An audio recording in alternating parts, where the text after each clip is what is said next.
evening. Happy Friday, everybody. A little bit of an impromptu live stream here tonight. Thought I would put something together. I like how long the delay is on the stream itself, so we'll see. I can see a couple of you look like you're out there, so let me know if you're around. How's everybody's week gone? Heading into the weekend. Hopefully it's been good. I had a couple of I had an interesting thing where I don't know if any of you. Oh, by the way, also, quick side point. Let me know if any of you did see the Instagram. I usually don't do like myself doing a video, but I thought I'd give it a try with a little yes no thing in there. I did get a couple of responses I was expecting, and then one or two that I didn't, but kind of made me chuckle. And I was like, okay, fine, I'm gonna do the live stream. Why not? Let's have a little fun with it. But anyway, hopefully your week went well, and then hopefully some at least some relaxing over the weekend. So that should be good. A couple of things did kind of inspire the live stream this weekend.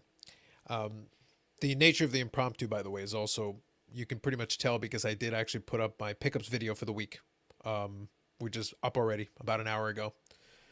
So good evening, Jeff. Thanks for popping in. So I've got that video that literally just came out, and then I put a live stream right on top of it. So there you go. What are you gonna do, Mr. LAGN? Good evening.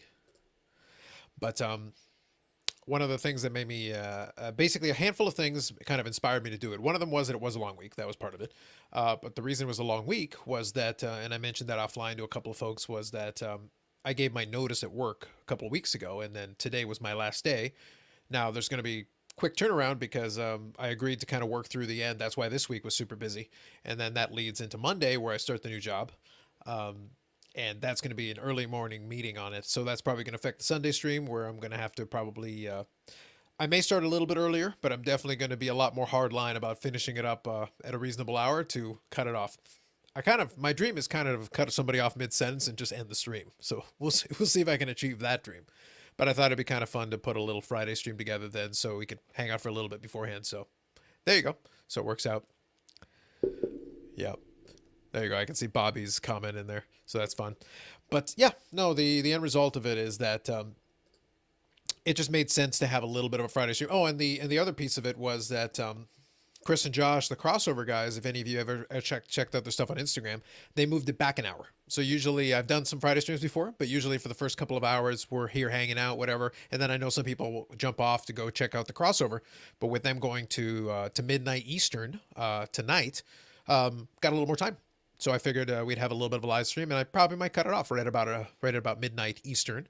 And then if you guys want to go check out crossover, you can keep listening to more hobby content then, because they go like 2 or 3 hours themselves. So you can go well into the night. And those of you West Coasters, you're good to go well into midnight your time. So think of this as kind of like an extended pregame show. That's why I thought it was appropriate that that at least one of the card ladder guys was one of the people that said yes. So we'll create a little mini pregame show for them unintentionally, but I thought it'd be kind of fun to do that. I do have a couple of things in mind to talk about a little bit, but like always, if you guys have anything you'd like to talk about, anything you'd like to discuss, now we've got a little bit of the fallout of the Dallas card show. I did get a chance to see a couple of vlogs, and depending on whether the timing is right, I could do it now or I could do it in a video. I could try something a little experimental that would otherwise make for an interesting video and do a little bit of a breakdown of one of the pieces of one of the vlogs. So I'm thinking about that. It's still up in the air if I'm going to do it. I have set up the capability to do so if I so choose, but it'll be kind of an interesting, kind of do a little blow by blow breakdown of part of one of the vlogs live. So I don't know if that's be something interesting for you guys to check out. But anyway, tell me kind of what would be interesting to you. Did you check out any of the vlogs related to the Dallas Card Show? Did any of you attend the Dallas Card Show? Any thoughts on that in general? Just a week coming off of it now. So I'll just leave that kind of open.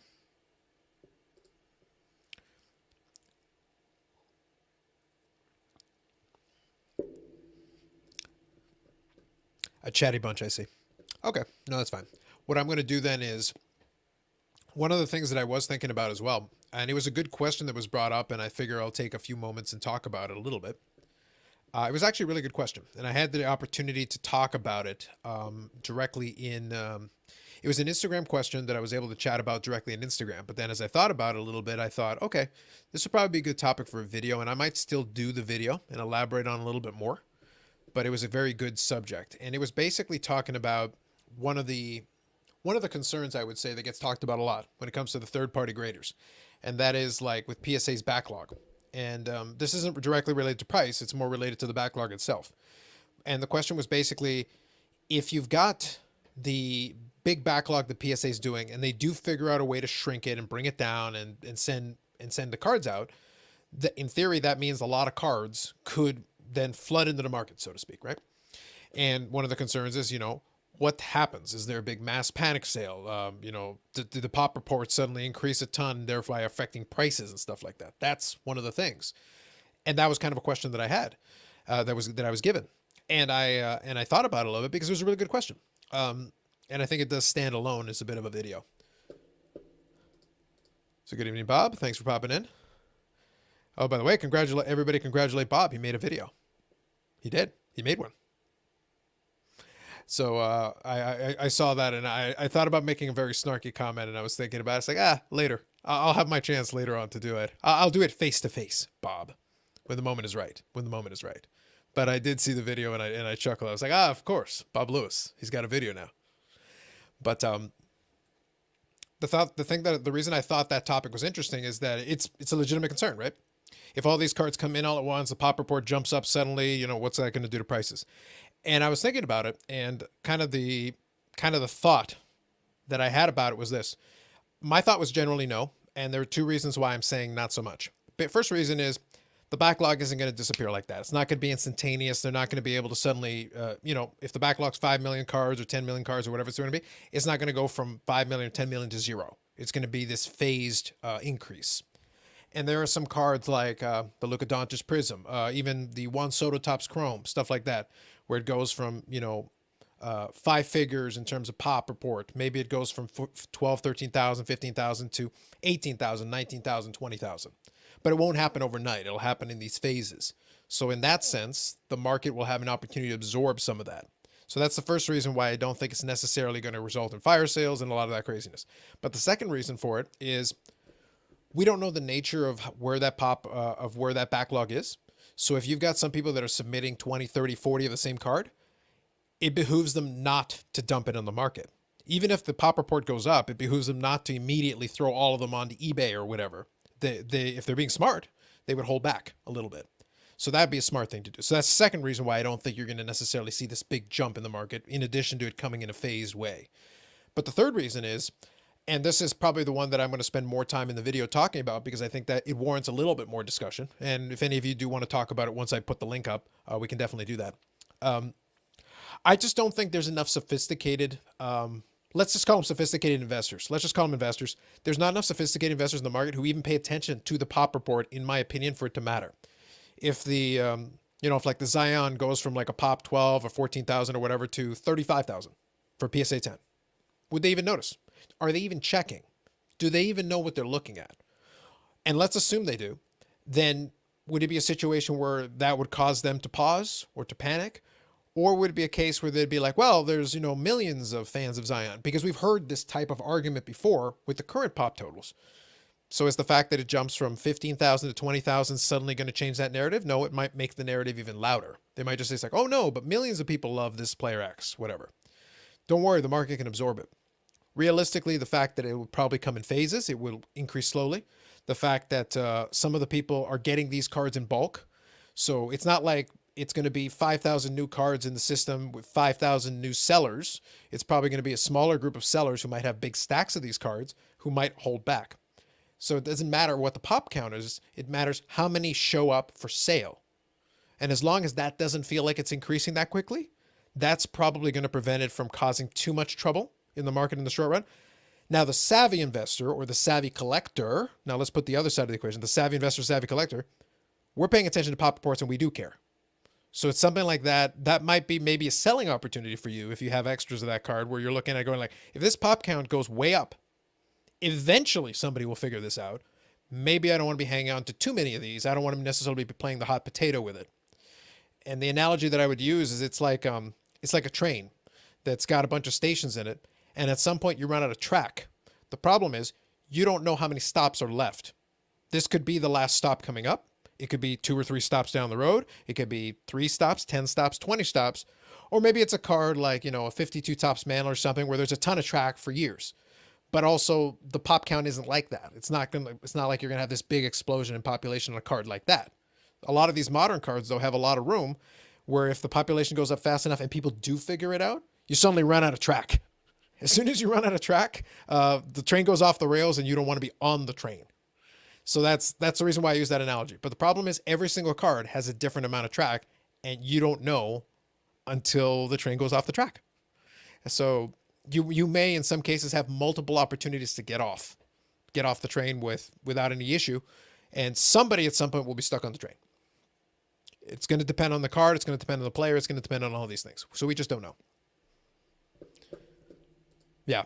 Oh, Bobby, I always give you credit for savviness. But anyway, so that was just kind of a general thought of it. I want to kind of expand on that idea a little bit, but that's kind of my general thought about what I had of that. I don't think it's going to affect it that badly. Not right away, not immediately. Maybe after a little bit of time, but it's something to keep in mind. If you are on the more savvy side where you're concerned about stuff like that and you have some of these regular cards that have really high pop counts already, you may at least keep an eye on that just to be like, if a bunch more just slowly creep in the market, that pop count starts moving up and up and up, you might not want to be sitting on too many of those. That isn't to say get rid of all your stuff. I'm not suggesting it, but I'm saying at least be wary of it a little bit. I would take some pause if I had too many cards that were that way. That's where the serial numbered cards that maybe have a lower print run to begin with at least give you that little piece of security, even if it's not perfect. It's hardly perfect. But anyway, just some thoughts on that. So while I'll leave it open here, if you guys have any thoughts on that, any thoughts on any of that stuff in general, I'll leave that open. And at the same time, what I'll do as well is I'll throw the link up here if you guys want to pop on. Usual thing, how long the live stream goes is really up to you guys. I'm more than willing to hang out for a little while. Just wanted to kind of sit here and chill and do it a little bit, have a chat. So we'll see how it goes. We got a little bit of time here today, so I'll pin the link up there. And if you want to use that, you're more than welcome. And if I see you there, you just have to nod and let me know that you're ready. So I got my beer over there and I'm finishing my iced tea first. So don't be shy in the chat because it's going to be a really awkward one-sided conversation if I have to carry it the whole way. So let's see. Let's have a little bit of fun with this. You guys want to do an over-under? Let's see. Over-under. All right. Bobby, nod if you're ready. Okay. Let's see what happens here. Speak. Nope. Nope.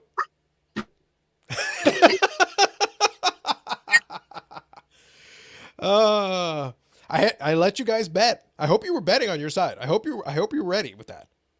You knew there was a real good chance. It was better than 50-50 that it was going to be the chipmunk. Almost always. I don't know what it is. I can't explain it. It's only Bobby, by the way. He's the only one who always has this issue. At this point, I wish I could control it. I would love for it to be under my control to do that. That'd be amazing. All right. Let's give it a go. Round 2, Bobby. It always works in round 2. There you go. Look at you. Yannick says, go Bobby. And Jeff says, Bobby is consistent. You are indeed. You are consistency itself. It's kind of funny. I was on the Hockey Time Live last night, and the same thing happened in the Zoom meeting. The Hockey Time Live? Which is this one?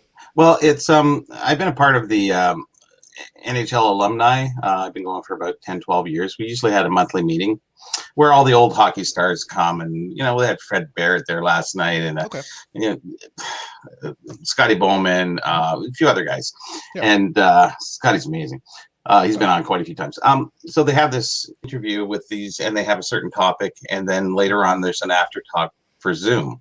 Okay. And the focus was sports cards. So now, is this a direct Zoom or is this like a streaming thing or what is it? The Zoom is direct invitation only, and and the Hockey Time Live you can watch on YouTube or what have you. So yeah.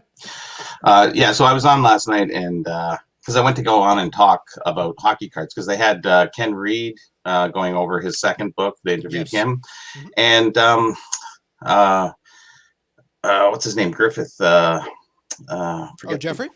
Jeffrey Griffith. Yes, because he wrote that book on sports cards and what have you. Yeah, I think, and he also wrote one on Wayne Gretzky cards as well. Wayne Gretzky items. Yes. Yeah. So he talked. So they were on the Prime show, and They interviewed them, and also all-time. Where is it? What was it? Ruben out of New York. They have a store. What's it? All-time great, something like that. Okay. And they were on too. And Scotty Bowman showing off his hockey card collection, which was kind of cool. Okay. And then the after show, everybody kind of went on to speak. I was more sports cards, but people are putting up, hey, I got a Sheriff coin. And the guy's going like this with his 80 Gretzky rookies, great 80 Gretzky cards. And he goes, well, so how much are all these worth? It's like, because that's a different world. It's a lot of people write books and are into the players and what have you. But the hockey card or the collectible side is not really sort of understood. It's sort of the same group of people, but there's a division there, and they didn't know much. So I went into I guess it was on for a half an hour talking about O-Pee-Chee history. A lot of stuff I talk on here that they had never heard that before. So they really enjoyed that a lot, because I don't really say much. Mm-hmm. I'm not a stand-up public speaker. Mm-hmm. I know you could be. I am not one of those. On this, I'm fine, but in front of people, it's I like question and answer stuff. I wasn't always. It's a practice thing. It became out of necessity. Like it's one of those, and it's a weird thing because on my dad's side of the family in particular, very good at it, because my dad can hold court for days. No way. Oh yeah, no, but it's one. But to be honest, for him, it's one of those things. We talked about it. For him, it also was a practice thing. We have a gift for it, but it's not something we were naturally comfortable with. It's like you got it, but you got to get comfortable. Like, okay, harness it, use it, because you got it. Once you decide to do something with it, you can do it. I just want to answer Bob's question here because it's a good one. So HGA, Bob, what they do is they do a restriction on how many submissions they accept. Yes, and it's weekly. So what happens is it's a weekly cap on how many submissions they'll take in. So so that's the short answer. They've been slowly bumping up the number. But that's what creates the good news for them is it allows them to make sure they can do a steady turnaround time, because they're controlling how much they take in. They're saying like, look, this is how much we can handle. We're slowly ramping up the number. But it also creates like a scenario where, like, if you want to get in, it's like, well, you can submit 5 cards. That's it. And they did that on purpose to try to make sure more people could try the service. They're like, we can't have one person eat up every slot and then none of the rest of you get to submit anything this week. And then you got to wait until next week. That'd be a really frustrating experience. So they're trying to break it up. But that means you can't submit in bulk to them. It's got to be like 5 card maximum. That's it. That's it, man. That's it. Wow. So there's going to take them a while to ramp up to a point that they can really do volume. Like, they're not. Now, I think their weekly cap right now is about 3,000 or 4,000 cards. But they're hoping to get to like 10,000 a week within the next 3 or 4 months. The problem is, if you think about 10,000 a week, that's a drop in the bucket. Well, for a new startup, it's not bad. No, but it's smart. Like, I'm not knocking them. I think it's a smart idea to not bite off more than you can chew, and then make mistakes and have issues and problems. But if you're not able to do it, well, then don't do it, because it's worse if you can't handle it and immediately you have a backlog out of nowhere because you just can't hack it. So it's like, I don't blame them for it, but it also means like it's not going to solve anybody's problem if they want to submit their big bulk lots. It's not going to work. So hopefully that helps. Hopefully that answers your question, Bob. So good evening, Brian. Doing well. So how was this week for you, Bobby? Oh, it was a good week. I got a lot done with the regards to the book and what have you. So I was happy there. And just getting back to what we were saying before, I used to do corporate sales. So boardrooms were fine. But when you get into large groups, that's the big problem for me. So. Yeah. No, I think it isn't a problem, because if you avoid it, it's not a problem, right? True. But it's one of those things where it's like a lot of doors do open for you if you can develop some comfort level with it. So out of necessity, it was like, I need to, because I know if you do have that ability, then, imagine if you can harness this to something useful for you and be like, okay, there's a time and a place where, you know what, I do need to explain this to a big group of people. And if I can do that, I can accomplish X, Y, Z that I'm trying to accomplish. Understood that. Yeah, 100%. That's why I'm an archivist. Put me in a room, close the door, bye-bye. There you go. Exactly. No worries, Bob. No worries. So listen, I don't know what you're doing, Didn't Bob. bite off more than I can chew. Exactly. So I don't know what you're doing, Bob. If you've got some cereal, use the link. Stop being a slacker. Stop ducking me, Bob. You're here. You got the link, buddy. I know you're capable of showing up for like half a second, going to get some cereal, and disappearing for an hour. I believe in you. Bring that. That's his shtick. It's his Bob Lewis thing that he does. Yes. I have seen Bob on the other shows, so. And imagine most people don't see him, even if he's there. They'll see him for like 5 minutes and then he'll be gone for like an hour and then he'll come back for 5 more minutes. So like, get on it. There you go. Promises, promises, Bob. Mhm. Anyway, so Bob entertains me, so I enjoy it. It creates for fun banter, so why not? Mhm. And if he's not here, then I can make fun of him mercilessly, even more so. So like, it's a win-win. It's a win-win. So I did get to see our good friend Sasha T's vlog. I was mentioning at the beginning that I did get a chance to see his vlog directly pertaining to the Charizard deal. I was looking for it and I couldn't find it, Yeah, so I guess you it's have the most another recent vlog. one. It's the most recent one. When did it pop? Just the other day, I can tell you, it was about a day ago. So about it's sometime around yesterday, around this time. Oh, I was looking actually, maybe just earlier through the week when we were talking about it. Mm. And he had actually just dropped one on Wednesday, I think it was. Maybe that's when I looked. Tuesday. Yeah, yeah. Something like that. Mm-hmm. And it was more about him buying a. He traded. He was at a card show doing some trades, so. But I didn't see any Charizard, so I said maybe it hasn't popped yet. So. Yeah, no, for sure. I will say I got a chance to watch it. It was very interesting, very well edited. I will say the young guy who does the editing for Sasha, good job, like a really good job, I thought, because I've been consistently impressed, and we've talked about this offline a little bit. Whether you agree with whatever, I like it because it gives me an insight, it gives me a window into this world and the stuff they're doing and how they're doing it. I'm still interested because I just want to understand, even if it's not an area that interests me. And the bit, they had like a good 10, 12 minutes of the vlog devoted to this deal. And it turned out they went back and forth for 2 hours. So they cut it down quite a bit to make it a little bit more palatable for the viewer, just so you could get a sense. But you got to basically be a fly on the wall. And the camera's right there listening to them chatting back and forth and coming up with it. Because it's really, okay, so I've got this card. And he's like, well, I want that card. And it's like, well, how do we put together? Well, you put together that deal the way you put together any other deal, right? What's it worth to you? XYZ. What do you want? Cash or trade? Okay, you want a little bit of both. Okay, how much cash, how much trade? And then, okay, here's what I have. Okay, I'm interested in this. I'm less interested in this. And it's like, it's funny because at its core, it is no different than any other trade deal that has ever been done in recorded history. It's just the numbers are bigger than most people are used to, but so it feels different, but it's not, it's the same principle. But there were a couple of things that I thought were fascinating. And it's one of those things where I kind of want to do a video breaking down this clip because there are certain things in there that are very much new school that are not what I would traditionally see in that kind of a deal, even though the general principle is the same. Because it's just certain ways that, and I'll give you a little spoiler.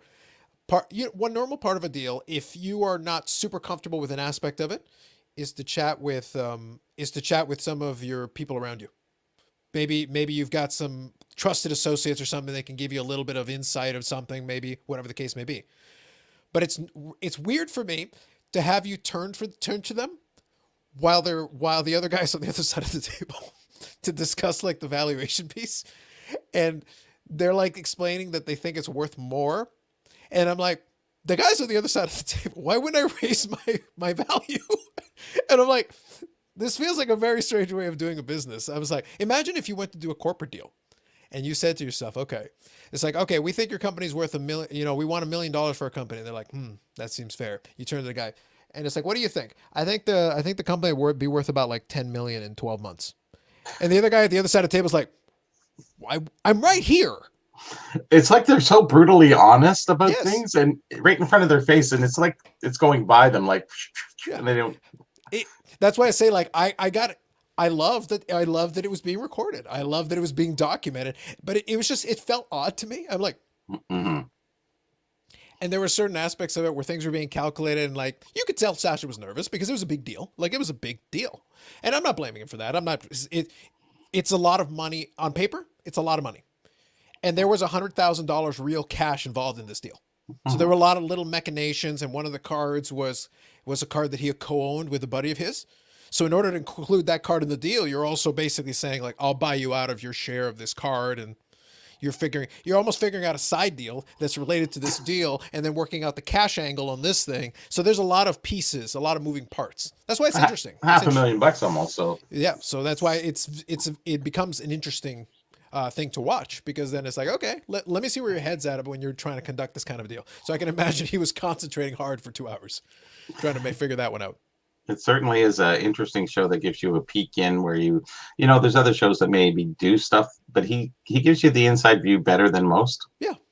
So I give him a lot So of credit for that. I And I do. give him credit because they could have edited it all out. They could have cut out a lot of stuff and just left it at the very basics. And this is the end result. Here you go. And they gave it well over 10 minutes. It's amazing that they did do that. I'm just going on your premise, but I've heard them talk other things before Sure. that they just kind of let it go. And I said, if I was on the chopping room floor, I'd be going, you're gone, you're gone. I wouldn't even leave that in there because kind of it's like you're telling everybody your business. It's interesting, but it works. Yep. Well, I would say though, that for a lot of you're trying to play two games, right? You are doing the deals, you're doing that aspect of it. But the social media presence, you do get a lot of credit for transparency. A lot of the viewers give you a ton of credit. Like you're giving me something that I didn't expect that and here it is directly in front of me. And you're showing the unvarnished side of this because we're seeing how nervous you are. We're seeing like you're struggling to figure out how to make this. You clearly want to make this deal. It's very obvious that you want to make it. And we can almost see you sweating. If it was like in 4K, you'd like see the sweat dripping down as he's trying to figure out how to make this deal happen. So you do get that sense of like the urgency and it comes across in the interaction. So it's very interesting that way. What's your feelings on that card? What's that? Oh, on the Charizard? I don't care about Pokemon, but I will say this. I believe this truthfully. I believe that the premise that it will go up in value in the current market, yes. I believe that because if the money's going to keep flooding in, why not? Why not Charizard? I can't be the person that says, okay, I don't care about Pokemon, so it's not worth anything. No, that's not true. The collecting a picture of a sports athlete on a piece of cardboard is no more ridiculous than collecting a cartoon dinosaur on a piece of cardboard. Like it's not more ridiculous. You might feel like it is. Some people might feel like it is, but it's not. Well, one is a real person, the other one is an inanimate object. So it doesn't matter though. Somebody who was a real person in the past, like Mickey Mantle's been dead for years. If you were born after 1996, Mickey Mantle may as well be fictional because he didn't exist in your universe. Understood, but there's historical context there. That's fine. But this is a character. It's a character. It would be Understood. it'd be like a Fred Flintstone rookie card. He's a character. Hey, he's real. But exactly. But that's the thing. It's like, it's what do you care about? Like if it's something you care about and other people care about it too, then that's where the value comes from. I haven't really followed it, but I don't know how many are graded. I guess then I don't really know much. I feel like the pop report. I'll pull up the pop report. I feel like it's high though for such a high valuation. It feels like a lot. It really does. Yeah, and pulling out that kind of cash for maybe if it was a real low pop. Yeah, sure. Because the opportunity of those coming up very often would be far less. For sure. But if it's a high pop, then you're fighting the same game of other people. Tough call. Yeah, I can't not. Like I said, I'm in the boat of I can't knock it. If it's what somebody wants to do, so be it. See if I can find it here. I'm going to try to pull it up. PSA 10. I think this is the right one. Yeah, the hollow. So population 436. So there's even more of those in the Jordan. Wow. Oh yeah, my. I think this is the right one. I believe so. So he's 104. Oh man. Well, actually, it might be. The thing is, there's multiple versions of it. Oh, first edition hollow. My apologies. Hold on. Let me get the right one. This is the first edition is the key. There we go. Now I got it. Still pop 121. Still pretty. It's still quite a bit. So I can't. It's still quite a bit. Yeah, like I can't call it any other way. So let me quickly grab a couple of these points here. Mr. LAGN says, have you guys noted the CGC graded comic books have gone up substantially? I think everything collectible wise has gone up substantially. Pick a collectible category, and I think they've all had great appreciation. I think without question. I think so. I want to include, this is the first time I get to do this live, so here we go. Bob Lewis with the super chat. Oh, man. Yeah, I know. Bob is helping with Jammy Time at the moment, so here's his placeholder in his place. Fair enough, Bob. Fair enough, Bob. So there you go. I get to do that. I get my cut, so I'm happy. Oh, without a doubt. I'll send some invoices. We'll get the T4 sent out to you. We'll make this all happen. Don't worry. No T4s. There you go. So Sasha T is very golden. Like, I think there's an aspect of that. And I think this is a good topic, though. And I want to grab some of these comments here. No, but I'll explain why I agree with this general premise. Because Golden is working really hard to build the social media presence.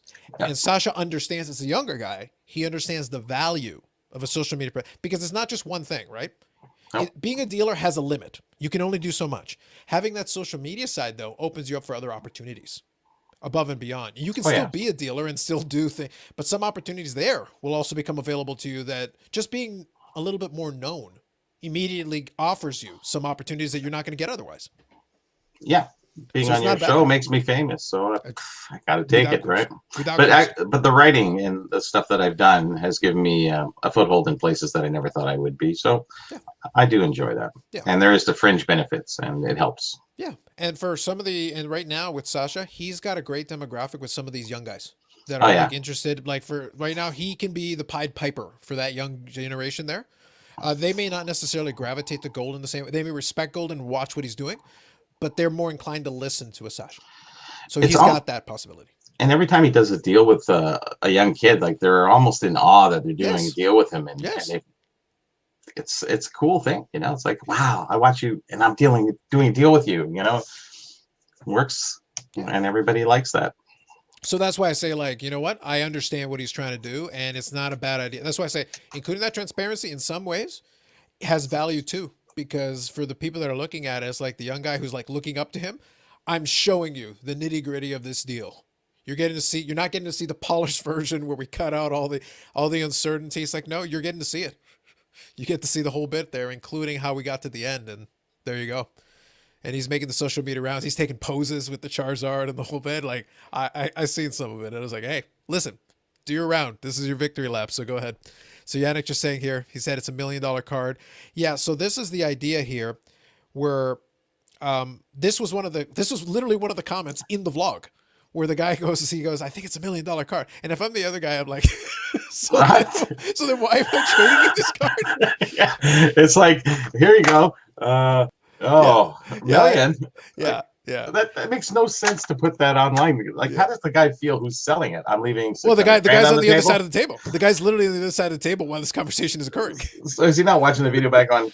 So I left 600 grand on the table. Why Bobby, he doesn't need to watch the video. He's standing on the other side of the table within arm's reach of this conversation. A second thought kind of thing, sitting there going.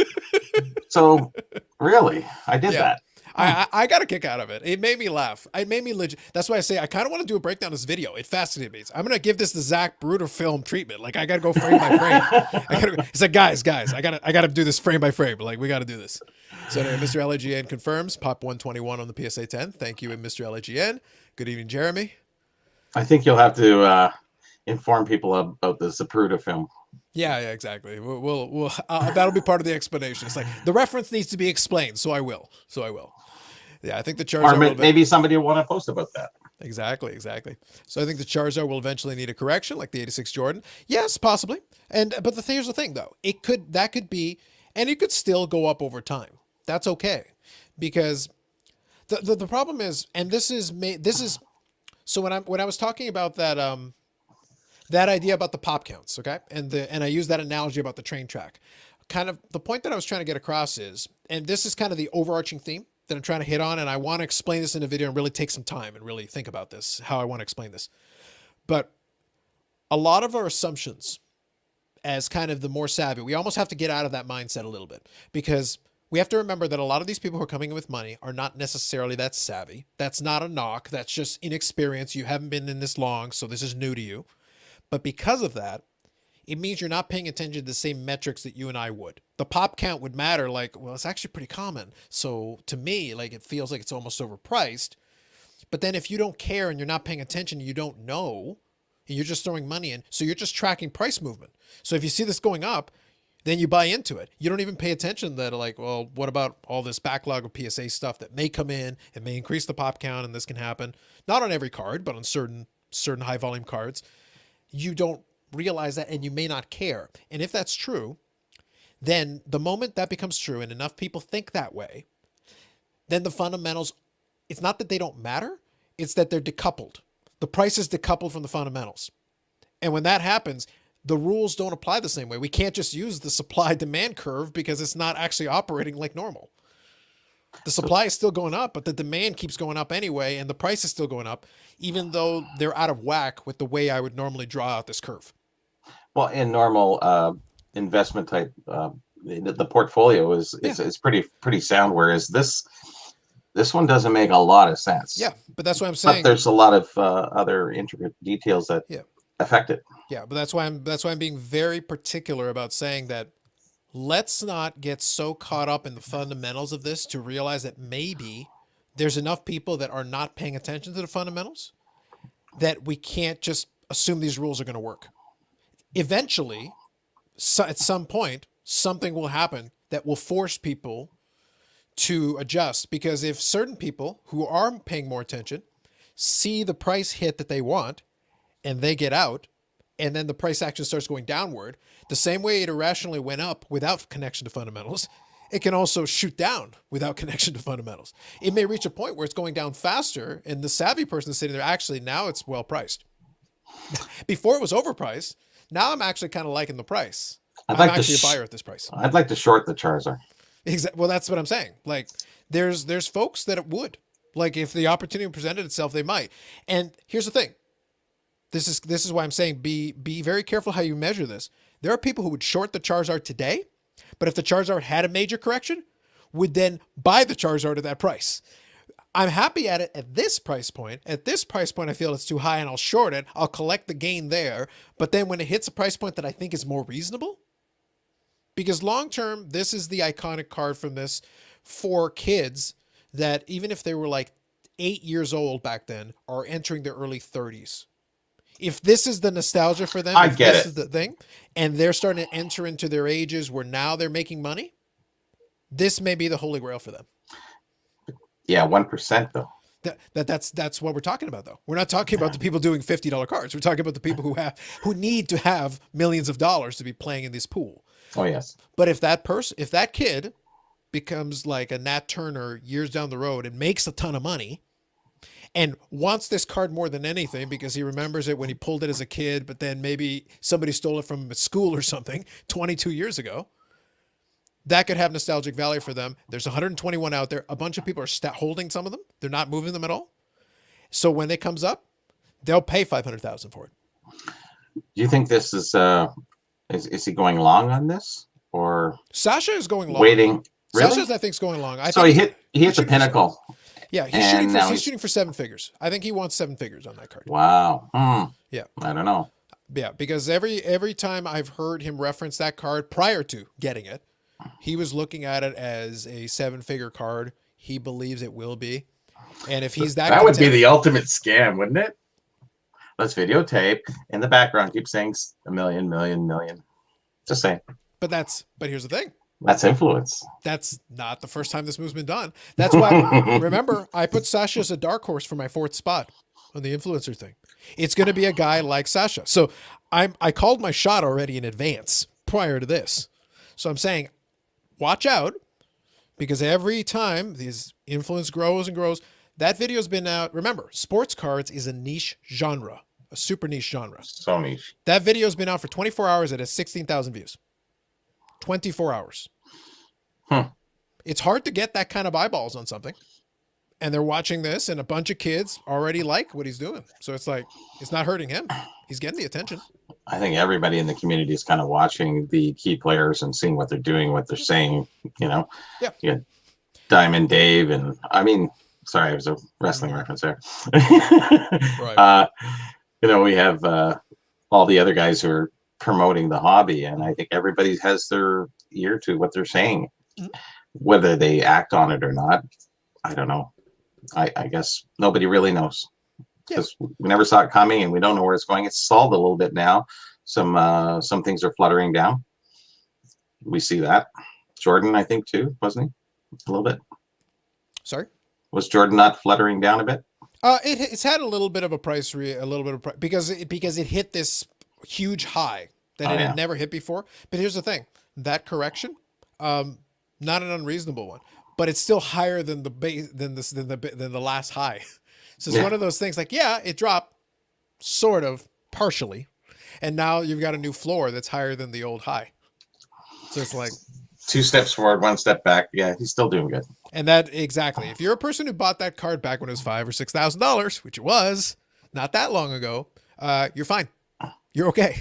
You'll be all right. Good evening, Joe. Yeah, exactly. No, I agree with you.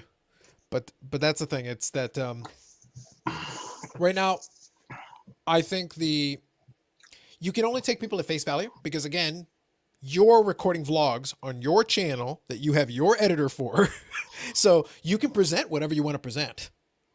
Mm-hmm. This is the story. This is the narrative you have chosen to present. A good editor can create a nice narrative for you. Yeah. That's it. That's their job. You're literally paying someone to build you a narrative. Here are my clips. Here's what I want. Because he talks to the guy as well. He goes, this is kind of the story of this vlog. This is what I want to show. Put it together in a way that'll convey this. Right? Yeah. And some people are really good at stitching things together that way. Mm-hmm. Some are better than others, let's just say. Yeah, exactly. So Mr. Allergy says you're correct. Many of these prices in every sport are not logical. Yeah. And I think there is a little bit of a disconnect. Not everything, by the way. There are plenty of cards that I think are following a standard. That's why I say we're looking at the extreme outliers. We're looking at a lot of extreme outliers, but there's whole segments of the hobby, I promise you, in other price ranges where it's like, it was $100 last year. It's now 105. It's 110. Like it's not this, it's not so far out of whack that it's like, no, it's kind of a standard. Certain cards are moving kind of the way you expect them to. Other ones are like, boom, straight to the moon. And it's like, okay, well then back up. Can we not just call him Mr. Laggin? What's that? Can we not just call him Mr. Laggin? We could try. I don't know how it goes. Is it Laggin or is it L-A-G-N? Well, you'll have to let us know, Mr. L-A-G-N or Mr. Lagan. You'll have to pronounce it for us. Give it to us phonetically. Is it letters or is it a word? So we'll have to figure that one out. But yeah, I don't know. That's why I say for me, I was hoping, I was crossing my fingers. I was like, guys, give me those logs because I want to see, because I'm interested, because that's my window. So his was the most interesting one for me in that regard. But I did see some other ones that I thought were really good because I saw so many young guys and it was like all 4-digit cards. And I'm sitting there like, I've been collecting for 30 years. Yeah, exactly. And I have never spent $1,000 in any transaction. Well, that's not completely true.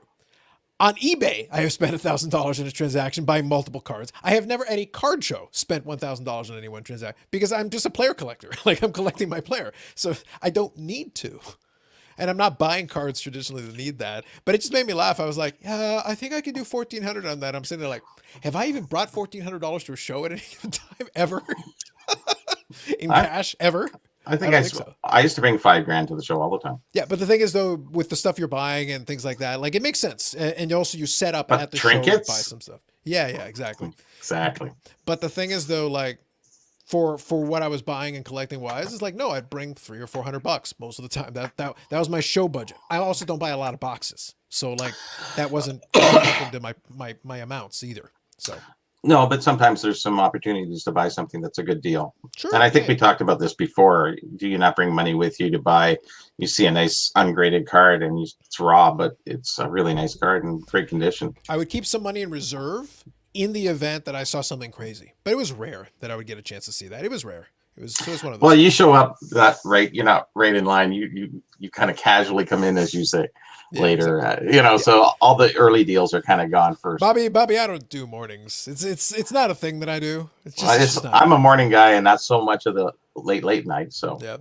So Bob, if you're good, just nod your head. Let me know if you're good. All right, Mr. Bob Lewis for the first time on this channel. Good evening. Howdy, y'all. Now, Carlos, the question is, can you handle a Bobby and a Bob at the same time? I mean, I think we can manage. I think we manage. We just can't speak at the same time because then we'll be Oral Roberts. You've been saving that one. No, I just popped Bobby's in my always head. Ready. Bobby's always ready. Okay, good. You got to be on your game, Bob. Bobby, I know is ready. He'll bring it. Sometimes. Okay. Yeah. Right. I am a fan of Neil Young, and so if that gets me any credit, a Canadian. Crosby, Stills, Nash, and Young, maybe. Yeah, right. So these comments make me happy. Hold on, I need to hit these in sequence here. So Joe is asking what we think about the other guy. I'll comment on that in a second. That's from the Sasha T vlog. I'll talk about that in a second. Second one, funny moment on Sasha's show, 1,700 or 17,000. And that was another thing, by the way, from all the vlogs, because there's so many cards that are so expensive. A lot of these young guys would say like, oh, 12. I hear that. Well, what does that mean? Is that 1,200? It's like when I say it, it's $12. That's what that means. It means $12. Burger and fries, $12. Okay. Yeah, exactly. Oh, now here's my favorite comment. Dave knows. Dave knows. knows. Howdy, Speaking of Dave. which, it's only going to get better. All right, Yeah. Mr. Oracle, if you're good. Yep. Boom. The hockey Oracle himself, Steve. Good evening. What's going on, guys? See, Steve, It's going well. It's going well. which show Well, am I on? Should I just leave this on? This might What still show be Dave's am I comment. on? It might still be valid. It might still be good. Well, no, it's interesting. So my phone's been on the charger, and we had a virtual happy hour for work. All right. So we just wrapped that up, and I went to go grab my phone because I'd had it on the charger, and I'm like, Yeah. "What? Because I'm Carlos's live? It's not Sunday. Did Yeah. I miss something?" Yeah. Well, you know what's funny? One of the people that said yes was Chris, was House of Jordan Chris. And because they moved their thing back an hour. Usually I don't want to like overlap with the stuff they're doing, but they moved it back an hour, and I was like, well, then I got some time. And I know this Sunday's going to be short. I think what Right. I'll do is I'll invite Justin and I'll ask him to explain the meaning of life. And right at that moment, I'll cut off the stream. It's like I'll time it just so I need the precise moment where it's like, all right, you know what, Justin, now's the time. You know what? As much time as you need. Meaning of life. Go ahead. Click. It's like right at that moment. Because I looked at it, I was like, Monday morning? Really? You got to book a thing for Monday morning? That's what you got to do first day? I don't even have my laptop. It's going to be hilarious. It's like, so what do you want me to do? I got a corporate cell phone. I got that, and I can't use it. It's a nice Oh, phone. jeez. I got the iPhone XR, so I got that. Nice. Yeah, it's not bad. It's not bad.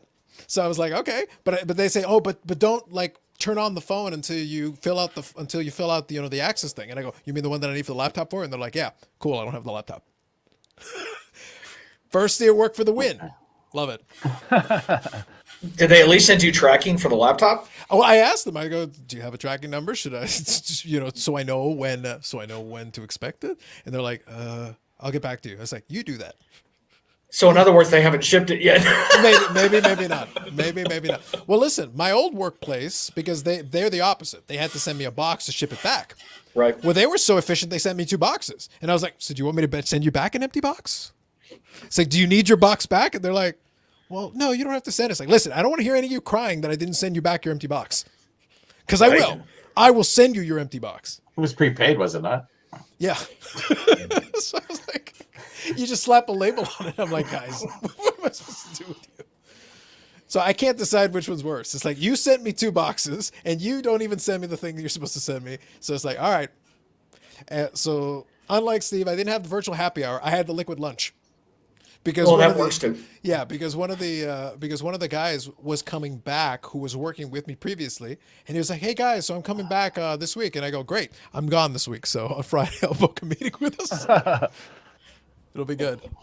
Well, don't you drink at your own virtual happy hour, Steve? I did. So, some people do, some people don't. It's so to kind of give you a little bit of history. So I moved. My old boss moved to a new position late last year.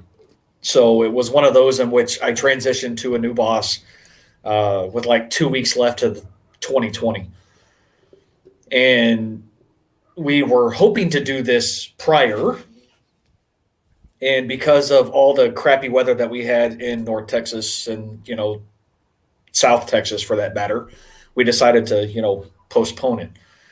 So some of the people that report under my new boss have no idea who I am. So it was one of those in which I made sure that I joined and interacted with some of these people, introduced myself, all that kind of fun stuff. Normally they do games and they do prizes, that type of stuff, but this one was kind of impromptu. So it was just a small group of us. But yes, I did enjoy a nice Makers and Coke and enjoyed the good conversation. Look at you. Introduced as the Hockey Oracle. No, I was gonna say, no, Steve, you may know me from YouTube as the Hockey Oracle. no. I'm there with the Amish guy. Mm-hmm. We did talk about hobbies, so I did get to talk a little bit about the card collecting and stuff along those lines, which is something that I enjoy. Hey, The I groan don't- over there, Bobby. Jeez, if he had talked about trinkets, you'd be like,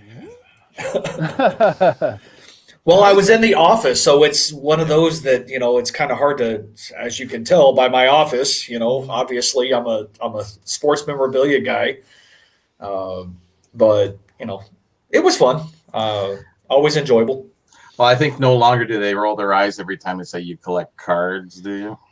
Well, not with the going rate now. No. Not with the going No. rate now they're like, They're perking up. tell me. Now half of them are like, tell me your secrets. Yes. Well, I did have to spoil it. I was like, I'm if you follow the news or any news outlets and stuff, it is making big headlines in national news and everything else. People are making a ton of money. I'm not one of them because I'm a collector first, and it was never one of those in which I was looking at making a financial windfall. Yeah, unless those Kobe's come back very well graded, in which case, but he's like, guys, it's Aston Martin money, not Mega Yacht money. Settle down. It's just Aston Martin money. Fine, it's fine. Maybe a nice Tesla. It's okay. Well, his stuff, believe it or not, and this is kind of interesting. So, looking at Instagram, I started scrolling down and looking at those individuals that I'm not following, and there was Market Movers, I think. Okay. Was on there and talking about how Kobe PSA 10 prices have dropped like 400% in a month. Sure. They were really And high. They were really high for a while, so like it's not that crazy for sure. well, and it's Overly. like everything has ebbs and flows. I mean, it happens. Yeah. So it's not one of those in which it doesn't matter. I send them off. I get them back in 8 months, a year. It may be the right time. It may not. After that time, he'll made it into the Hall of Fame. He'll have the documentary. So who knows? Yeah. I think to be honest, I said it to you earlier. I think Kobe's fine because like he's gotten his appreciation now.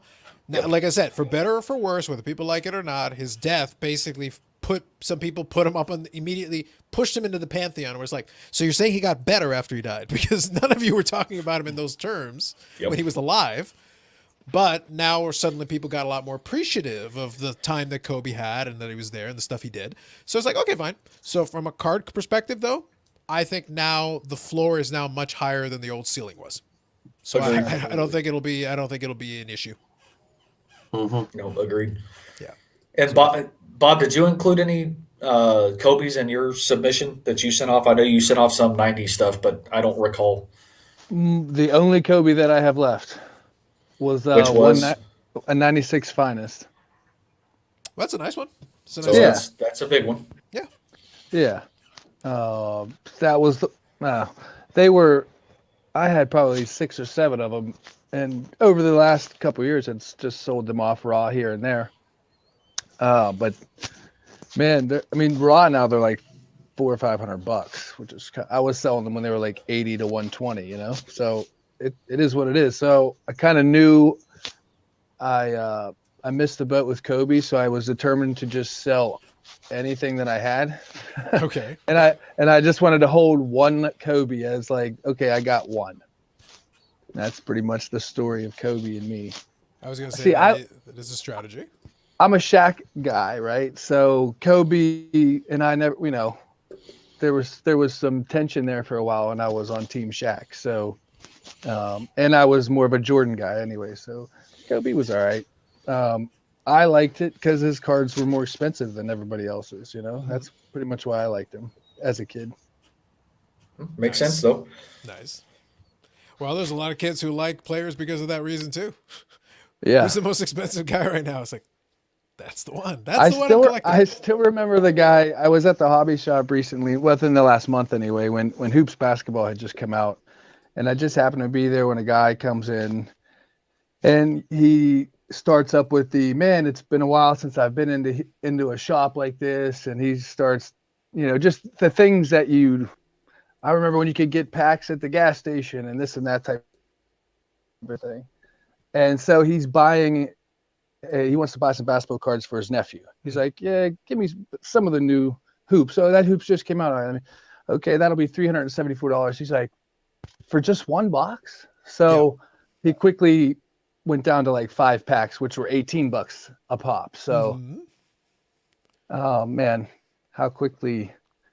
So you think there's new people in the hobby, if they had any clue about what it used to be like, how shocking that must be. But if you had no exposure, do you just think all this is normal? But that's kind of what I was alluding to a little bit earlier with Bobby, because I was saying that there is a group of people for whom this is the market they've entered into. None of it is going to feel odd, because what's your reference point? Your reference point is this. The new normal. Yeah. So like to you, it is the people who have that longer term view, who can see the whole graph and see like how we arrived at this destination, we'd be like, this is an interesting spot. We got here in a very strange way, not what I would have counted on, but hey. But I guess that's where you have to get real cute. For you, it's interesting because you're very much a pack opening guy. That was really kind of your deal a lot for quite a while. Well, I made the claim of like, I don't know how to buy cards, because all my cards come from product that I opened up essentially. I buy singles here and there, but I'm sort of feeling aimless last year and continue to do so to a certain extent now. So just, Dave, but we need to get forced together and collaborate on the eBay tutorial and literally just send it to Bob.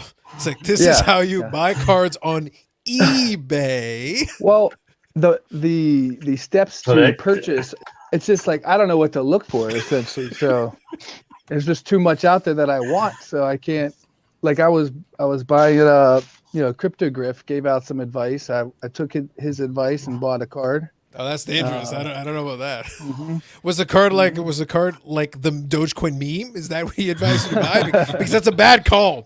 Abort.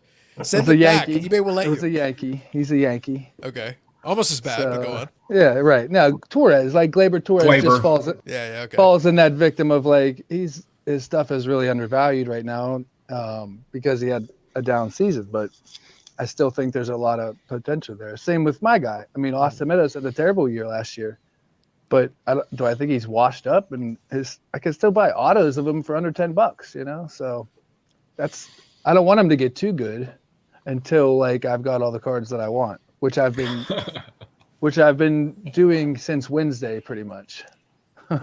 Interesting. All right. Yes. Yeah. Well, he's been batching it a little. Well, he's been playing Mr. Mom the last few days. So I have. Yes. Back to normal around here. Yep. So let me grab this comment here. So Brian is just saying Jokic is in the top Kia ladder rankings for MVP. I believe it.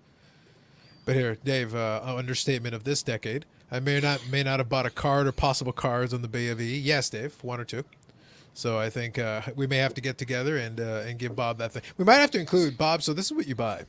It's just be like, this is for Bob Lewis exclusively. Here are the picks. We're gonna do it. Just tell him what to buy, Dave. Tell him. I'm what to buy. forced to like. So what is I want to get a Shaq rookie of at least one of everyone. Sure. There's a couple out there that I don't have. Yep. So to eBay I go. I don't have the Tony's Pizza one, So like, there's things out there. I'm slowly building a watch list, Now they increased it to like 800, and I'm like, I never used 200, but whatever. Yep. At the end of the day, you buy what you want. As we always say, there's no right or wrong answer.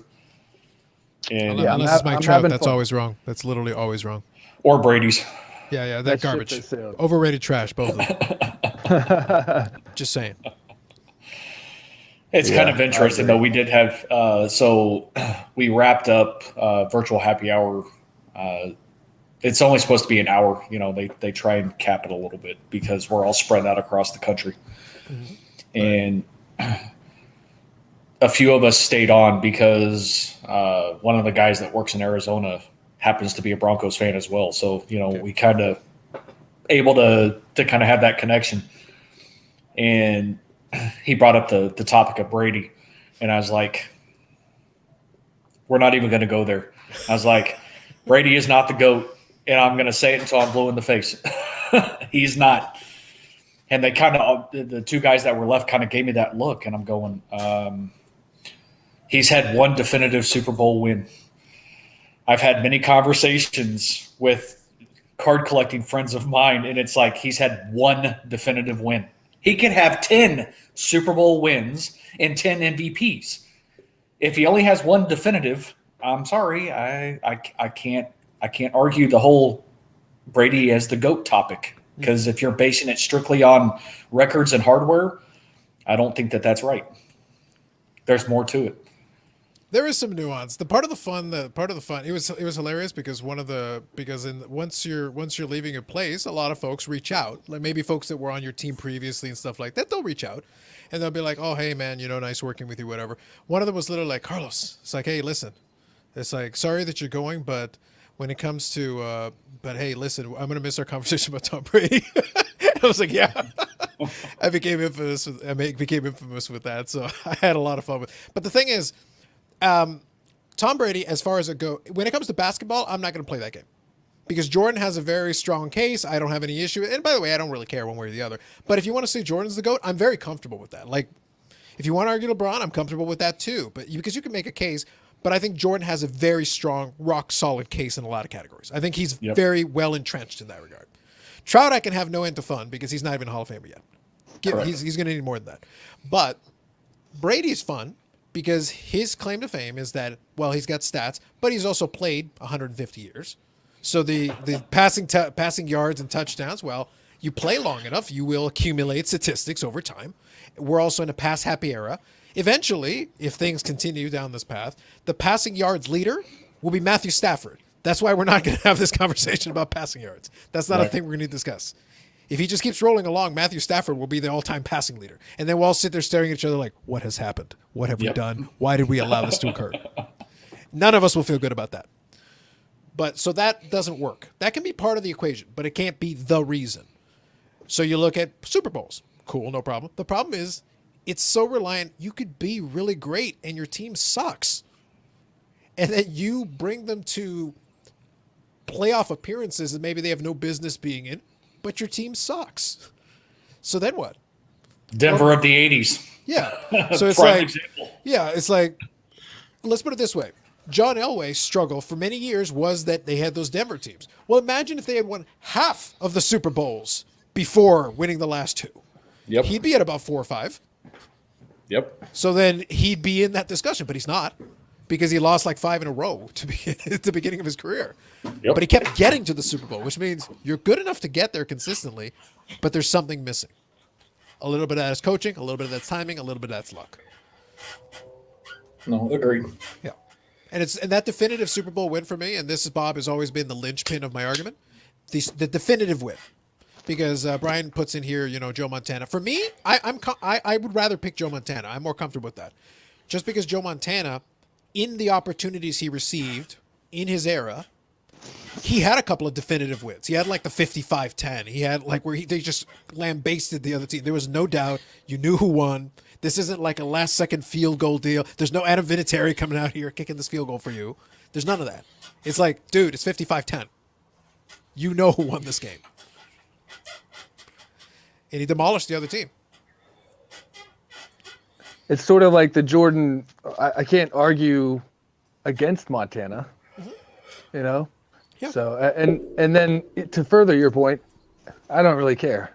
No, but exactly. But that's the beauty. That's the beauty.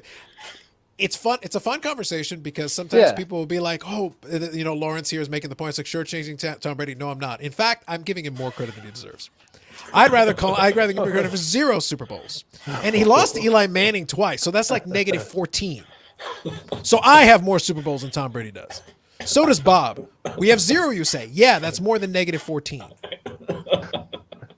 Thank you, and good day. It's so much fun poking. It's the joy is the poking, Bob. When I leave my day, I don't think about Tom Brady. But if someone brings him up and I can have a little fun, well, then I can't believe what that guy was saying about Tom Brady.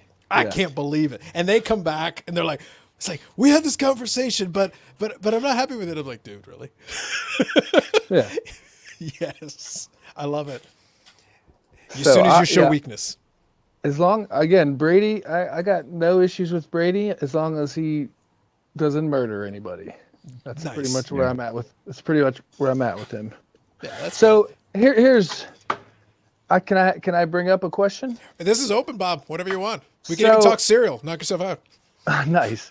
So it happens to be card related. Okay, sure. I did send my Jordan rookie to PSA, and it came back N5 altered stock. Oh, okay.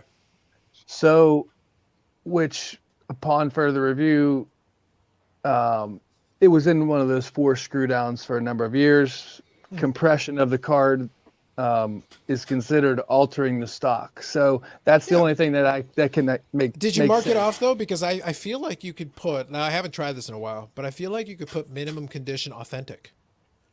And Because I still did- would have wanted it that- authenticated. You're right. I should have had the foresight to do that, and I didn't, because I would have. I mean, you're paying the money. You're paying to have it evaluated. They should at least put it in the slab. I didn't even occur to me that it might not get graded. So maybe That's that's on me. So the next question is, what to do now? You know, so Beckett seems like a dinosaur and nothing. Not really that appealing to me. SGC, kind of that same. So these new grading companies are sort of. I'm just saying. I'm trying to like. Do they have any staying power? You know, like would they almost like the opportunity to grade a Jordan rookie, like to have it in their slab? You know what I mean? Like maybe. I don't know. So just thoughts in general. I'm not sure what to do with it now. Maybe just leave it raw. Yeah, that's fair. I don't know. think it's a good question because you're not the only one to pose it, and given where we are right now, I think it's a good question. You know, I think Steve and Bobby, it's somebody made the suggestion earlier. I think I'm gonna have to take seriously the idea of just doing like a take on all the grading companies. Like we might just have to be like, let's just sit down. All right, start with this one. KSA, no. The answer's no. It's always no. Yeah. And then we'll move on from there, and then we'll go through the rest. But no, the short answer is like. Yes, you could, but right now, as it stands today, and you know what? I feel bad because I put up the question from Mike J. Simon. I'll come back to this one in a second. Let me leave it on the screen for a second. But I think you still want it in that PSA holder, if at the bare minimum for the authentication, because I assume your intention is to hold it for a while. Yeah. Yeah. For So the then foreseeable future. I would still, even for insurance purposes or whatever, you're still better served. I think so. So it's like, I think regardless, it's one of those deals where maybe you'd be like, maybe when we do get back to shows, you go over to them and be like, look, I just need this authenticated. If it's authentic, just put it in the slab, put the AUTH, and let's move on with our lives. Yeah. And just be like straight with them. Be like, this is what I need you to do for me. If it's authentic, just put it in the damn slab. Yeah. And then move on. And that was gonna taking it to the national was the original goal and the original game For plan, sure. and it was just like, what are we waiting around for? You know, it seems Yeah. like there's so much happening now in the markets, and I don't know. So I was happy to get the stickers back graded though, so that was Yeah, good the enough. stickers, I think you did well. I think you wanted them, you got an 8, and the other one you got a 5. I did. Yeah, 5 that's and an why 8. that's why I called out. Like Bob made a video. I was almost going to lead with that as like the headline. Bob made a video and just leave it there. He's like, guys, we need to talk. I was going to talk about this Dallas thing, but I'm not going to bury the lead. Bob Breaking made a news. video, like an actual video. Under 10 minutes too. So sorry, Dave. Unbelievable. Just Yeah, there were so many. Unacceptable. So many historical things that came all together. That's what rattled Sasha. He was like, "Wait, Bob Lewis made a video? Hold on, You saw that. I'm getting dizzy. Okay. I'm getting dizzy here. Hold on. Oh, this is distracting me during this big deal here. What the heck? You can't tell me that right now." So do I okay, I'm not sure how I feel about this because like you guys all I know I'm not like as plugged in as these top two guys are. But like I don't even know who Sasha is. You know what Yeah. I mean? Like and I feel on the outside of like should I just be Don't worry like about it. Don't worry be about cool and play along? Don't worry about it. Like just nod and smile, you know? No. Or like All you need to And know it- is that he's a young guy who's a dealer who does some YouTube videos where he talks Okay. about his exploits in Los Angeles dealing cards. That's really what Okay. it comes down to. A high-end new car. Yeah, he is dealing. He basically what we were referencing off the top was a deal he did for a Pokemon card, the Charizard. But the deal Yeah. total, like the trade value that they put on the Pokemon card was $400,000. So he traded LeBron James rookie, a Kobe Bryant patch autograph, and there was a Mike Trout rookie included in there, one of the signed ones. So Well, it was he- like big cards shifting hands. So Sasha got I think it's the 09 Bowman draft. That's right. Rookie autograph. That's also what he got in that deal. Yeah. So think about that. So he got the So he got the Charizard, which is, valuation $400,000. The Mike Trout, which is valuation negative $350,000. So it's like a $50,000 deal on that side. And then on the other side, like he got screwed, is what I'm trying to say. He got screwed big time. He should have been like, "You're paying me to take the Trout, right?" No, that's the other side of the deal. So Bob, just nod and smile. It works all the time. So, Don't get influenced by Steve there, because Steve is actually probably one of the top 5 influencers out there on the hobby. If you really must know. wow. That might be true. Wow. Whoa. Super Bowl, what is that, 15? 16. 16. San Francisco, yep. Yep. Influencer I am not, Bobby, and you know damn good and well that is not the case.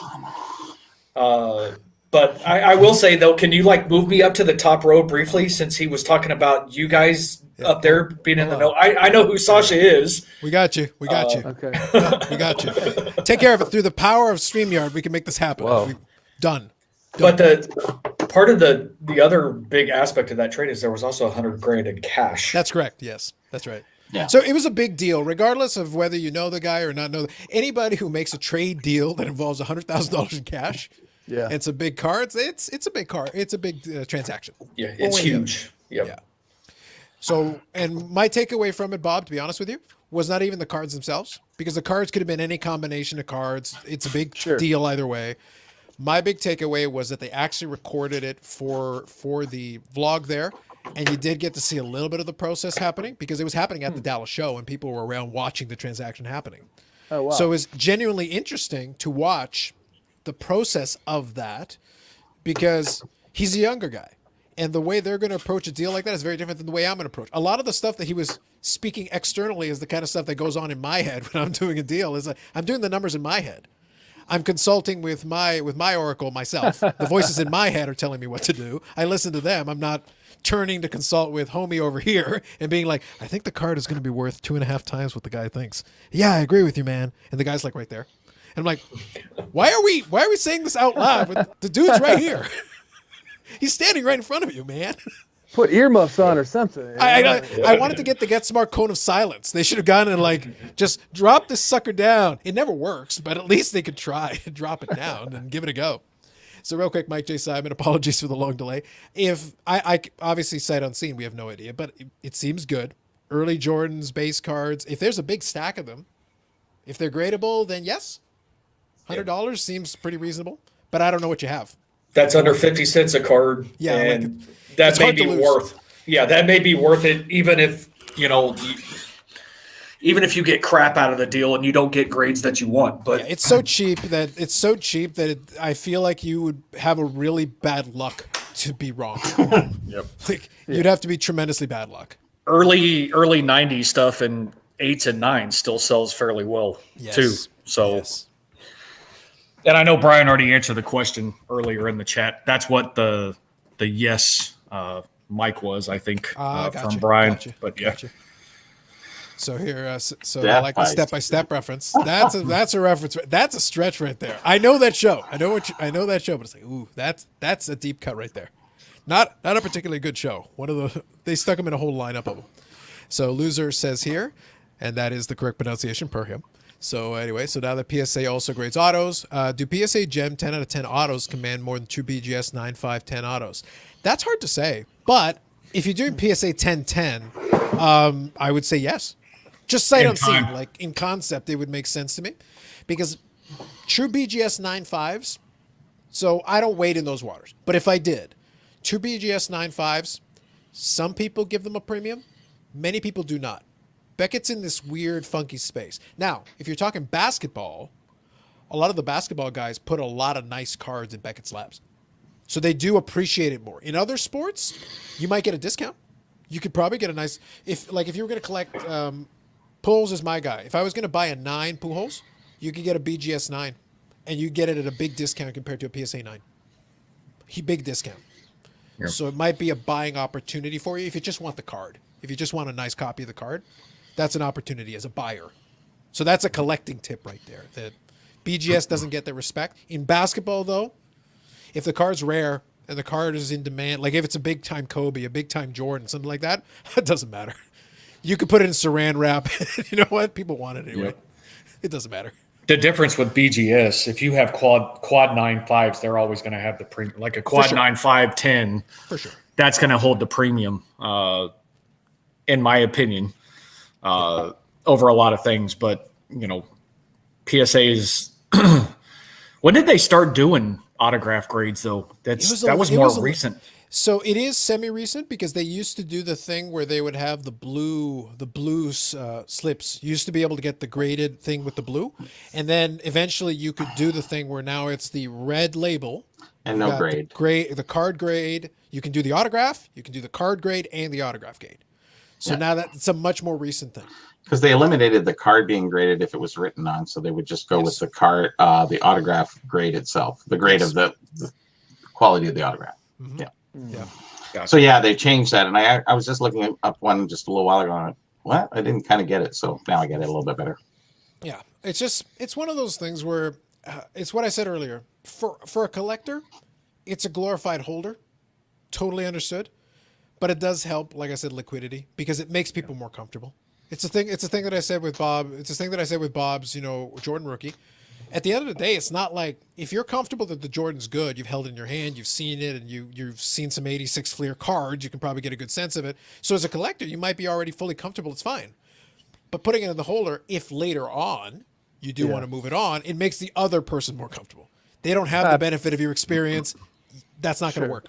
Well, we had sent, I had a couple orders out, and in the modern order, it's all the other guys. You know what I mean? So hoping if it's just like they'll all get slabbed up, and then the main card is just sitting there raw. So I'll find a way to get it in a slab. Even if it's just like, do I might have to pay these dudes again to evaluate it just to tell me it's authentic when essentially we already know that. So.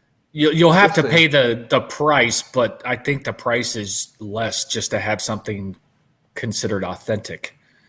Isn't the pricing really? a little? Isn't the pricing structure different? The pricing is really based on the value of the item, because it's the value. So it's one of those. So let's put it this way: if you have a T206 Honus Wagner that is authentic, you're still paying.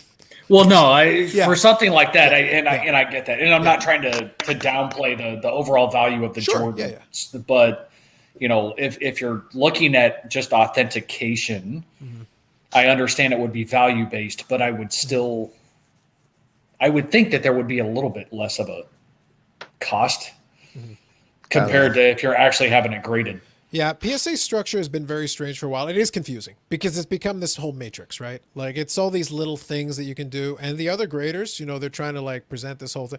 When you add the subgrade situation, which I like the concept of subgrades. I do. And it is nice to have that little extra nuance because maybe the card has certain categories that it's a little bit nicer in. Nicer centering or something would be potentially nice. But the thing is that for a lot of these, they make it a value add, so they add an additional cost. So they'll lead you with, oh yeah, $8 a card. But if you want the subgrades, it's 10 more. Well, then it's $18. It's 18. It's not 8. It's 18. Call it what it actually is. So it's like I get it, but it's. Well, I think BGS's additional cost for subgrades is fairly. It's not overly pricey. Yeah, I think it's like $5 or something. But in fairness, though, they've adjusted their normal pricing accordingly. Well, they've done the opposite. So now they're like, oh yeah. It's $18 for the whole thing. It's equivalent. They're like, okay, but what is it without it? What is it without the subgrades? 17. So basically, I might as well. Yeah, just tack it on. 1,700 or 17,000. Yeah, exactly. So here you go. Here's two Beckett's. Yep. Look at the size. The card is. Oh, sorry. The card on the right, or my right, is. Yeah, you're good. Go ahead. It's 1/8 of an inch bigger in width, the same height. And look at the size of the holder. Like, come on, guys, what are you doing? And under the new Beckett pricing structure, you get charged by the amount of plastic in there. So it's based on weight. So you're my carbon footprint is growing. Exactly. Jesus. That looks like an old label, though. It's one of those on which if you send it in. No, the other one. The other one. Oh yeah, that's an older one. Yeah, that's an older label. They changed the font all over the place, but I don't know if you guys ever got a chance to see. I did a live stream where I showed a clip of the Beckett guy talking to the Beckett grading guy, and they were trying to talk about the indicators of authentication, and they were going to like the little logo in the corner. And then the Beckett guy goes, yeah, we thought so too, but it turns out there's some variations. I'm like, you don't even have consistency in your holder?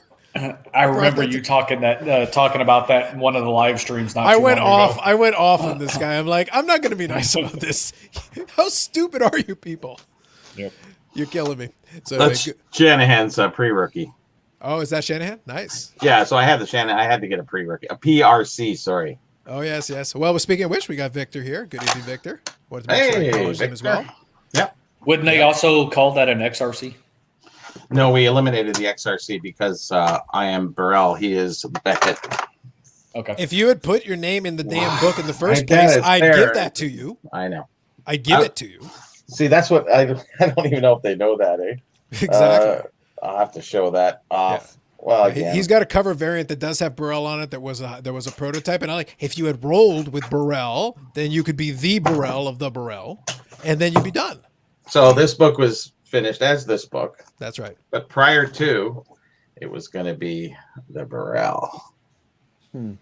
Damn. Fire your marketing guy. Like wrong.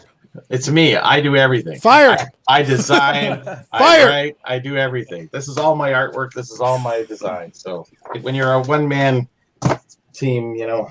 So Bobby, in all seriousness, Yeah. before Carlos starts jumping on comments, because there are a few. I want to grab a couple. There's some good comments here, but go for it. When is the newest edition of your price guide going to be released, so all of us can be aware and do our best to make sure that we try and support you? It'll be a website and an app, and it's coming out whenever I finish the damn lists. So I'm anticipating 2 to 3 months. The app's been tested. It's working very well for iPhone and Android. The website is up and running. We're doing tests right now, beta tests, and we're going to keep doing that along the line of uploading as well. So I'm just finishing the cards. I'm on 87. So once I go to 89, 90, I stop, and then I go back to the food issue and build up from there. I'm already halfway through the food issue, already logged in. So I got half of the food issue and then all the merchandise, which is all this fun stuff that you like. And once that's done, go back, recheck everything, reprice a lot of things that I've sent in earlier that kind of the prices have went up on, because I've been working on this for almost 2 years now. So, so I anticipate by the summer we'll have something, and it'll be a pay site. Yeah, I talked to Bobby, and once he's a little bit closer and the site's kind of ready for prime time, we'll throw it on the screen. But it's just he's got to get into a position where it's ready to go and ready. No, good deal. It's just one of those in which you support us. I want to make sure that we can support you, though, too, in the process. I mean, that's what we're here to do. So that's the reason why I wanted to ask the question, because I don't know how often it's come up in deeper conversations. So I wanted to just pose the question. No, for sure. It's a great question, Steve. It's one of those things I've been kind of sitting on standby, just waiting for Bobby to give me the nod. And it's like, whenever you're ready, buddy, whenever you're ready, I'm here to do it. I don't have any issue. I know Bob's got a hockey stick, so that'll be interesting. Let me grab one of your comments here, and then we'll check that out. Just hang tight for 1 second, Bob. So I just want to grab loser's comment here. It just says, thanks. He's talking basketball. Yep, no worries. Confused about it because they do look better on BGS slab. One thing I'll say here, don't let the value aspect of it throw you off if you're buying it for collecting purposes, because Beckett isn't bad for basketball, especially. You're not gonna be that far off. If it's one of the other sports, then you're gonna want to lean PSA just because the market prefers it. But if you like basketball, BGS is fine, and PSA will be fine. And if you prefer the Beckett slab, then lean towards the Beckett slab. You'll be happier. It'll feel better to you. So go with that. SGC. I think here's the thing. I like the SGC holder with the black border. There's some cards that do better with it than others, but I think there's some ones that really look good with that holder. Well, they doubled their price too, did they not? They increased it. They increased it. Almost. Yeah, almost. Yeah. 25 a card. They don't grade autographs though yet, do they? They just strictly do card grading. I thought they did for like a cup of coffee, but it's really hard to get proper authenticators. So I think they've gotten out of it. If they did, they might have tried it for like a minute and then gotten out of it. But they grade a lot of stuff that PSA or Beckett won't grade or don't want to document, because to go through, you have to jump through a few hoops with PSA to get them to authenticate or to take on new card submissions. So new documentation of cards. So Agreed. Makes sense. Beckett, they're easy enough. PSA is the hard one. So SGC, yeah, we'll grade it. Yep. That's the truth. Yep. So I'll quickly answer this one from Mike J. Simon. I'm familiar with M&T grading. We like to tease KSA because of their inconsistency and their crummy holders. M&T doesn't have that problem. I don't like the holder, but M&T's biggest problem, honestly. Now, I haven't dealt too much with their grading. We can always look into how their grading is. But on honesty, a Canadian outfit is going to struggle in this marketplace. And they did they not use a mint leaf on, like, really? Yeah. Really? Here's a mint leaf. Oh, let's do a mint leaf. What are you, Greek? You want to with some with your lamb? Come on. Listen, man, I live in Canada, and I've lived in Canada for most of my lifetime. I wasn't born here. I'm a citizen, and I want to emphasize that in every possible turn. Panama. Anyway, so the point is, Van Halen. my tolerance of this country has limits. So I refuse to give it any. They come up with some dumb shit here. Maple syrup, fantastic. It's like Canadian bacon, excellent. It's like M&T grading companies, trash. Just trash. And sometimes it's their fault, and sometimes it's not. Sometimes it's not their fault, but it's hard to get acceptance if you like are operating in a regional thing. Like, and the thing is, it applies everywhere. Like if I said, okay, so if it said, MNT, I forget what it stands for, the actual thing, but if it's if MNT was Montana New for something. I'm sure it does. I hope it does. I hope for their sake it does. I hope it's for their sake it does. Oh God. But if somehow you had like Montana grading and it was literally just based out of Montana, which one of you wants to submit to Montana grading? Which one? Bob? Joe Montana? If it was Joe Montana, it might have a shot, but I'm talking about the state. No. Yeah, that's what I thought. Yeah. Because if you're leaning into this regional thing, it's just weird. It feels odd. You've gotta have like this, like a PSA is professional sports authenticators. It is what it is. If you didn't know where they were out of California and they had been out of a different state, would you have noticed? Would you have cared necessarily? Not necessarily. As long as they're grading the stuff, as long as the market accepts it or whatever, MNT is just kind of there. Some people like it, but it's just there. Is it like mint without the I? Is that what that stands Maybe for? that's what they're going for. I don't know. But my job isn't to But why support the them just leaf? because they're Canadian. My job isn't to support them just because they're Canadian, because they look, if they're trash, man. I don't know what to tell you. Yeah, it just seemed like a silly name. The first time I saw it, I said, "Is that a mint leaf? Really? Really?" Did you like do that at the booth? Because that would have been funny. I would have recorded that. That would have been I think it was. I think it was some. Yeah, it was at one of the smaller shows, very small shows, and I went, "It's a mint leaf, right?" I think I took the pamphlet. It just, wow. I just did a quick peek, and there's nothing on their website that indicates that MNT stands for anything. Just throwing that out there. Now, out of curiosity, I don't have the site in front of me, and I don't want to spoil this. So, what era would you say this website is from? Does it feel modern to you? Does it feel like it's from 1998? No, there's some modern touches to it. Because some of these sites are bad. KSA was notorious for having a hideous website for years. And do you know that Nathan from KSA, because I know him very well, he writes code. He's a computer guy. Yeah. You think he'd have the best site? Well, Have you ever maybe he stopped coding in 1998. It's that old thing that the mechanic drives the worst looking car or something like that, right? Listen, it'll be fine as long as he didn't put frames in there. I remember that in the late 90s. If he put in frames, we're done. Yeah. This conversation's over. This conversation's over, bro. We're done. Yeah, that's funny. And we got there was another one from Canada, wasn't there? It's GMA? I thought no, GMA is stateside. Oh, is that GMA's out there. Okay. Yeah. But they're Some people have low been end. submitting to GMA. Some people like GMA a little bit there. There's like GMA fanboys out there. There's like Yeah. Facebook. Really? Isn't that Oh, yeah. doesn't he work out of his mom's basement or something?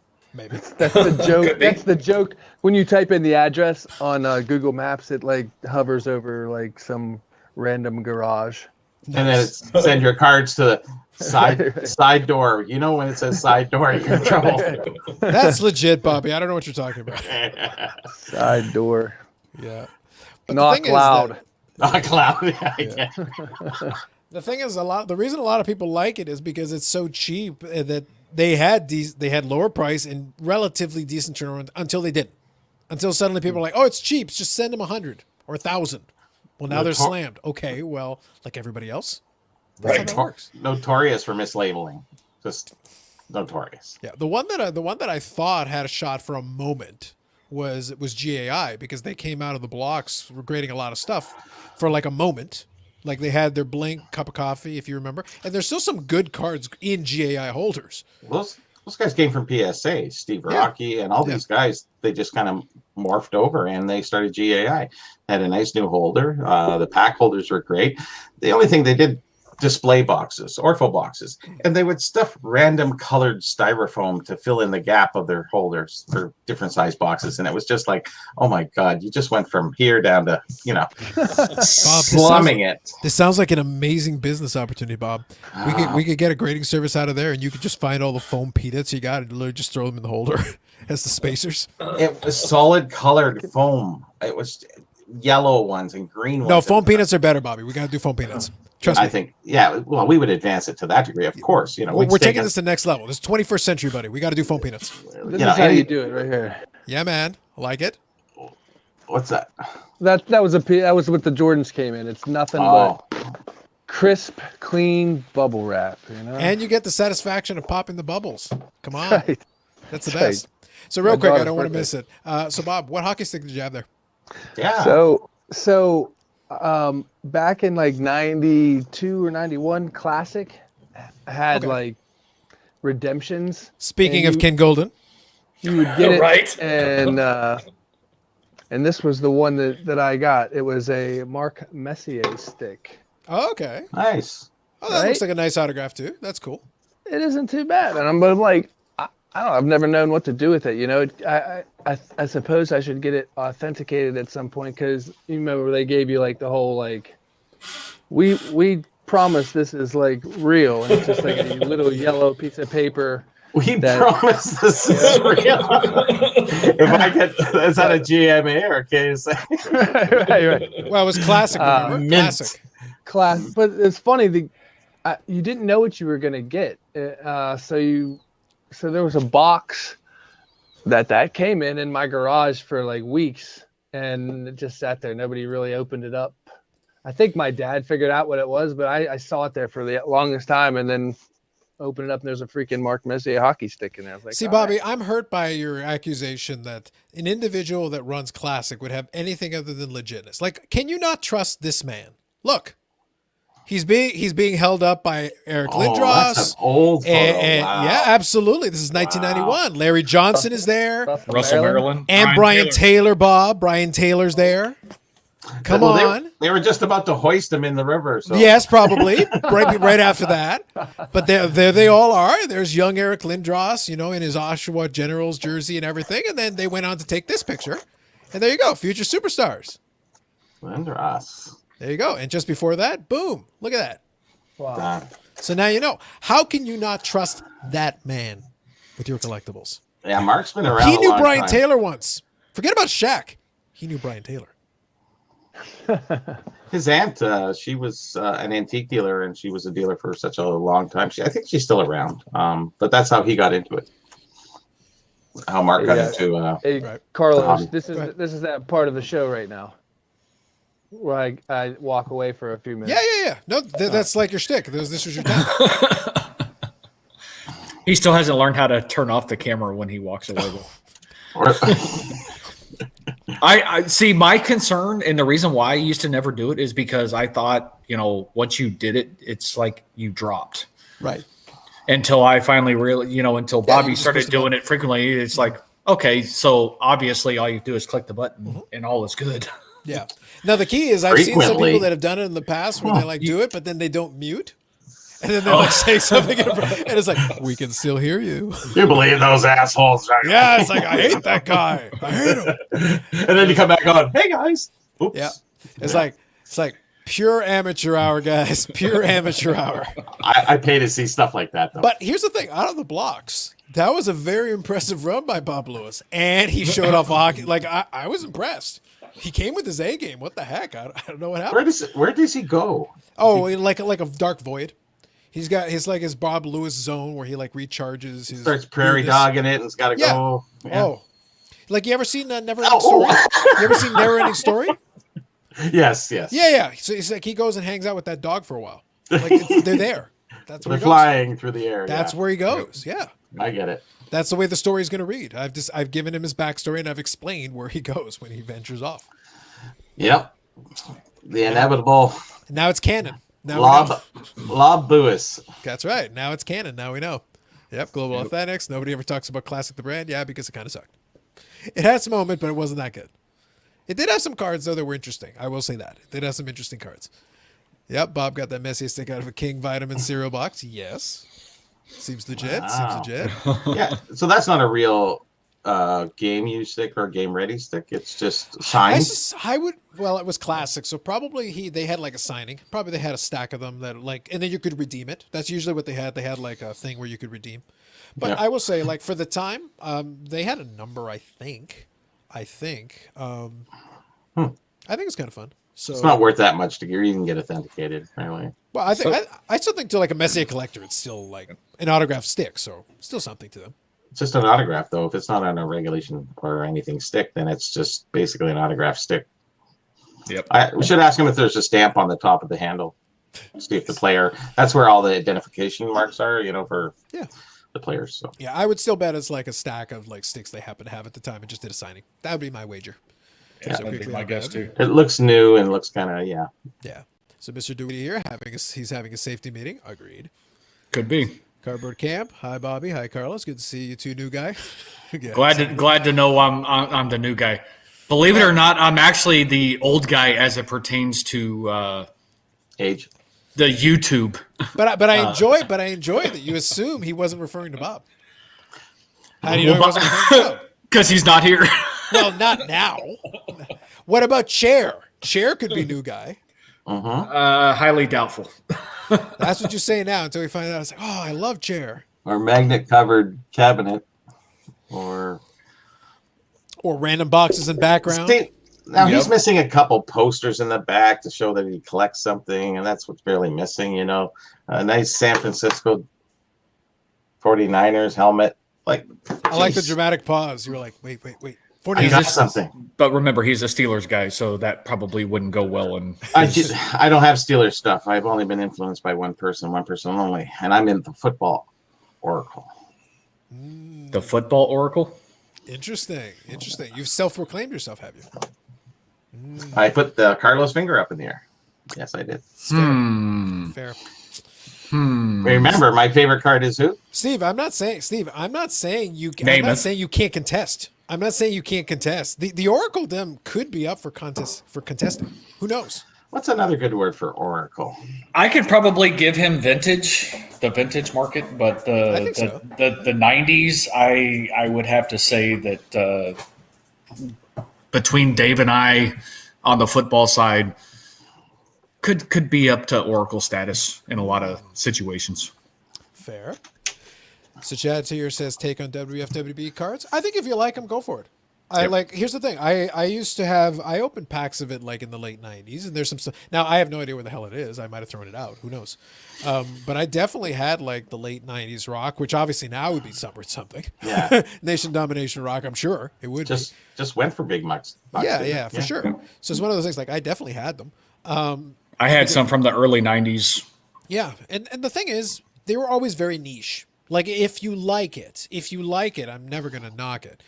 I don't feel like it was ever rare, but in fairness, a lot of us probably treated it the same way I did, where it's like it was just kind of a, if it went in a box somewhere, and if I still have it, it's hidden away in a box, buried underneath a bunch of other stuff. And Like the rock and roll cards and all those other ones that were kind of junky. Yeah, and at the time there were plenty of them. Like I opened packs of that. I can give you like a reference, and Bobby will know. Well, actually, both of you guys will know this one because they were all over for a while.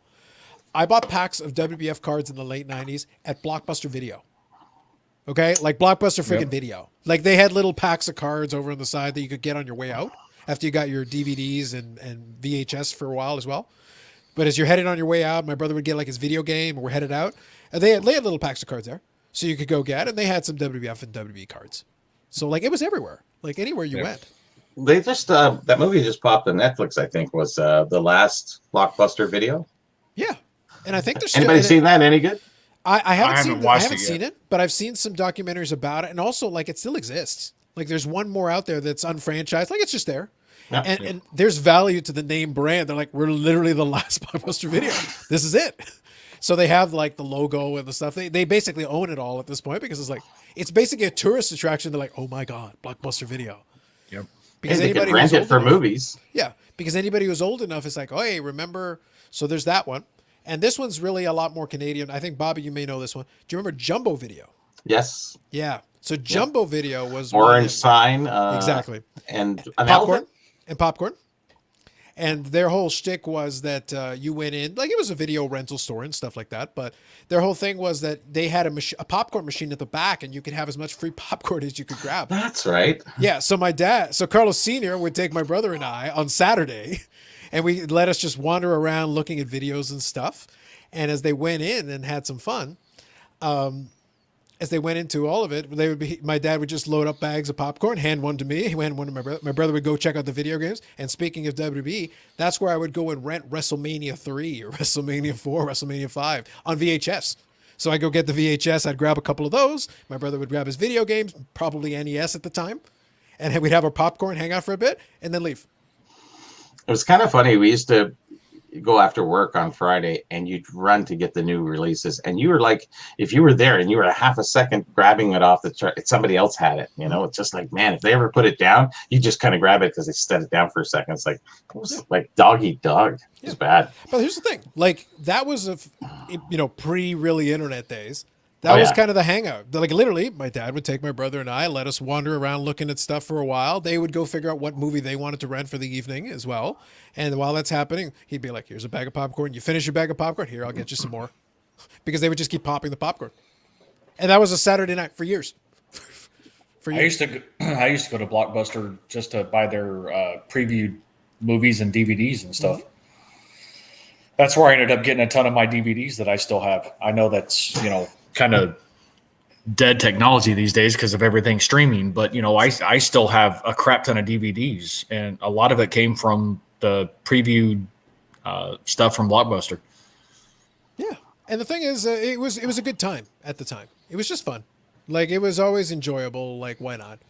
But that's stuff like that. That's why we never got around to it, because I totally forgot when Garrett and Mike were doing the wrestling show and we did the thing and they asked me about like the wrestling background. I totally forgot. I wanted to give like the Blockbuster story the Jumbo Video story, because that's where I got to see the wrestling DVDs, SummerSlams, the early Survivor Series and all that. It was all VHS tapes. Oh yeah. And that's how I got to watch a lot of these things. This is all pre-WWE Network. Didn't have that. We had to get it on VHS. That's how you did it back then. Wasn't that Jumbo the elephant, named after the one that got killed in Canada? Lord knows. By that train. That's a Canadian the whole- Who knows? It is. Yeah, probably. Canadian lore, they had Jumbo, the largest elephant in the world at that time, or I guess North America, and they came up Canada to do something and it got hit by a train. Poor Jumbo. There It you go. Now. was a big thing. And I believe, I could be mistaken, I think Jumbo Video was originally, I think the headquarters was in Quebec. So that's where I think they started up, because the stores at the end were, I think, all in Quebec as well. So it's like, there you go. It's like, that's a very Canadian story, though. It's like, oh, it seems so friendly and fun. It has a dark past. Very dark. Very dark. It's like, it's all fun and games in Canada until someone finds out he was a dead elephant. It was. And we celebrate it in cartoon form. Bring your kids. Have some popcorn. Yep. I actually happened to stumble across my old Blockbuster Video card. I think I got one here too. Yeah, it was classic. All right, so here you go. Cardboard Camp has a question. Deshaun Watson. I like him. I obviously bought a card. I'm holding on to him. So now, what I want to see is I'm hoping that the Texans actually get over it and just trade him to somebody. That's starting to pick up, it seems. Yeah, I think so. There's some, lessening of their hold. But part of that's also because Deshaun Watson's in the news about all these assault allegations, though, too. Yeah. I know like the first suit or whatever that was basically dismissed, but there's more of them coming out these days, it seems. Yeah. So there could be a lessening because of that. However, I don't think it's impacting any of the hype around other teams looking to try and bring him in. Yeah. So Yeah. we'll see. I think the real answer to this question is this. If you were able to buy at a reasonable price, because I was able to get it really cheap in the example I was able to get my hands on, then sure, buy. What's the card we're talking about? Deshaun Watson. Deshaun Watson. So if you were able to buy cheap, you're probably okay. If the worst comes to worst, like I'm out 30 or 40 bucks, I'm not going to cry that much about it. It's not a big deal to me. And I was able to get a PSA 9 of the optic, so I'm happy. And if it turns out he goes to a team and plays well, then I'm sitting pretty there too. So it's one of those things where it's fine. Now, if you've already got it, maybe you hold and you're hoping for something to happen. If you are concerned, because they're mentioning some of the accusations, of course, here in the comments as well, and I'm seeing them, so I'll bring them up there. But the thing is, if you're concerned about it and you think there's like a big time problem with it, I'm not going to knock that. Then sell. Right. Then the answer is sell, right? So logic would where you think the next 12 months for him is going to be is the answer to your question. Yep. If you think it's going to go well, then buy if you can, hold if you have, but if you think, this might be the peak and then get the hell out, then sell. Because the rumors are it's between Denver and San Francisco. Mm-hmm. San Francisco has a huge market as it pertains to quarterbacks, just because of their legacy with Montana and Young, most notably. Denver has a big market when it comes to quarterbacks, though, too. So it's one of those in which there's potential there, but I'm with you. It's one of those in which, depending on what kind of transpires with what's going on the legal front, that's really hard to know for sure. Yeah, the NFL is weird because there's two directions this tends to go. Two, one is teams don't really care. If I can get this quarterback for whatever, maybe I get a discount because of the issues and the concerns, and I bring him on and he plays well, then I don't care because it's the NFL.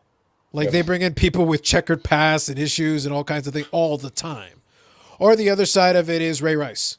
Your performance is declining. I've got a problem. Get out and never come back. So but Deshaun Watson's performance hasn't been declined. He's playing quite well. So he's probably going to have more rope. They'll give him the benefit of the doubt. They'll be defend yourself. Let's see what happens. We'll take a stab at this. Well, and there could be a settlement in which we don't ever hear anything more out of it. So right. It's one of those in which it gets brushed under the rug. That's always a possibility too. Yep. So I'm going to make sure I grab these comments here. So Mary Dan says, old school UFC and VHS also fun to watch. That is the truth. Especially the early UFCs is interesting. The rest of it is just related to how many women are accusing, 9, 12. I'm totally with you. And the thing, that's why we gave the caveat, right? If you think that's going to end up being a factor that's going to hinder his performance, or that a team won't pick him up, or that he's going to be suspended or out of the league, well, then if you have the card, sell it. Yep. That's the honest answer. That's the best answer I can give you. If you think 12 months from now he's playing maybe with another team and playing well and has a chance to make playoffs and do all these things, well, then buy if you can or hold if you have. Yep. Those are the categories, the buckets that we can put it under. And that's completely a fair assessment too, and I 100% agree with that approach. Yeah. So Brian here says the ripple effect of new massive contracts down the line is happening fast. Owners must be crying. Here's the thing. I'm going to say no, because the owners will outwardly be like, "Oh, this is tragic." It's like, how many billions of dollars did you make? How many billions of dollars TV contracts? No one's weeping for you, Jerry Jones, and the rest of you. Shut up and pay them their money. It's not guaranteed most of the time. Most of that money is even Mahomes. Oh, $450 million contract. How much of that is actually guaranteed?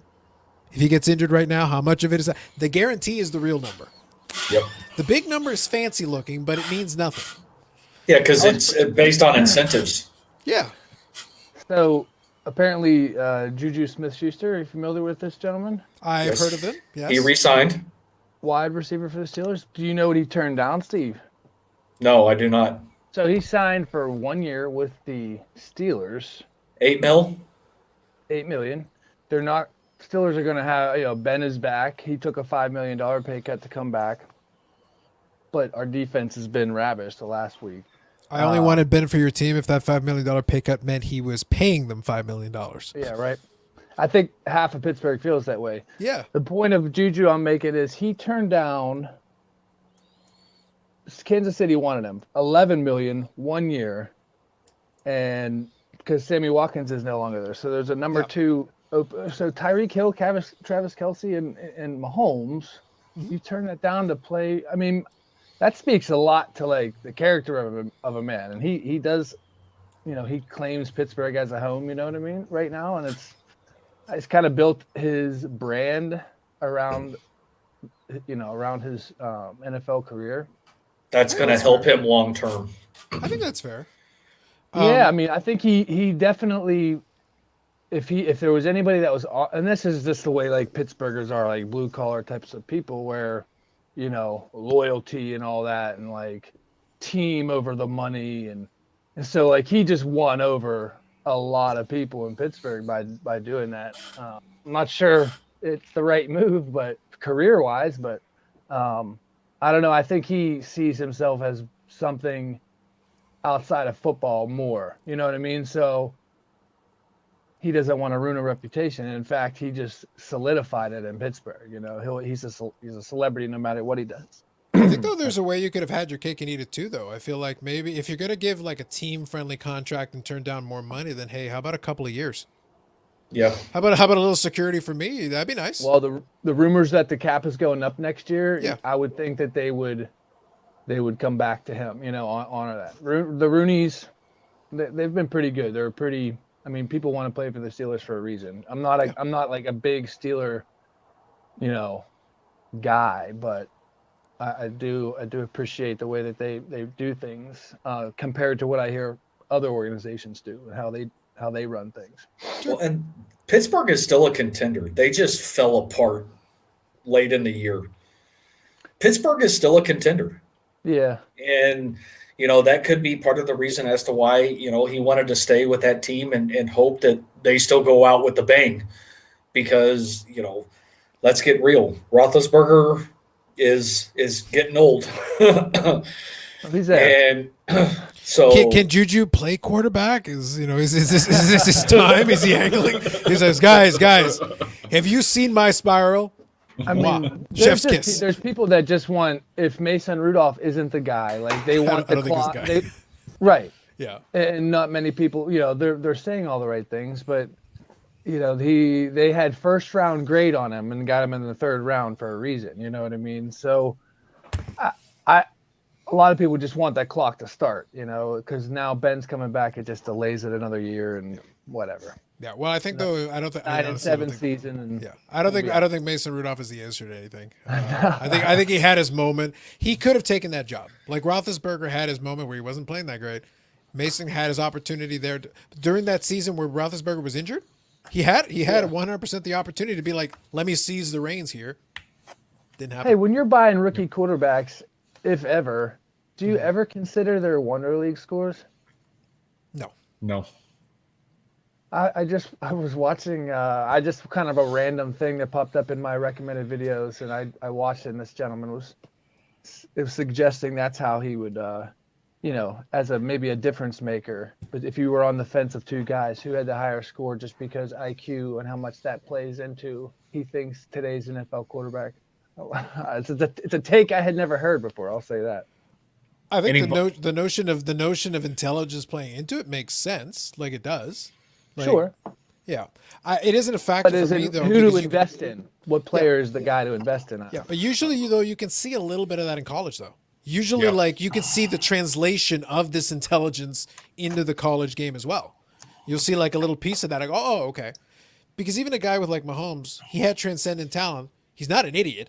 So it's like, I don't need to see his Wonder League score. Now, nobody knew what Mahomes was going to become. Let's be fair. He also landed in the perfect spot for him. Andy Reid coaching him, and that prolific offense that they were able to put together.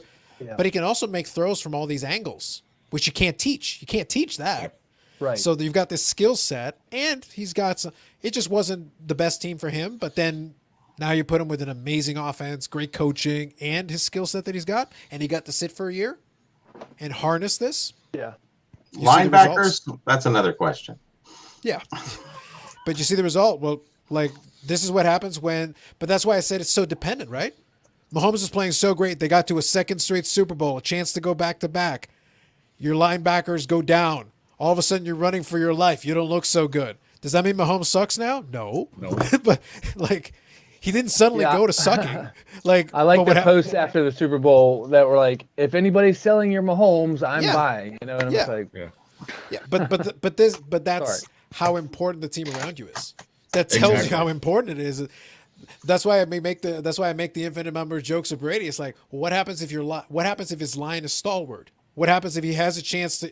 He can't move around too much. He's a little bit hurt. But what if he can sit in the pocket all day and find his open guy and pick the defense apart? As good as they are, what if they can't get to him? What if he's got a little time? This game gets a lot more interesting, and we're gonna have to see if you can hang in there for a shootout. Carlos, what's the best thing you can say about Tom Brady? Nothing. He is less hideous than other quarterbacks I've seen. Okay. But like, I'm not, again, just to play the other side of it. Like, he made guys like Deion Branch and Troy Brown, like, Pro Bowl receivers. So Okay. I feel like I will give you a real answer to that question though, but I'll also Yeah. push back on what you just said. I'll give you a real Okay. answer to your first question, but I'll push Sure. back on what you just said. Tom Brady, I would say, has done as well as anybody I've ever seen at maximizing his capability. His ability should not translate to the accomplishments he has had, but he has absolutely maxed it out because you've seen so many guys that have this elite talent. They don't train hard enough. They don't put in the time. They don't do what they need to do. And you look at them and go like, but your potential is here. And even if you were really good, you only got to here, but your potential is here. Well, Tom Brady's potential was here and he got to like right here. But because he got to there, he's absolutely maxed it out. Like there's nothing more he can do without like taking every steroid known to man. So he's maximizing what he's got. Whatever it is, he's using it. And he is a smart guy. But what I say about the point about Deion Branch and all that though, when I look at these guys, a lot of people look at the no-name guys that he made. It's like, no, you didn't make them. The thing is, that scheme, the intelligent plays that you're doing, you're working with a guy who's a mastermind. You're absorbing this information because again, you're intelligent, but you got to take advantage of all these years of you coming up with this. The New England playbook is gigantic. It's enormous. It's ridiculous. So you have to understand all these nuances. And Not he everybody runs has it. that playbook. Yeah, but he runs it after 20 years of being in it. Like Sure. he has mastered it. He like inside and out. Belichick built the original version, and then they go, as every year goes by, we add more, we add more, we add more, we add more. After 20 years, the thing is this: they've thrown out all the plays that don't work, added all these other wonderful plays and these variants and things, and Tom Brady knows them inside and out, backwards, forwards, in Arabic. So if you can do that, then everything's easy for you. But what happens is when you go in, when you go back, go to the Super Bowls. Go watch the Super Bowls when he has these big drives. Go see these throws. It's that he's not making elite throws. He's making good throws, but the guy's open. Or he's making the play. That's good play call. If the guy's not open, tell him to throw into a window that's this big. Favre in his prime could hit that window, but he'll throw like 50 interceptions in the attempt. But when he's doing it, he can hit this tight window. Aaron Rodgers can hit this tight window. Mahomes can hit this window. Brady can do it one time out of 50, but he doesn't have to because the guy's open. The scheme is such that he's throwing it to the open guy. He's not throwing it to the guy with a window this size. He'd rather throw it away than even try that because he knows what his limitations are. He's not going to try to do that. which again, it just is his strength. Agreed. So, But I'm yeah. saying his strength is here.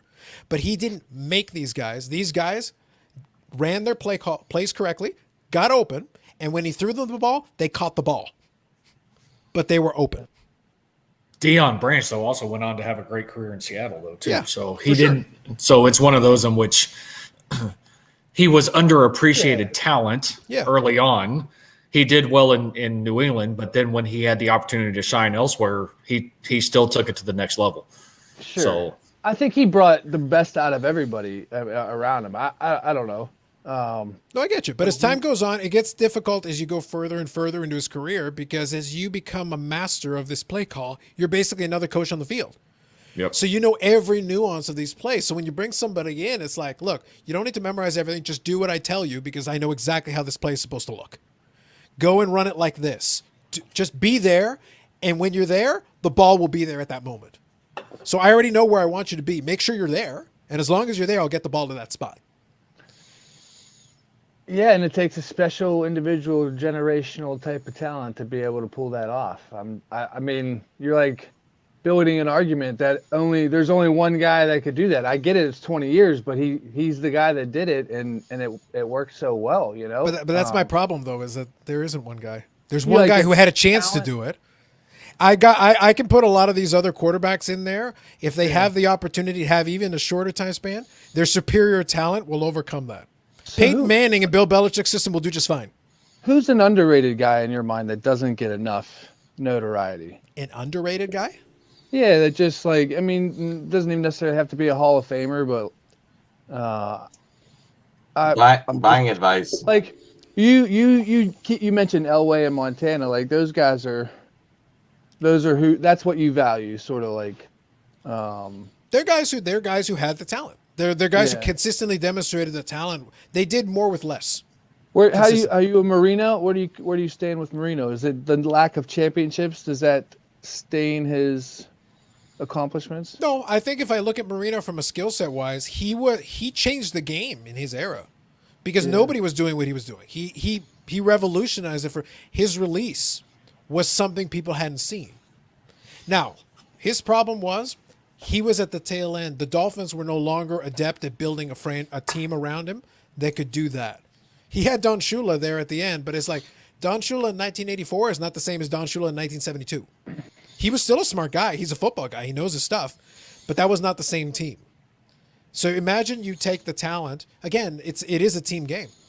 Yeah. Every time when I look at Brady and we talk about the stuff we talked about, that's why I say like, yes, he did his job. He also had a great line in front of him for years, and every one of those Super Bowl years, he has a top 10 defense. Every one of those years. That helps a lot. A lot. Sure. And the problem is when I look at underrated, the problem is a lot of the guys I can name for you are guys that are going to be like, wait, he's not underrated. It's like, well, he kind of is because the team composition didn't fit. They made more with less. Guys who make the playoffs build the stats and you see them maybe win MVPs, but then you're like, oh, why do they never advance more than a couple rounds? It's like, well, because this team isn't actually any good. They got as far as they could get. But underrated in what regards, though? Are you talking about value, or are you talking about just That's fair. overall That's a good preaching question. Yeah, topic? so that's kind of what that's just what I was thinking. Like there's this how we view people in the sport and then versus in the hobby, and it doesn't always equate to like I'm good at football in the sport. That doesn't mean my cards are valued high. You know what I mean? Like hobby good versus like good at your sport. Mm-hmm. Yeah, it doesn't transition. Yeah. And I think that's fair. So which would you prefer, Bob? Like, are you referring to like a price wise, or are you referring So to? yeah, I don't know. Like a guy like Stafford who puts up all these numbers, but I don't feel like has a hobby. Do you know what I mean? Yeah. I think part of the problem though is that he played out in Detroit, right?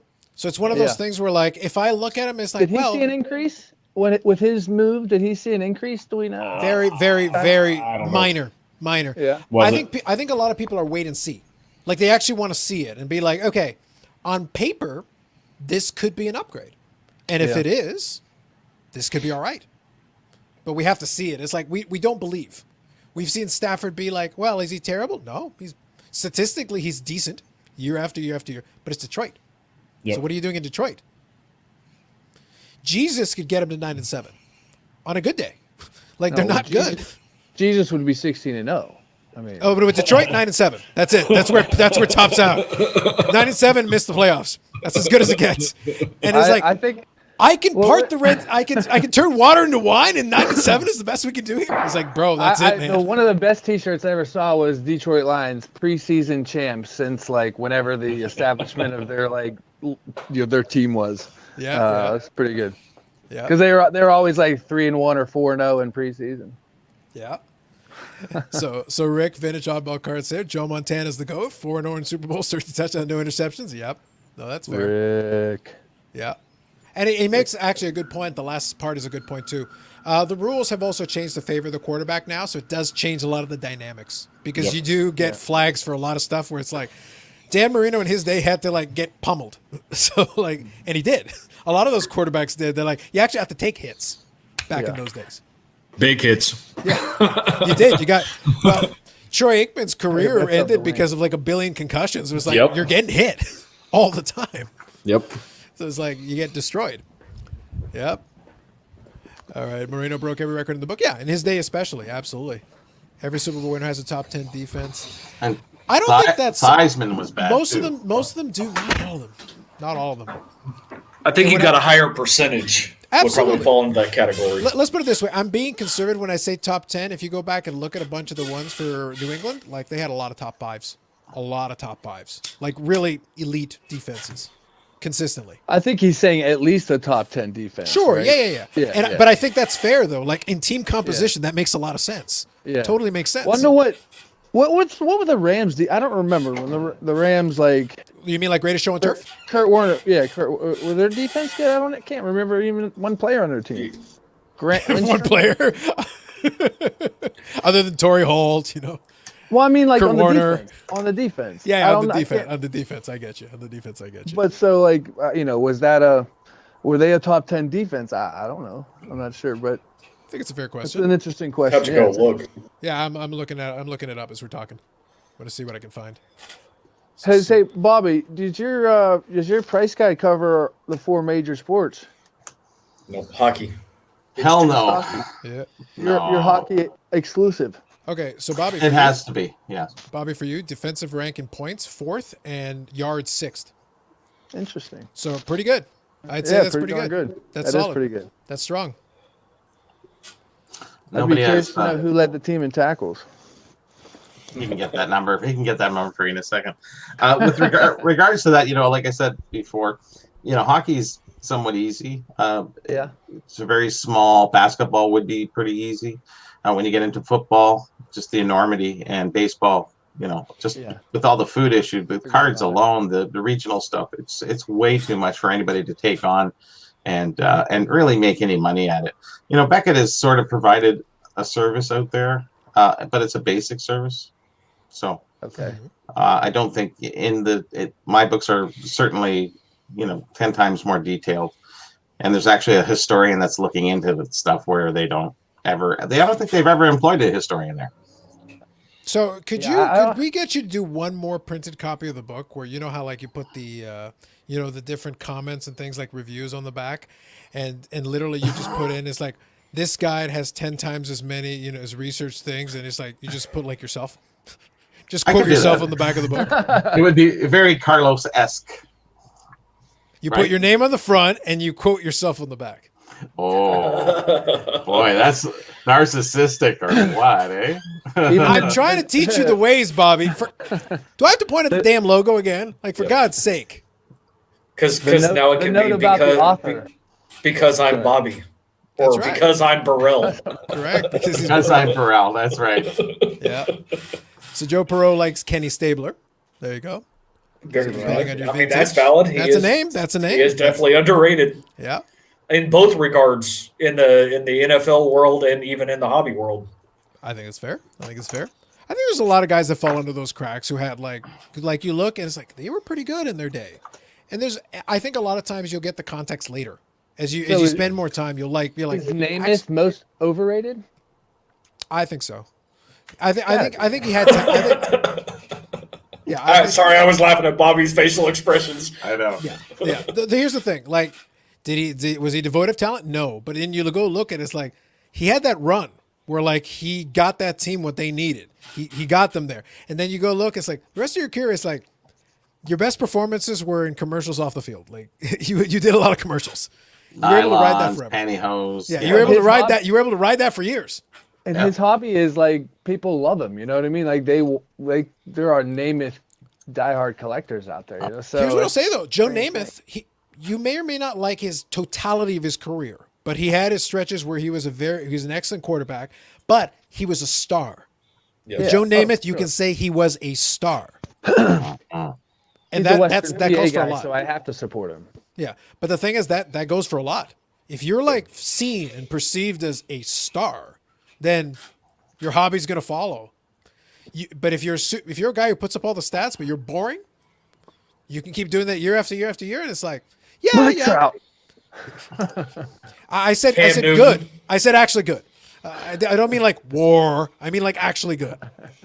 War. You got that going for you. War is great. Yeah, great. You had to make up a stat to make Trout good. Yeah. Congratulations. Was that you, Carlos, that had the pool holes comparison? Was that you that did Yeah, that? yeah. Yeah. Oh, yeah. That was good. Well, offensively, it's not even a discussion. It's not even, no. Please. No, please. He's got a good hairline, though. I mean, he looks- Great. Phenomenal. We'll add that to his candidacy. Yeah, I bought some 90s cards today. Oh wow! Oh, Glad my I'm God. sitting down for that. Whoa. You should. I might need to refill my drink. Please continue. You're going to anyways. But I was going to, but I might have to do it faster. Like, what's going on here? I was at the Goodwill Salvation Army kind of store, and Okay. they had a bag for $3.99, and usually they're Garbage. garbage. Mike drop cards. Yeah. Some of these weren't too bad, you know. I don't know. See, I don't even know a lot of these cards. The Gretzky. Never heard of the guy. Oh, I don't know. There was a Bobby Hull signed 88 SO Oh, card. the SO card. Yeah. But this is really signed. It's got a real autograph on it. Oh, yeah. Yep. Oh, the other way, I think. Yeah. There we go. Yeah, so he signed it. I thought that That's was pretty cool. cool. Some baseball cards. You know, I don't even know what the heck. All right, so hold on. If you hold it up, Bobby, hold on. Okay, so Are you this got Pirates? that's They're good Fleer for 92. bad. That's Fleer 92, I think. You That's got 91 Fleer, tops. yeah. You got 1990 Yeah. Donruss. Yep, $90. 94 Upper Deck, I want to say behind there, maybe? 94? Nope, not 94. I don't think so. I don't know what year that is. 90, Yeah, I'm not that's sure. Upper Deck. 95. The next one I on think is it. 92. I think 92, that feels like the 92 ones. It's on the logo for the last one. Yeah. The last one, they'll put the year on the logo. Yeah, and then there was a bunch of shiny hockey cards. Just, I don't even know. See, I like those, though. The Dufix They're is fun. nice. I This love one's the actually a Dufix. nice looking card. The Dufix Yeah. is awesome. I love that. I'm going to see. What they call the trophy collection in football. Yeah, Timo Solani, that's a nice card, especially for that era. And he's wearing the Jets stuff. That's pretty cool anyway. I like it. John Van Beesbrook, 86, 87 tops. Nice. That's cool. I think that's Beezer's rookie or the year Those- before. It's got to be close to it. It might be. I think you did well let's for say that price. 86. I think 86. that was like $4 or $5, Bobby, or $3 or $4 bucks. $3.99 for I got a stack. You did fine. Yeah, I was More gonna than say, fine. you did well. More than fine. Yeah. Yeah, Ground Zero says it's his rookie for Van Beesbrook, I think. So that's cool. I think so. I don't even know some of these cards. Yeah, Doesn't matter though, Bobby. With the ones you already showed us, honestly, you did well. You're already ahead. You're already ahead. Yeah, to be you honest did with well. Yeah. I don't know. For a couple of bucks, I wouldn't complain about any of that. No. Yeah, there's still a stack of them here too. On top of that, it's just, Yeah. I don't know. Let me quickly grab this question. So Sure, first, go ahead. Joe here says, 36 in the live, smash that like. Would appreciate. We're at 40 Yes. now, so double smash that like. Come on. Oh yeah, They're loving the cards, Bobby. It's all because of the cards. Yes, I was going to say it's all because of Bobby showing cards. Look at you Exactly. go. They're like, what is happening? People on like social media. Burrell is showing cards, people. It's happening. It's happening. It's the meme. what are these ones? What are these Gretzky ones again? That was like a collector's choice. They did like a little The full subset. set of Yeah, whatever. they did like a Gretzky, I want to say record collection. It might say it on the foil. It might say record collection. I think that's right. It says collections. Doesn't say record. Doesn't say record Gretzky. collection? Okay. So, do you remember how hard these were to pull? These ones right here. Which one's Bob? I don't know. You're not showing anything. I was going to say, you have to show the card. Oh yeah. Okay. Is that Some of the those- scorecard? Is that the Yeah, scorecard? yeah. The Bobby Orr scores. You want to get the signed ones. Yeah, I sure. I'd love to get those. With the black borders, just though, think, those are got to be tough for condition with the black borders. Definitely Wasn't, chipping. Yeah. wasn't that the I'll first look that signed cards? It would have to I be in the thought early the- 90s for sure. I thought the Reggie Jackson was the Reggie. Yeah. Ad- Reggie Oh, Jackson, I think, was sorry. 91. I think Reggie Jackson was 91 upper deck for that one. So let me ask a question. This is just a good question in general, anyway, because this is a kind of a preference thing, but it also depends on the year. It depends on the card. The Medano subset card, nice. So here's a question for you, and you can chime in on this one, Bob, as well, because this plays as well. All right. Chrome or paper in baseball cards? Do you have a preference? All things being equal, because obviously some have value one way or the other. It depends on the year and the card and the player. But do you have a preference? Man, the Chrome cards look really nice, but Very nice. Yeah. I would rather, if I had to pick one, it would be the paper, just because it's sort of the purest in your, if you will. Sure. Cardboard feels right. I think it also is nice that I like the chrome cards because I do enjoy them, especially the years where they had etching because that's a nice little add-on. Yeah, Especially it adds a sure. little something to it. But with the Panini chrome does it card, right. yeah, with the chrome cards, you do get the fact that you're going to tend to get nicer condition cards. So if you get the paper and it's in nice condition, it's actually really cool. As opposed to a chrome card, like a lot of them should be nice, like especially with the technology and the way it was designed. Yes. So like I grade cards. I just happened to buy this one raw, or buy this one already graded. But like, so this card to me is has more cachet, if you will, than like the chrome gold version. Even though the chrome gold Bobby is was numbered being sneaky. even though the chrome is numbered to 50, this is numbered to 2018. You know what I mean? It's a nice card though. But It's a real nice but card. I feel like the chromes would be easier to grade and easier to get a 10. So the paper might be a little bit more desirable in that. Anyways, shine kind of can rule sometimes, depending upon the design of the card. But like, Yes. I'm a sucker for just like base tops. You know, I'm kind of going through right now. How do you feel about this year's tops card design? You know, have you seen them? I don't mind it. It doesn't bother me. It's one of those Yeah. things where base tops little should have busy. like a straightforward design. It's a Like little they- busy, they- but They do, but at least it has a little team coloring on it. Like that's really Mhm. what you're expecting out of base tops. Nah, That's that your one's not expectation. good. so the idea, it's just the border. There's no like, there is a border, but it's not a hard border. It's kind of it's sort of broken up here and there, so it's hard to gauge. See that top? It's like Yeah, What are those chunks. lines going through? I don't get the lines. Like honestly, it's what turf, like they're shifting the picture. It's I don't it's know. I mean, silly. it's on everyone, so that's just the I'll way be it honest goes. with you, Bobby. That's- What's really thrown it off this year, I would say, is that tops, I think, put themselves into a bit of a corner because this is the 70th anniversary year.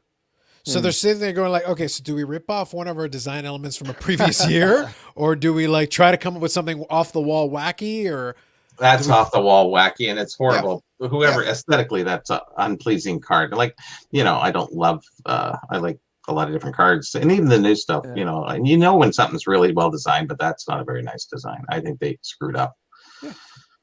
Someone needed a slap for that one because that was just What- like, well, Bobby, I'm really going to need you to stop being on the fence about this. I need you to have a strong opinion Yeah. on this.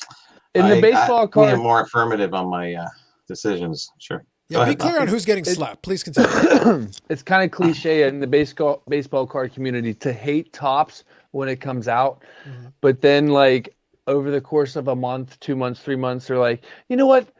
I really like this card this year. It's just it eventually it always warms up to people. It's like the same thing of like Stadium Club. Man, the photography in Stadium Club is really great this year. I'm like, that's what they're known for. I mean, that's Well, with kind Stadium of Club, their I agree with thing. you. I will say, I've been hit and miss on some of the tops years. It depends on the year. Some of them are better for me than others.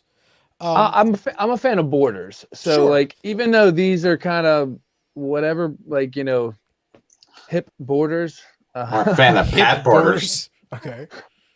I'm more of a fan of Pat Borders. So Yes, geez. 92 World Series MVP. Pat Borders. Shh. Yes. Yeah. So no, the thing is, I will say, I guess it kind of depends though on your aesthetic, right? Like for me, No, that's for a me, general aesthetic. That's Yeah. just ugly. I don't think anybody can say listen, that looks nice. I can guarantee you, whoever designed it thought it looked good. That's like they your liked opinion. Okay, man. They I'm- liked it, sir. I'm calling Carvin. Yeah, call Carvin exactly. All right, Um, so then they do this. Give me one. This is the short print of George Brett. So they bring Okay, so back. this is this is the photo variant or the short print? it's a short print variation. Okay. For card number 327, whatever it is. Right. So Okay, I do like that they incorporate stuff like this into new product. I But think it's a cool photo. I'll say it's a cool photo. I like the photo for that. Take the Not every- lines away. you hate those lines, man. They're not supposed to be there. They're just it's when something's wrong, it's just wrong. And that's So wrong. if they're not there, it's just a white border with a silver. Well, then they didn't do a good job on top of that, If you remove the lines, Bobby, and leave just the white border, it's basically what's the name? Who is the Project 2020 League? artist who just did the photos? The name Was that escapes me. Keith? Not Keith Shore, like the No. cartoon guy. One of Okay. them just did photos for a bunch of them, and people hated it. It drove them nuts. The name escaped me because it made me laugh so hard.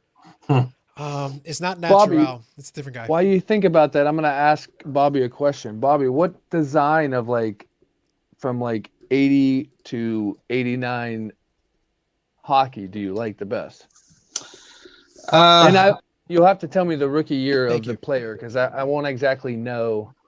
Like you'll have to say Lemieux's year or Waz's year or. all the designs are pretty nice. 84 was pretty clean.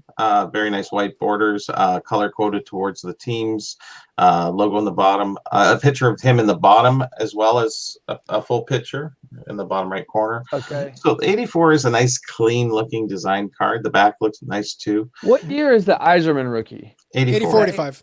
80-45. That is? Mhm. I do like that one. Yep. But it's plain. As you get a little bit more, there's extra colors on the side. Which There's one- straight to the It's picture. similar to Which it, one it is looks very like the similar to 85 83 Topps? Tops baseball. It is very Which one similar looks to like 83 the 85 tops? You know, with the like the square rectangle, like I think it's the nameplate even. Which one are you talking about now? Is it the 80? No, might it's be it's 83. Lemieux's. Oh, Lemieux's Lemieux. Okay. top right corner. There's the logo, and it's a little Yeah. dip out. It's not his rookie year though. It's like his The second next or third year, it has the bottom little. It's like they reversed it on the 86. Like Well, the Patrick 86 is Waugh. like your Van Beesbrook.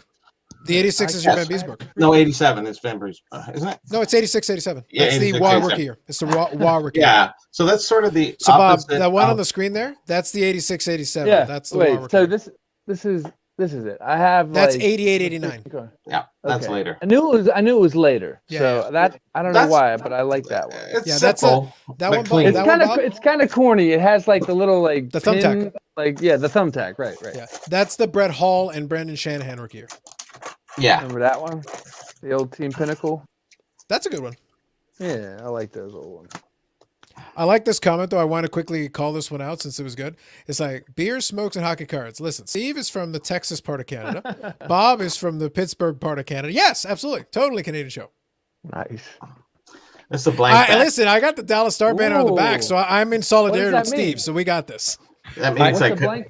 that's Doug- cut from the top of the box. Go ahead, Steve. I guess you could swap us down, and then you can put the Canadians up top, and No, us. we'll be on the left, and you'll be on the right. Well, we already established this. You're from the Tech. Listen, I got a Texas banner up here. You're already where you belong. You're good to go, buddy. Oh yeah, true. Yeah, we got this.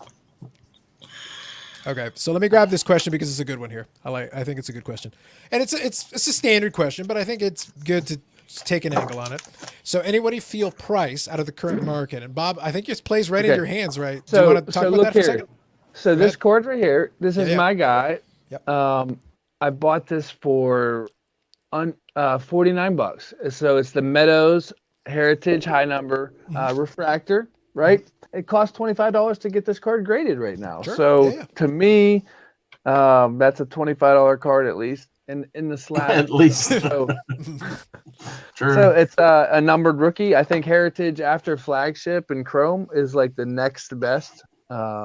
Is like the next one they look at. So this one I paid up a little bit for, but it's to get this card for Soto or whoever, Cunha, you'd be paying four figures, I'm still able to get that for right around $2.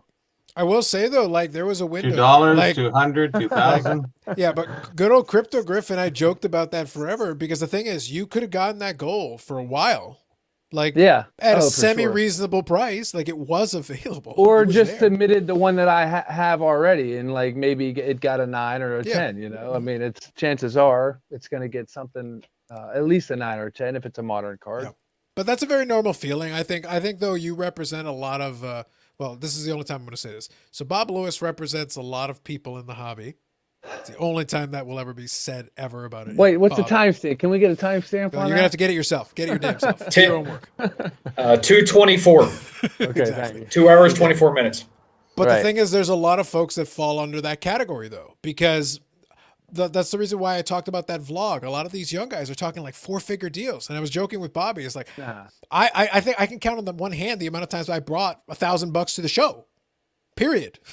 Because it's like, for the cards that I needed, I don't need $1,000. It's just there in case I see something really cool that I'm like, oh, great, whatever. Because I'm not buying a stack of boxes or whatever. I think in which case I need more. But most of the time that I bring the most money is the times that I need it the least. Yeah. I either find a good deal, or I'm like, I'm not seeing what I want at the price that works for me. Okay, so here's one. This was the first one of one that I ever picked up, right? That's a nice design card. There The you 71 tops, yeah. Beautiful. Yeah. Black border's tough, Yeah. but I mean, For sure. Under $40 for a 101 autograph of my guy. I mean, that's reasonable to me, right? Yeah. Now, if he comes out in his first series and goes 7 for 12 and, has 3 home runs, I'll be priced out of him immediately. I'll have to sell everything. Well, that's just it, though. And mind you, I think a lot of it, though, also depends on what you collect, what players, what teams, sets, whatever. It's 100% dependent on. Because right now I'm at the point where, like, I've got most of the stuff that I need. There's a handful of some cool cards here and there, without a doubt. But I'm trying to be a little bit picky as I go along. Because I'm like, okay, so this one I won on eBay last night. So this is a new one for that I got last night here. So that is Spoiler. Yep, it's spoiler. oh, that's a nice looking card. Yeah, so you got It's a dual clean patch design. there. Yeah. Clean design, cool patch, clean spot for the autograph. It's good to go out of 25. That was less than $100 Canadian. See the fading on the autograph of the gold, or it fades into the picture. It's really good. Well done. It's a good design. Aesthetic, It's nice. a good clean, and the patch is nice on both sides of that window. And it's out of 25. I like how they mirrored the patches too. That's fair enough. Exactly. Like it. So that was under 100 Canadian. Well Oh done. wow. It's a good card. Like, I'm good. I don't need to spend hundreds and hundreds and hundreds of dollars all the time. If it's a card that warrants it, for sure, but I wasn't going to overpay. That was an auction. That was an open auction. People had the chance to bid on it. I ended up 66 US. Wow. Oh, That was an open Bobby, auction. Who's your guy, Bobby? Do you have a player collector or team or? I tend to like the Leafs, but I like Bauer and I like Horton. New guys, not so much. I don't really collect the Matthews and what have you, although I appreciate them as players. You're priced out of them. We understand. No, I don't think I'm priced out of them. I just think they're priced out of me. There you go. Nice. Well done. Yeah. So I feel to a certain degree, and this has only been more recently that, I've had some bad luck in some recent auctions, going after, stuff for my guy, that it's like, I'll say it's overpriced. That is a relative term because that's all based on what somebody's willing to pay for something. So in my opinion, it's not something that I'm willing to pay certain prices for. So I wouldn't say I feel like I'm priced out, so to speak. It's one of those in which they're at a place to where I don't feel comfortable paying the price of what some of them are selling for, because that could be, situational at the time. It could be something somebody really wanted at that opportunity because they hadn't seen it in a long time. There's a lot of factors that go into play. However, from that perspective, I'm taking this opportunity to, yes, I'm doing my searches for Terrell Davis as I always do, but I'm starting to shift my focus back into like looking to try and finish some sets or pick up some sets that I've wanted off of my bucket list for years. So I won't say I'm priced out. It's more along the lines of I'm getting more burnt out a little bit on that front to a certain degree. So I'm kind of shifting focus. Sure. No, that's fair. And I think that's actually a bit of I'm glad that was a beautiful segue, Steve. That's actually a really good topic that I think a lot of folks let me catch up on these comments real quick here. I want to include a couple of them. But that is a good topic and I want to touch on it. Ooh, goat of goats. You know how to play this game, Bob Lewis. You know how to play this game. And actually, there's a question that plays into this beautifully, so we'll get to that. Let me quickly zip through these. So a couple of folks were chiming in on the Project 2020, Ben Baller, but it's Old Man Allen. That was the correct one. Old Man Allen, I forgot about it. That was the comparison I did for the George Brett. Thank you for that, and thank you, Yannick, as well. Thoughts on HGA grading? I'll touch it real quick. It's new. We'll see what happens. Their quotas are really low right now. We'll see what the secondary market is once they get a chance to grade more cards. That's the short version. I think that touches on the key points right now. and personal preference. That's right. And we will talk about it more, I promise, in the coming weeks and months as more data comes in. We will definitely Have talk we about done a comparative price would be good. I think so. I think here's the thing. I think the video is warranted now. I think there's so much interest in it now. Yeah. Oh yeah. I think a little bit of a recap is in order. I think that I'm making a mental note to be like, yeah, I think a video is warranted now. So Ziggy popped in. He says, "They're great to listen. Have a good night." So thanks, Ziggy. You're probably gone by now, but have a good one. So Dwayne has just mentioned he'd join the next round if we do hockey. Dwayne, we're almost always doing hockey. we're trying to branch out a little bit here. We're accommodating. I am in Canada, but I don't want to do hockey every single time. No. I want to touch on some other, because I collect baseball too. Like, I enjoy these other sports. Baseball was still my first sport that I collected. It's still my favorite.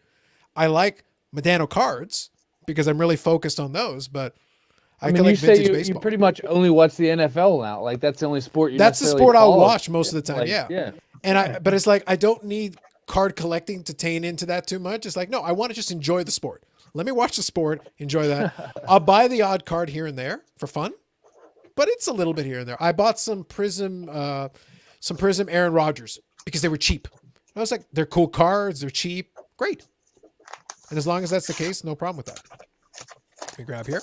So you're mentioning the Sasha deal. You should check out, if you get a chance later, rewind to the beginning. We had a good chance to talk about the Sasha deal. We definitely had a chat about it. And I think I am going to do the video doing the breakdown, though. It was so good. It was like 10 minutes of YouTube gold.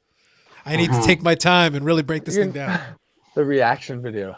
No, Bob, it's going to be, because the style of deal making that they were doing is still the same concept, but it's foreign to me. Like, I'm looking at the way they're doing it. It's like, you're almost being too transparent. Just some of this has got to happen internally. It's all happening externally. It's like if your internal monologue was out loud all the time, how dangerous that would be. That's what was happening. I was like, that could be in your head. Anyway, so I have I know you're doing comments, but Bobby, these like 7th inning sketch cards, is that something that's even like recognized by like? Okay. Subtle, Bobby. Understood. Subtle. For you, Carlos. For you. Potato chips. Hometown heroes. Look at that. Love it. It says set produced by 7th inning sketch, and then there's a phone number. Oh, really? You should try Bob.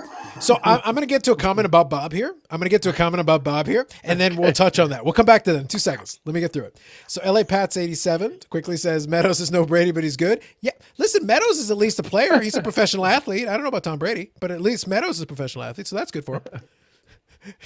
So thank you, Rick. Appreciate that. That's related to Medano quickly, because I'm trying to get caught up here. I see Medano's now. I wonder if Carson needs. It's gotten tough because a lot of the obvious stuff has gotten tricky, but I promise you, there's some base cards and stuff that I still totally need, but it's hit and miss. It depends on the years. Not out pricey if you have Facebook Marketplace to lowball people and older stuff. Fair enough. I'll give it to you. Quickly go zip through here. Comparison is the thief of joy. Yep. Ground Zero buys vintage and Hall of Fame rookies to settle for lower grades. Less totally fair. So his hockey guy's question was, who's on the bottom right? That is the Bob Lewis. He is a YouTube Hall of Famer, hobby celebrity, as you know. And I can get my patch if I. Yeah, if I you might have. prove You might it. have to, just to show him the cred. But he's a Hall of Fame YouTuber. He does an annual video once a year, like Christmas or Thanksgiving or whatever. Like, he'll make this video, pomp and circumstance, big countdown. So he already did the video. So the clock has started 364 and a half days until the next one. That's right. So it's coming. But He's made two. There's people. He's made two. Do we count both of them, though? Because I feel like one of them was like almost forced. It wasn't like a natural, organic Bob Lewis. It was. That was the reason why I did it. Exactly. Yeah, exactly.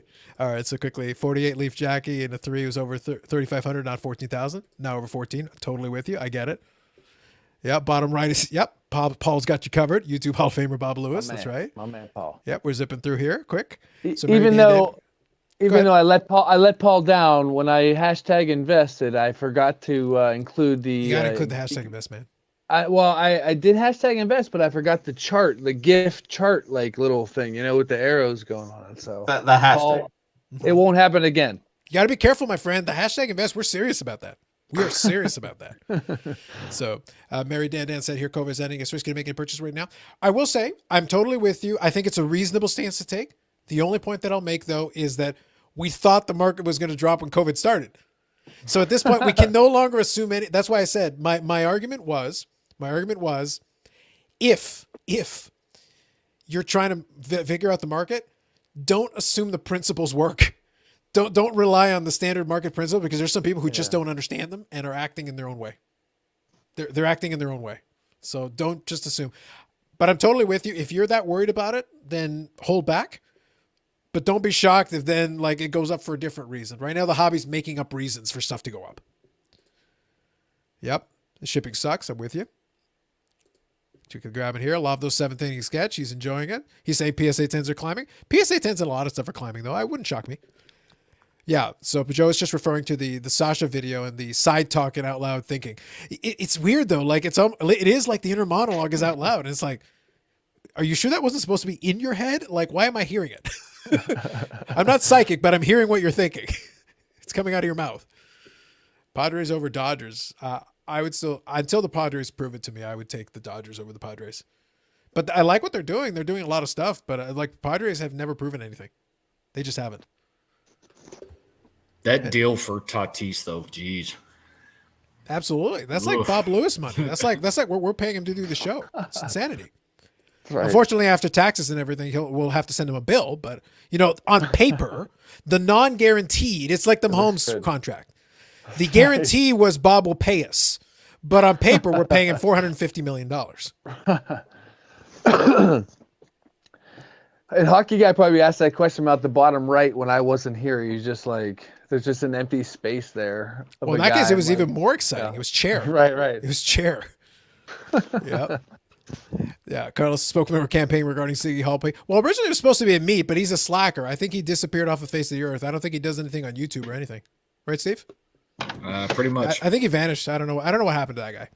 Weird. Yeah. Who? Yeah, exactly. That's what I'm saying. Yeah, COVID situation actually encourages buy more. Yeah, more crypto. Crypto Griff will love you for that statement. With all the money being sent in, I actually have a little crypto story, but I'm saving it for Crypto Griff. I reached out and was like, all right, what days are you good to do a stream? I got to get you on. We got to talk a little crypto for at least a segment. Yes, everybody should set their calendars if and when that. We'll have fun. We'll have fun. I want to be on when crypto's on. Yes. It'll be all the Doge talk you can stand, Bob. Yeah. There you go. Yeah, best panel we had on. No, I appreciate that, Paulie P. Don't bring the drunk guy out again. But Bobby loves the drunk guy. He loves making fun of the drunk guy. Oh, it was so much fun. But I understand. I hear your feedback. Yeah, staged. Yes, probably. All of it's staged, Joe. All the world's a stage. Didn't you know that? All the world's a stage. Have you seen my new video? Sorry. No, I have a hashtag invest right now. I got to the end of the comments, so go ahead. You're good to go. So this is where it's at right now in Norwegian Longships. PSA slab. Vikings. At least it's nice art. At least it's nice art, whatever that is. From the Norwegian, the 1955 Topps Norwegian Longship Rails and Sails series. Yeah. Yeah. Nice. I'm Norwegian. If you haven't picked up on that. Anyways. Yeah, we got it from the Viking call at the beginning of videos. We got that. All right, good. Yeah, the videos are so infrequent. Sometimes people forget, but I'm just reminding them. I got a new video on my YouTube channel. Okay. I helped somebody do some kind of work on something, and the guy designs videos, and he did a video of me. So. Okay, just in general, a video of you, or is it like? Well, about a historian. Just a couple-minute clip on me, and I didn't even know he was doing it. He sent it to me and went, "Wow, that's amazing!" Like it was cool. So well edited. It was just like, "Wow, perfect." Can you share it for? This is something that's on there right now. This is out there. Can share it. I guess can't you, Charlie? Of course, but who? But is it? It's on YouTube then? Yeah, I'm under Bobby Burrell YouTube. Okay, so it's just under your name. Okay, gotcha. It's the only video. There's a couple hidden ones nobody knows about, but I mean, there's a couple good ones. Guys named Bob tend to just name their YouTube channels after themselves. I mean, I don't know. Listen, I wouldn't know anything about naming your YouTube channel after yourself. Yeah, sure. Let's search Carlos. Yeah. All right, so hold on here. I'll look. Let me see. So I guess technically I'm the only one under a pseudonym then, at least in the panel currently. There are. I thought your first name was Broncos and your last name was Steve. I was confused. So- That's it. Strangely enough, You were the 79th. Some people are the second or the third. You're Bronco Steve the 79th of the Bronco Steve dynasty. Yes, that's correct. Steve is in my phone as Steve Bronco, so kind of fits, right? You You gotta be careful. You gotta be careful, Bobby. There's a Bobby Burrell Jr. as well. who Oh, has is it 10 really? videos. Yeah. Damn. There's actually a couple of Bobby Burrells, by the way. There's a couple. Well, I the saw a race couple. car driver is Bobby Burrell, all right? Okay, Bobby- it's like a 3-minute video. That's not too bad. Yeah, we can definitely play that. Sure. There's also a musician named Bob Lewis out there that is just trying to bite off of my fame. So, Nice. Sure. Let me get caught up to the comments here and I'll play the video. What are the doggy coins? Wait until hashtag CryptoGriff gets here. He will tell you all about the doggy coins. You guys buying NFTs? I haven't touched it. No. Here's the thing. CryptoGriff and I will have some fun because we're going to do it in the irreverent way. Like, we're not going to take it too seriously, but we'll chat about it a little bit. But I haven't gotten into it. I'm familiar with it a little bit because I like to be familiar with stuff. I like to look into stuff like that, but like, I'm not putting my money into that. Go ahead, Bob. no, I didn't know what NFT even was, right? I read this article and I saw somebody do something like he was an independent artist and he was like, is NFTs like, does it have a place in the hobby or blah, blah, blah. Mm-hmm. I didn't know what it was. I looked it up and then I realized, and I did a little research on it, right? Yep. So in 2017, like kind of when it boomed, it was the crypto kitties. I have familiar heard with of the that, crypto kitty? Yeah. So you could literally like breed digital cats. Yes. And that's I don't want to reveal this, but there may be an individual on this panel who maybe was one of the early adopters of CryptoKitties. It's the last person you would suspect. I mean, interesting. I was fascinated by like this idea, Yes, and then go on. just to think like, so we're thinking like collectors from the 90s and 80s, you know what I Uh-huh. mean? Like, and guys are thinking about like what are tomorrow's collectors going to be like, and that's what it is. They live in a digital age, so it seems like a good bet. I mean, it really does. But I'm not a gambler, and I don't, so. You open I'll packs. How can you I'll- not be a gambler? But I'm saying I'll stick to tangible stuff. I'll stick to stuff I can hold in my hands. I think there's a lot of folks who are in the same boat. They're like, honestly, it's not comfortable because. So we'll hash this a little bit after I show the video here, but Sure. the thing with a lot of this stuff is that what concerns a lot of people is it's not tangible, which I totally get. But we're getting into this weird middle ground, and we'll touch on it a little bit more. But we're at this stage now where some people are trading cards on an exchange, basically, where it's being housed in a warehouse, where you're trading the theoretical of the card. The card might physically exist, but you never touch it. Like it's never in your possession. ComC, isn't it? Yeah, well, ComC is an example. PWCC Vault's another example. Yeah. But here's the thing: you could technically be buying and selling cards and never physically take possession of them at any time. Would they even? So is print that them? really that far? What I'm saying, Bob? And take a minute to think about this. We'll come back. to Yeah. it. But is that fundamentally different than a virtual card at that point? Because it might as well be virtual to you.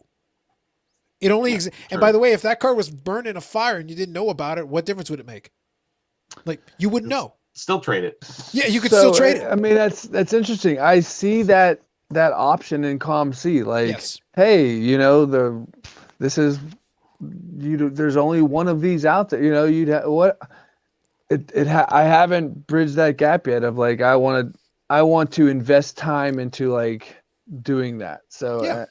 but people have and people are, I'm sure. Otherwise, it wouldn't be an option. So, I'm just not that guy. But that doesn't mean it.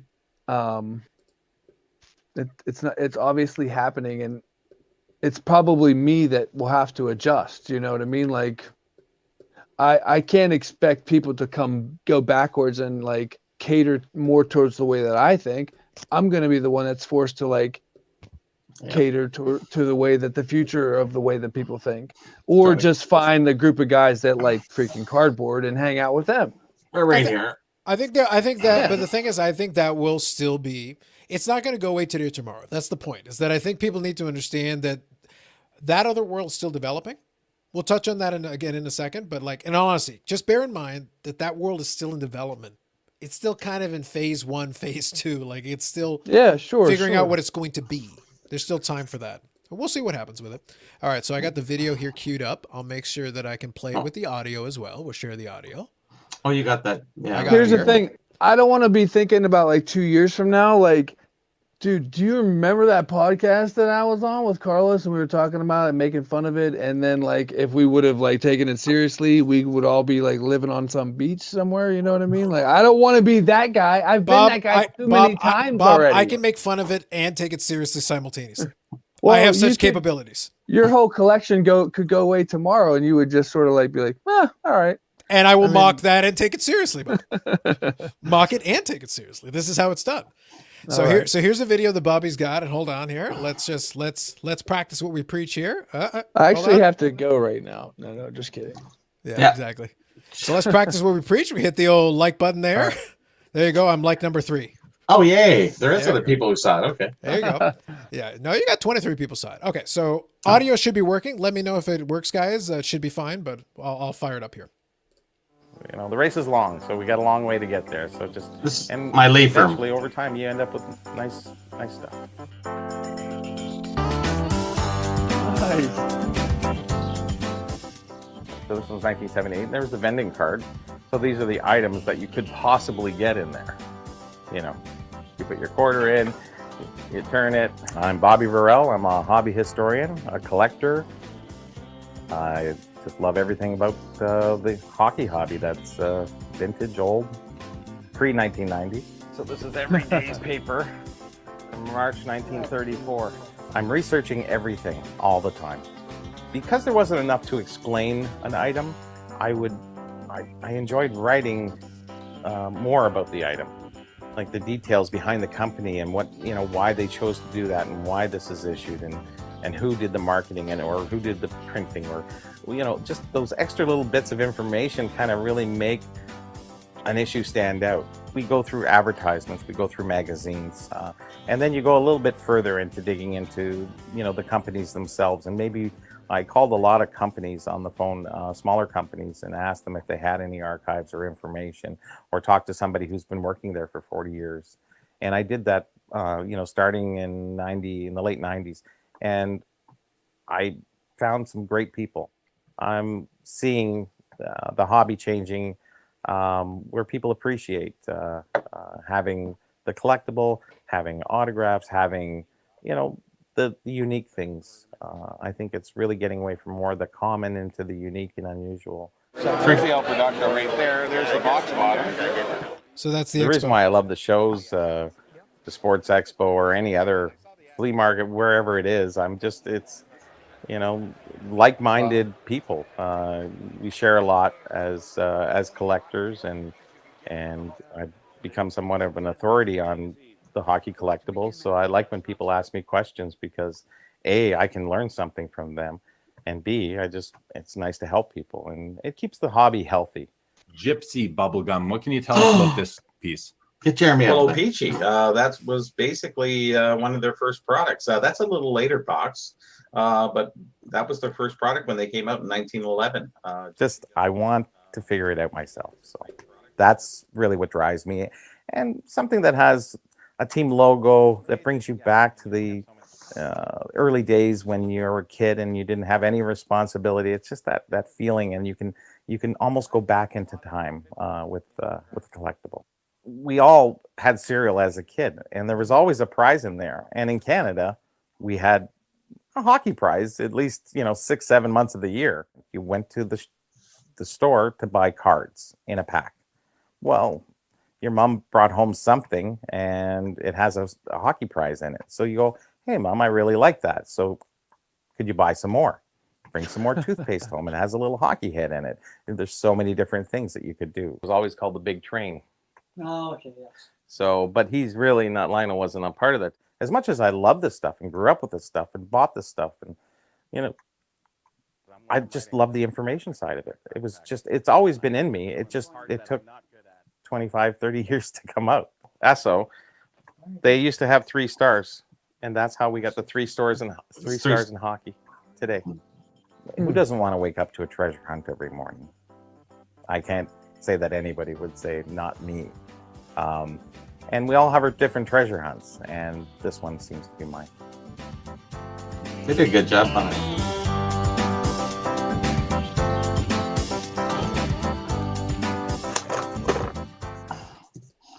Look My at one that. and only.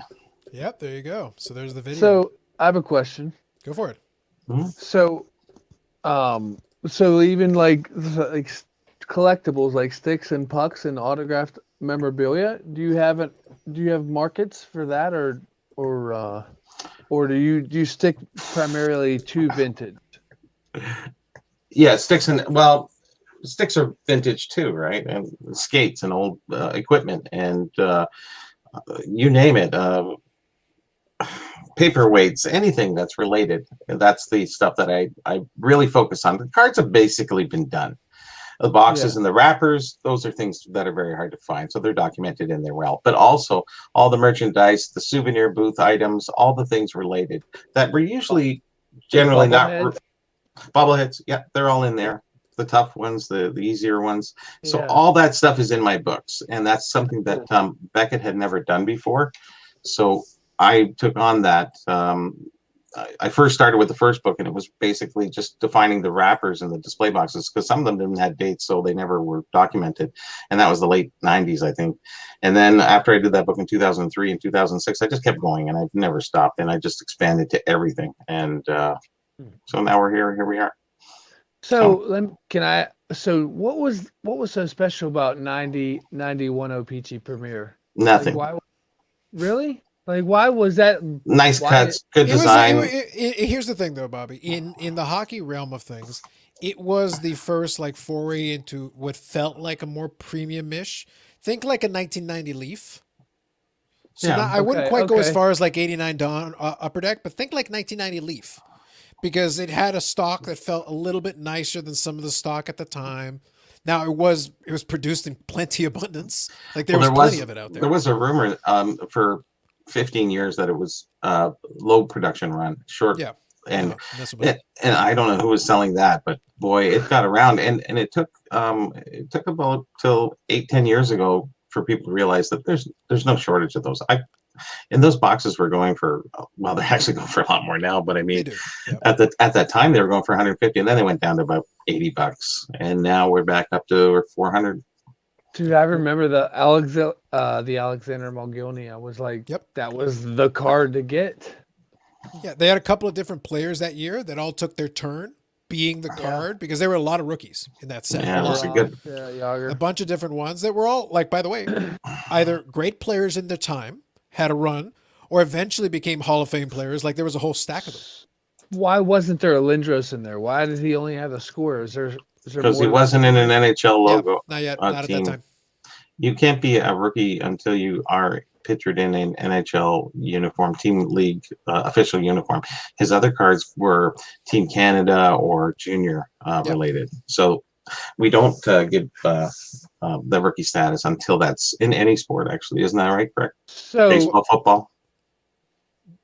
That was the rule. The rules shifted all over the place, but it's one of those things. But like for Lindros, he Hockey's created that. Pretty steady. Yeah, it's been pretty consistent. But that was the whole thing. Like otherwise, I'm sure O-Pee-Chee would have loved to put Lindros in there and take advantage of it, like a lot of other ones would have at the time, because he was super hot. And if they could have put him in there, like if there's a way, is there a way we could put him in there? Like, can we? They would have tried.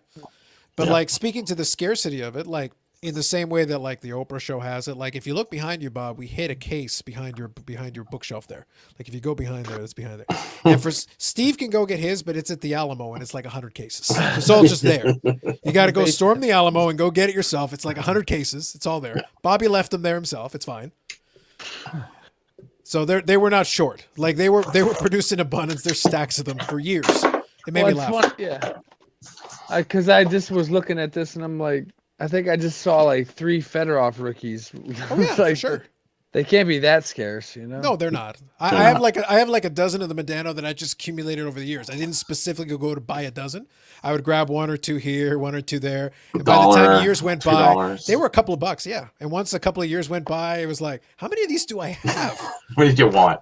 Yeah, it was like stacks. There's no shortage, but they are quality cards. Exactly. Good looking, And well that's designed. and that's his best quote unquote rookie. But it was available in abundance, like tons. So let me include Joe. Joe quoted the thing beautifully here. All the world's a stage. And all men and women merely players. They have exits in their entrances, and one man in his time plays many parts. Thank you, Joe. We'd expect nothing less from Joe. Yep. So see, because Bob's not here, I'll include this comment. Hey, Bob, go Pirates. Oh, but Cher Missed can't him. reply. Oh, no. I'll get back to him when Bob shows up. Anyway, so quickly I'll zip through here. It's cherry. Yeah, exactly. Buying and selling. Yeah. So Sharpshooter says Patrick Beck Davis says NFTs are here to stay. I'm okay with that. I don't have any objection to it. The only point that I would make is that's like saying blockchain is here to stay. This is the technology or the piece of it. We're not talking about a specific NFT here. So the concept of NFTs, sure. Reasonable. Seems sound. I'm okay with it. All good. For the specifics, we'll have to wait and see. Like it's too soon to tell on the specific ones. Chad Miller, so I think they're having some chat about some players here. I'm just zipping through. Best thing of 918 is hot is there are only one Topps and no Peachy rookie card per player. Still affordable too. Very fair, Mary Dan. Very fair. Just A different time. Sure. Yep, for sure. Just caught up here. Where is this? Oh shoot, I'm way behind on the comments. All right, hold on. I'm trying to get caught up here. Well, there was quite a bit of discussion about some specific players because there were some questions that were going on while the video was playing. Yeah, okay, I'm zipping through here. I'll get caught up here. So Hockey Guy says Bobby Roll seems like a nice guy. He's all right sometimes. He has his moments. Allegedly. All right, so Victor, all-time great Bob, says Bobby the Legend, great video. Thank you, Victor. Justin says, well done, Bobby. Rick enjoyed it. Really cool. Very good stuff. Victor wants some merch. Speaking of not explicitly merch, somewhere in the direction of Ely, Minnesota, I sent 2 envelopes out in the mail today. One's going to Ely, Minnesota. Steve, you may or may not hear from it. It depends on whether Dave decides to hoard a card. And Victor's getting an envelope from me as well. So he better not hoard it. If you would have told me, I would have given you my address. It's not like you don't have my number. No. I'm with you, but it's one of those things where I was going to send us some other stuff anyway. Oh, gotcha. And like, here's the thing. I don't put it in a regular envelope. I put it in a padded envelope, and I'll make sure custom. I don't want any issues. Here's the thing. As soon as I put it in an envelope and say parcel, it's $7.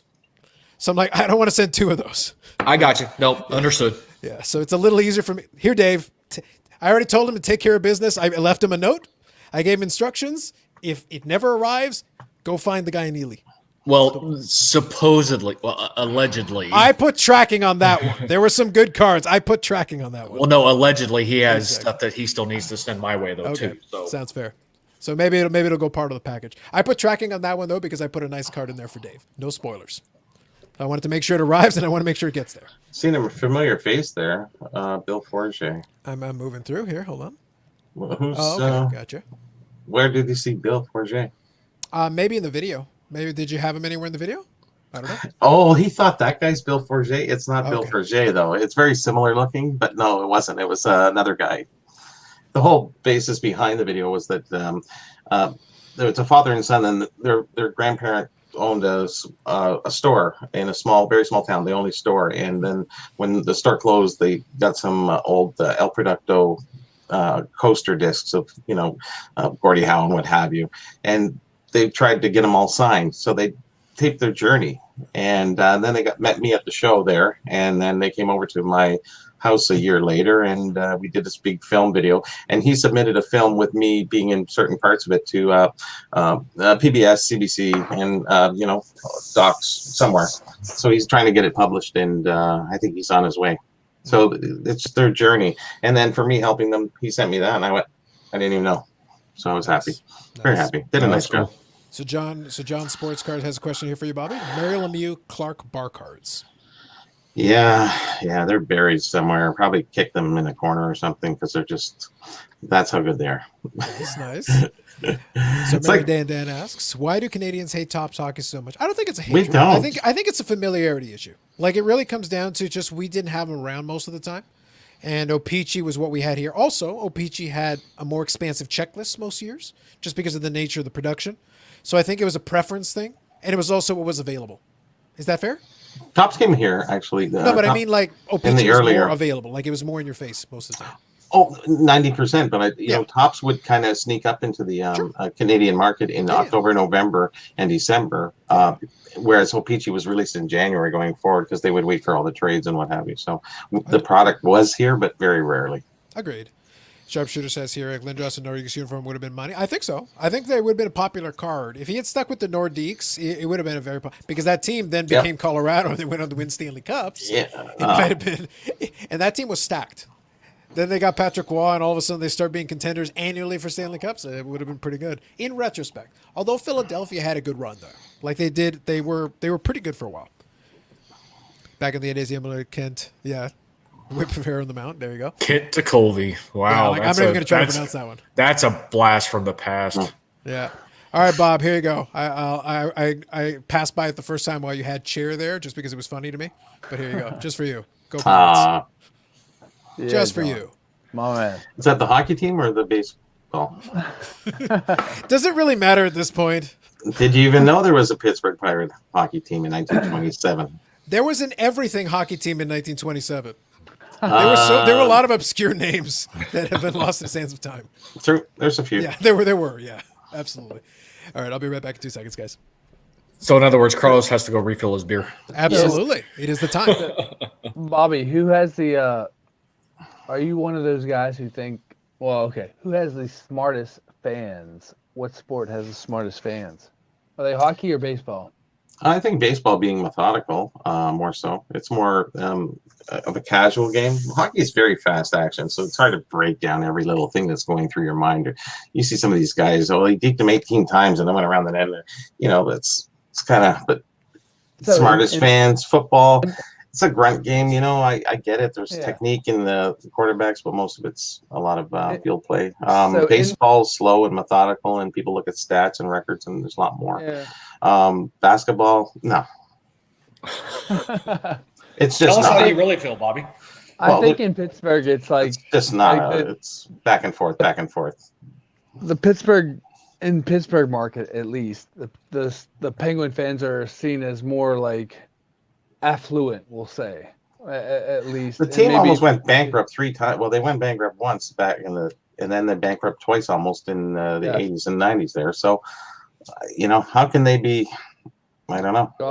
God bless Mario Lemieux. You know, there would be no Penguins without him for sure. Exactly.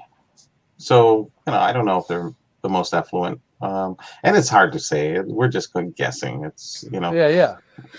I think baseball are more casual stat guys, you know, so having a little bit more sense of math and maybe being a little more astute that way. So hockey guys might not be as stat oriented as baseball guys, but like, is the Ovechkin thing, is that something that's in the hockey community that's being talked about, like the potential there? Oh yeah, of course. That's huge. Yeah. I can't imagine it not being. I mean, Nobody really liked Ovechkin, and then they did that video after he won the Stanley Cup, and everybody lost their heart on him. And you know, they said, "Yeah, I like Ov. Oh, he's okay." I think he's a phenomenal player. He was always a phenomenal player. I give him a lot of credit. You know, a lot of guys aren't liked because maybe they're not too nice after the games, or you know, that their persona is so bad. But you got to give talent where talent's due, and I give Ov top grade for talent for sure. We get a lot of OV talk in Pittsburgh because of Crosby, and then like, you know, the comparisons there and the era that they're of the same era. So Crosby's great, but he's such a nice guy, right? Too. Dude, the guy. Listen to this. I didn't know this. I heard this recently on just local sports talk radio. So when a new guy, whether it's a rookie or a signing, comes to the team, Crosby is actually the guy that like goes house shopping with him or apartment shopping with him. So that just to me is like unheard of. I don't know. The guy is I know people, it's like a love or hate with Crosby, but they're as far as a professional and how they should carry themselves, I don't think there's anybody that sets the standard better than him. Why would anybody hate Crosby? I don't really see it. 'Cause I think they didn't. I don't know. As I understand it, it's more like he was a baby. He was a crybaby early on. Maybe He kind of was, but I'll say time. as a professional hater, I don't hate Crosby, but I do agree with this assessment. As a professional hater. And this is kind of what I do. It's kind of what I do. Exactly. But I agree with this assessment right here. So, like, I don't hate him just because it's like, what do I got to work with here? Like, I got nothing. I got nothing. Well, so Basically, you're right. Yeah. So as part of my career, I was in property management in downtown Pittsburgh, and we had we oversaw an apartment complex of upper scale, right? Crosby had an apartment there, dude. You would have never known that he was a resident there. Like, the guy was so under the radar.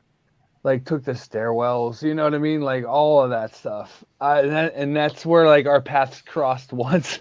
And it was sort of this surreal moment. And, like, he got his haircut, like, down the street from down the street from that apartment was a sister property that had a salon on the first floor adjacent to, like, where the lobby was. I was a security guard at the time. And, yeah. He just would come in there and get his haircut like it was nothing. Kind of cool. All right, sounds fair. So Brian, I'll sell you for $1 million a piece. The top loaders? Yep. Yeah, I'll get to the comments. So I'll get that up here for a second.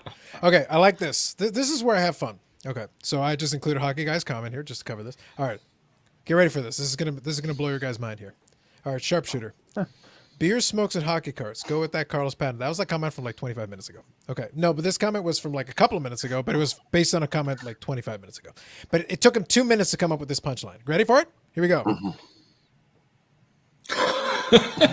That's it? That's it. I'm not even upset. I'm disappointed. Jeez. That's the best you can do. But it took 2 minutes. Really? Yes, 12:07 to 12:09. That took 2 minutes. Yeah, Carlos is disappointed. That's so weak. Yeah. If it had been like on the like boom, you know, okay, but 2 minutes. But even then, it's like your follow up is anything better is because I'm Carlos. Any name is better than sharpshooter. Ooh, take that! Wow. I know. Boy, I'm so proud of myself, and it took me less than 2 minutes. This is why I chose Bob Lewis as my channel name. Because it's your name. Really cool. I couldn't think of anything really cool. Okay, You know? fair enough. Sure. Oh yeah, I know, because a lot of people have those so-called cool names or memorable names. I think, Broncos 79. I mean, that's just like yeah. But he's from a dynasty of Bronco Steve. There were 78 before. That's a dynasty, my friends. That's a dynasty. Sure, So I'll take that over what the actual meaning. I don't know what the significance of the number 79 is. And It's I don't know. my Birth year. date of birth. Birth year. It's 79. I thought you were much older than that. Excuse me. I'm sorry. wow. See, that's a proper shot. And that took less than 2 minutes to get to the punchline. Well done. Hey, Bob. Fuck you. There we go. You just seem so much more mature than me. I'm 81. So it's all good. You mature? No, Bob. Those don't belong in the same sentence. Amazing. So to seem so much more mature than me, you have to be at least 10 years old. So That's a fair assessment. I'm the 60s guys, man. Yeah. 64. I Imagine. remember That's the like 60s. hippie days. It was cool. I think I'm second on the panel this evening. You are. yeah. If Bob's 81, I'm 83. So yeah. So Okay. Bob, yeah. So Bobby anchors this thing, but you're second on the panel. Somebody's got to, right? Not only does Bobby anchor, but Bob's in general are the foundation of this like chat arrangement right here. You know? Mathematically, this is accurate. True. It is. Yes. It is. I can't argue that. I once heard. I'm just gonna put this. You once heard. You're going to quote someone. Go on. If an individual had met 10 people and one of them was named Bob, they would most likely be wanting to trust that person. named Bob. Out of Sucker. 10. Bullshit. Was this quote from a Bob? Right? Did you say this to yourself in the mirror? Is that what happened? It was definitely by a doctor, and there's Dr. documentation. Robert. Did you what? think you were a doctor when you were looking at yourself in the mirror during this conversation? I'm just telling you, Dr. I'm not- Robert Lewis, I presume. I'm not saying that because I'm gonna like be doing a live sales anytime soon or anything Lovely. like that. But yeah, Oh, so is that a shameless plug, Bob? That you want to use this platform to? I have been plugging a live sale for at least 18 months. So Wow. Well, that may be your next video if the countdown kicks in. It'll go to all zeros. It's like, guys, live sale. It's like, I thought this was a video. Well, we'll get to that. New Yeah. countdown. Restart. Bob I can actually tell- does better than I do from a plugging perspective. I don't even plug the show. That's So- fair. Do you want to plug the show right now? No, we'll Is let that- Bob. We'll let see Bob that continue. card right there? Is that an That is old a card. top loader or is it? Okay. That is a really old So- top loader. The story behind this card. The Mesopotamians collected cards. Right. So And he's got my, like Carlos' hand up there or something.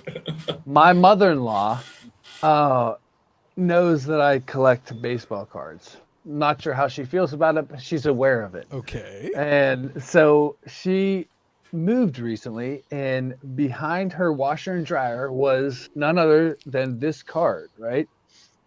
Oh in wow! in this top loader. Is And- part of the sale that you're going to send it in that top loader? Is that but part of I'm the deal? just That I'm would be just good. saying, like, I'm a shack collector, and this was an apartment that who knows, like, I don't know. It's just like the weird universe way that it sort of like came to me by way of my mother-in-law from her apartment behind her washroom and dryer. You know what I mean? Like in this yellow top loader, and it's like a And it's Shaq. it's Bob- a PC card. It's a Bob, PC I will card, send you. right? I will send you $50 right now if you send that to Ken Golden and write that backstory and get him to put it into an auction. I thought this one was bad. That's it. Oh, Steve, the think of the whole- comedic no, gold. no. And the thing No. is, you can request that King Golden opens certain packages. Send an email to the secretary. I'm like, Bob, send it to King Golden. Make sure you mark it in a way, include the backstory. I will ask the secretary to have King Golden. I want to see the face on the Instagram live Yeah. when he opens that with the yellow top loader. Goes, what See, is that's, this? The rookie That's stayed white. That's a cloudy top loader there. For Very sure. much so, yes. I save all my like Can you mark Calgon? orange top letters, Uh-huh. and I basically put them in care package to friends and troll them with like my, orange top loaders. So Lovely. Orange. be Yeah. prepared. And Okay. actually, I'm gonna get cut up in the comments. Hang on. So Lowell says here I should preface every comment with "as a professional hater." Not a terrible idea. That's fair. That's valid. Is that Lowell? Do we have a Lowell? LOL? Or is it Lowell? I think it's Lowell. Lol. I'll go with. I don't know. Here's the thing: if you go low, I think that's reasonable. You know what? Correct us. Give it to us phonetically. I'm not going to play that game. All You're- right. You're a cunning linguist. Linguist. Linguist. You missed that the first time, though, Bobby. I was going to say like that was a sharpshooter swing and a miss right there. It was. That was ooh. But it was still got there. Yeah. Eventually, yes. Try number 3. You got there. It was cunning, though. Yes. Sure. Okay. So So it was appropriate. Ish. Yeah, Crosby allegedly. Crosby is laid back because he's Nova Scotian. Yes, that's right. I sorry, Brian. I don't know what you were booing, but you definitely were booing with passion. You had extra O's on that boo. Yeah. Yeah, and he That's calls probably himself me. a sharpshooter. Agreed, totally. No, I think the boo had to do with the name. Yeah, probably. Yeah. Mike J. Simon was the one who came up with the original phrase. He gets a cut of that patent. That's fair. Yeah, more of a nip noodler. That's fair. Good evening, Matt. Good evening. limp noodler. I Yeah, like sharpshooter. Yeah, not exactly. Yeah. It's Limp Biscuit, I think. Hey, it works. That was constructive criticism. Anything is better. No, it literally isn't. I could think of much worse. Constructive. Yeah, it's like I think you need to look up what constructive is. Anyway. All right. YouTube handle rapper name. Nice. What would your rapper name be, Bob? What would my rapper name be? We'll give you a rapper name. Do you want this one? Because this is questioning your doctor credentials. Yeah, there you go. Doctor bullshit. That's pretty good. Is that for me or you? That's for you because you were the doctor. You were the Bob right. doctor. Robert Lewis. Yes. That's what happens when we get backed up. I have to try to get caught up here. Dr. Robert Louis Stevenson. That's right. Yeah, I got that top loader from Steve as a kid. Nice. Yellow top loader. Jeez. Hockey They're guy brutal, on fire man. with, They're brutal. with poking at me. Okay, That's I like this one. I like this one. I like the show, but the name's really. That's literally the point. That is. It doesn't imply. What is the name of the show? Because I'm Carlos. Oh yeah, Bob, have you been sleeping? How did he find the show? that's the name of the channel. I thought you named like It's the this- name of the show. No, it's the name of Bob. Literally, the thing is, it's the name of everything. My name is literally on everything. Basically. Because- Yes. No matter what it Carlos, is, if I come up with something new, Carlos will be the name, whatever it is. I told you that one night. I was like in my head. I'm like thinking people probably think, why is he such an asshole? And then like Because he is an asshole. No, then the channel name came into mind. It was like because I'm Carlos. Like it just like It all works. happened. It Yeah, all works, Bob. Yes. correct. that was the moment that I got it all, Carlos. For real. Yeah, nice. I got Bobby laughing pretty good. And that's really my the job point. is done. And that's really the point. And on that note, It was Steve, do you want to Bob, plug the actually. podcast? Sure, I will There's take no an more opportunity perfect to time. There's no more perfect time. Please do. So, myself and Amish Dave Archer insert Revolution podcast on its own standalone channel every Tuesday night, 7:05 Central Standard Time. A lot of the same individuals that show up here and chat come and hang out. We have topics that we discuss in the first part of the show, like Carlos does, and then it's random banter, just like we do here. So if you have nothing else to do on a Tuesday night, come hang out. Yeah. Busting the myths. And what was next week's? Well, Next week's these are the last ones. Yep. No, I know. Next week is The stimulus thing. the right? stimulus. Oh, yeah. That's right. They had the money on it. That's Yep. right. It's the next one. So that is that's the channel there. Since we're here, Clickbait titles. Come on, guys. I know, right? Well, and at some point, Here, Bob. So if you want to see a video once a year, so here you got a channel for you. So it's Bob Lewis. It's no Dr. Bob Lewis, just Bob Lewis. Leave the doctor off. You don't want to. So can I give a disclaimer to my channel? You want to give a disclaimer now? A little late. How many years have you been on YouTube and now you want to give the disclaimer? Please. So don't, if you search by most popular, like, and what if you watch that video, that's not pretty. That's it's not Do what last you're gonna first? get. Yeah, it's you should watch the Captain Obvious video on how to insert a card into a soft sleeve and top loader. That's more what you're gonna get these days. Nice. That's fair enough. People still use those? Really? No, So much damage has come from those things. From Let's what? put in a thing and in a thing. How do you do it? I just use the regular, normal, like loaders, whatever they're over there. Oh, there's another one here somewhere. You don't So- put it in like a penny sleeve and then a top loader? Semi-rigids all the way. Oh, all right.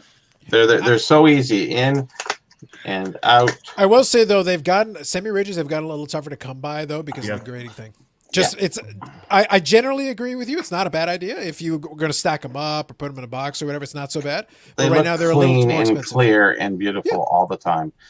You lose something when you put the penny sleeve, and the penny sleeve isn't archivable. If you ever take a penny sleeve out after a few years, you'll see how much ink has transferred onto the sleeve or into the plastic, because the plastic is porous. Where these are not so much that way. Anyways, these are Good tip. the kings.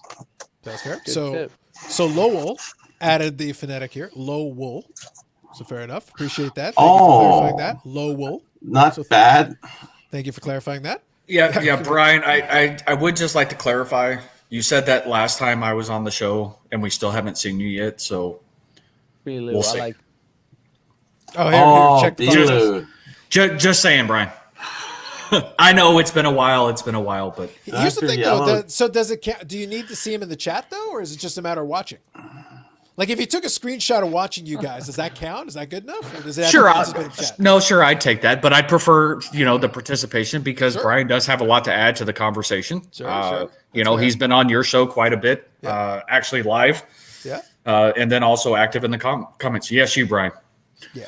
And no, and the thing is, I appreciate when folks actually decide to come on and show up and hang out in the chat. That's kind of what makes it fun. So Absolutely. Because like I said, Brian has a lot of information to bring to the table. So, the more people that come and interact in the chat, it all, helps with the conversation.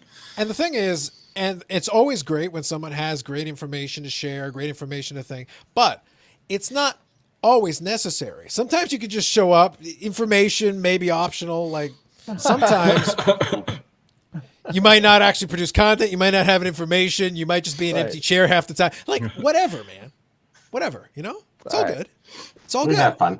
We all have fun. Just hang out. It's all good. It's all good. Yep. You can have yellow top loaders. You got that. Awkward silence is probably your main. That shouldn't be side. That's not a side. That's the main course. Exactly. Sometimes that's the only thing you got. And I will say at some point, we're hoping to get Bobby on to be able to add some context to some of the topics because, he came and hung out with us last week and, being a historian, there's always that added value, and depending on where conversations lead, there's always opportunities to bring stuff to the table that not everybody is aware. Not everybody that comes and hangs out with us watch this show, so it's one of those in which it also brings opportunities to bring other people into the forefront and share knowledge. So, and that's what we're ultimately trying to do with all of these. And have a good time. Absolutely. A lot of that. Usually it's a lot of that.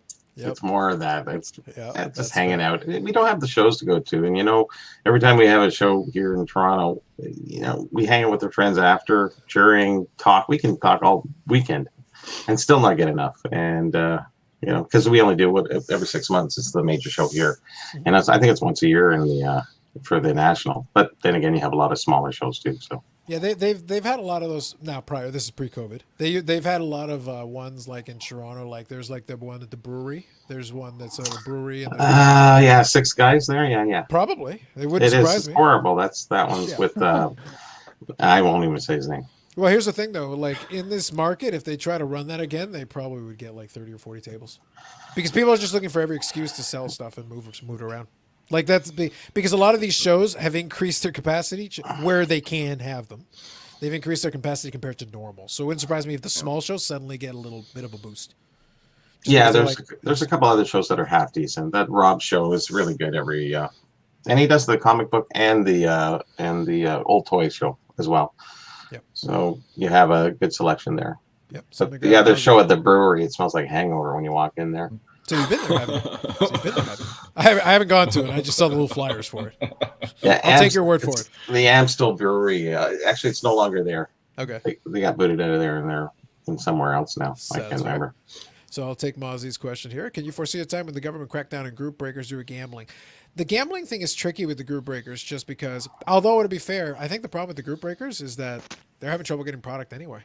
It's just like this becomes this weird thing. Affordable. Yeah, so it's like it goes back to kind of the conversation we had a couple of weeks ago, or maybe even last week. It was like, okay, do you expect government to use resources to stop a sports card thing? Is it worth it? Do they even care enough?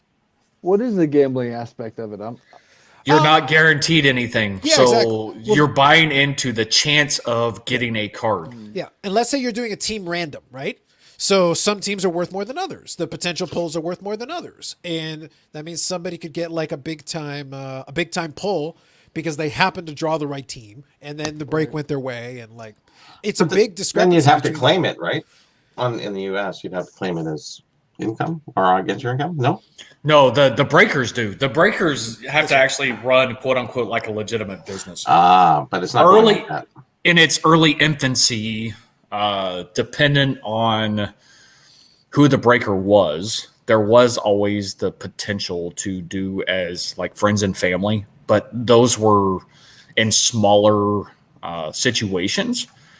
the bulk of breakers who did it regularly, it was always as goods. So it was covered. So it was legitimate like business expense. Gotcha. But there were stipulations into how you submitted your payment. It's like you put in for like one pack of football cards. They didn't want you to put, group break or anything along those lines because PayPal was monitoring those because it technically goes against their terms of service because it is considered gambling. It's all a risk. It's all a chance. You're not guaranteed anything. Now, I don't watch as many breakers as what I once did because there are so many. Sure. If these breakers are sending even base cards for the team or whatever, then technically it's fine because you pay for a spot, you are getting something in return. Yeah, that's a tough call. There's some nuances there. The important thing is that there's a couple of like nuances, but I do go back to for a lot of it as an overall crackdown because I know Mike J. Simon makes a comment here about RAS groups, and we'll get to that in a second. Here, we'll scan down the comments. Razzing, that is tricky as well because that is very much a you do like a number generator, and it is 100% like all the people are putting in money. Some people will get nothing, like literally nothing. They'll get air. So you got to be super careful with that one. That's So I put in Justin's comment here. That sounds like a threat, Steve. The bailiff. I don't know what happened. Like my finger slipped. I don't know what you're talking about. The other difference is we are not as what's the word I'm looking for you, Carlos? Ballsy. It's not. I take my chances. Like I like the random chance that we're taking with it because I think that adds an unexpected element. Because I've done a couple ones where I invited somebody specifically to hang out, and that's great, and it's worked out nicely. But you know what you're going to get usually. If I bring somebody on and I'm asking them the same questions they've been asked 100 times, I try not to. But if I ask them questions that are generally, you know what you're going to get. But if you open it up, it's like, look, it's a discussion, guys. It's a discussion. It can be whoever. Absolutely. Bobby can pop on, Steve can pop on, Bob can come on. And it was easier just because it was a Friday, right? So, sometimes Sunday's a little tough. Folks are like getting, winding down before starting the new week. That's part of the reason I came on tonight is that I know Sunday I'm going to have to do a hard line. I know right at a certain hour, it's like, nope. Normally I go until like 2 or 3 in the morning, my time. It's fine. It's okay. Because I got an 8:30 meeting on Monday. Not happening.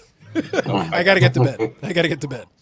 Even I have to get to bed sometime. Oh, sorry. I included John. And also on the flip side, Dave will send out links to people. Sure. Depending on the topic of conversation. But we don't normally just throw the link out there and let anybody pop on. So that's the bigger difference. Yeah. Carlos pops on when he feels he needs to come on, and he just reaches out and says, "Hey, I need the link." Listen, sometimes certain issues need to be addressed. I'll see like Bob Lewis there, and I'm like, this nonsense has to stop. Or I'll see Crypto Griff, and I'm like, no. I'll be sitting there minding my business. I'm like, it's all cool. And then I'll see Crypto. No.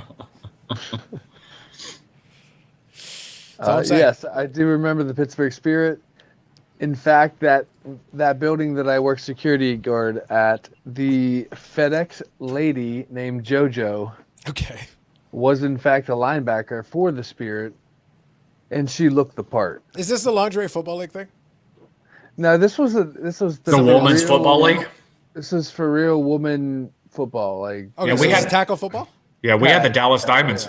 Okay. Oh yeah, Pittsburgh Spirit, man. Okay. And believe it or not, I worked with a few individuals that played professionally for the Dallas Diamonds, and that whole core group of people. I met quite a few of the players. Yeah. And let me tell you, some of them chicks, I have a feeling they'd probably lay out some of the professional football players. You want to talk about built like brick shit houses? Holy cow. Well, I think if you're going to play that game, you also have a certain mentality. Like you're going to go for it. You're going to go for it. You're going to do it. That's what's going to happen. Have a good night, Victor. I see your comment there, so I'll just quickly have a good one, Victor. Take it easy. See you, Victor. Yeah, so I'm quickly including this comment here, and then Big Unit says, so far we've had an F-bomb and we saw rare. Hey, we've been good. We've been good for the most part tonight. Sometimes, Yep. On Steve and Dave's, I'll have a little more fun. But usually we've been pretty good. I think as a group, we've been pretty solid. I think so. And we saw a rare 1-of-1 gold parallel top loader. True story. Best show ever. I appreciate that. It really is an all life chance. Oh, Paul getting philosophical on us. I appreciate that. Yeah, well, and that's appreciate valid it. though. I appreciate it. Yeah, if they're accepting family and friends payments, they're not paying taxes. That's fair. So, Hot Legs and- Bob, that was their motto. Yep. Yeah, just to throw that, to go back to Mary Dan's comment, Sure. those were select individuals, and it was on like special occasion type situation. That was not the norm Sure. Yeah. by any stretch of the imagination. All right, sounds good. Indoor soccer team. I'm not sure what that's referring to. Maybe that's a different team. I'm not sure about that one. I didn't catch that one. Oh, That the was about- Pittsburgh Passion. The Pittsburgh Passion was the okay. football team. Spirit was the indoor soccer team. You're right. Gotcha. Oh, okay. So then we had the Dallas Sidekicks. Oh, okay. Cool. Well, there you Tattoo. go. There I have you an go. autographed soccer ball. His actually, my wife got Nicely done. Nicely when done. she. So my wife used to work for Starbucks years ago and was an assistant manager. barista. No, she's an assistant manager. Started as a barista, yes. Yeah, they all do. But he would frequent the store that she worked at frequently, and most people don't know this, but I played soccer as a kid. My wife played soccer as a kid, and I had an opportunity to go to a few indoor soccer games, for tournaments and all that other kind of stuff as rewards for tournaments and stuff along those lines. So I watched Tattoo play a ton, and always was a fan of his. Early, late 80s, early 90s. So it goes way back. And so my wife and Tattoo started talking quite frequently. And she was able to get an autographed soccer ball from him that I still have to this day. It's now probably 10 years old. But what's interesting is they tried to rekindle the whole indoor soccer thing. And Tattoo was the coach and part owner of the league that they were trying to come back, and it faltered like real fast. Makes sense. All right, so we're gonna have a little fun with this here. All right, so The Brian, answer I to can that- see you there. So one The second. answer to that question is Meadows. Just by the way. Oh, look at you. All right, so Brian, if you're ready to pop on, just nod. Okay, cool. All right, so we got Brian here. So it's getting a little bit crowded. All right, so here's the deal. Brian. I'm gonna open this up. I'm gonna have a little fun with this, Uh-oh. as I often do. So Justin's there. Which to the shock of no one. So here's the deal, Justin. Look, is there something that you actually want to contribute? Because I see you with the beer, and I have my beer, and you already saw that some people have some fun with this. Is there something you actually want to contribute? Nod your head. You're not nodding. That's not a nod. If you want me to bring you on, you actually have to nod your head. That's how this works. Okay, so here's the deal. Everyone's forewarned. I have like zero compunction about just pushing a button. You know this. All right, let's do it. Let's have some fun. Here we go. I have like zero compunction about Don't reverberate to me. I already heard myself the first time. Let's do it. Let's have some fun. Mute Here we go. me. I have like zero compunction. Don't reverberate to Goddamn, son. Jesus. Isn't the whole objective to be prepared? I literally did it to the point that there was a move your head if you are ready. That's the purpose of it. Anyway, Brian, how are you doing? Good evening. How's it going, Brian? Oh, Hey, looks like Brian. Brian, are you frozen? Looks What like, did I it miss? looks like he's frozen. yeah, you're looking Or frozen. or he's deep in thought. Yeah, it could be. All right, so What did I Brian, miss? if you can hear me, if you want to pop back on, by all means, I'll take you off for now. And if you can come back on, just nod again, and I'll bring you back on. I'm All gonna take right. a bathroom break real quick. Go for it, Bob. Go for it, Bob. Turn it- All right. Not allowed. Yeah, I know. All right. Oh, Try that's this again. okay. Am I going to echo if I put you back on, Justin? Am I going to echo? All right. What did I miss before? Hey, Justin. Justin was trying to get himself in, and literally as he goes in, what happens is Justin tries to come in. I give him one simple instruction. He struggles with it. Then I get an echo, and I get to hear myself because he had us on speaker. So, so then I'm like, what the heck? All right, Justin, go ahead. How's it going? Hey, it's going good. There we go. Wow. Oh my goodness, so much fun that I have. All right, so what's going on? So Justin, you wanted to come on for a reason, I assume. What's going on?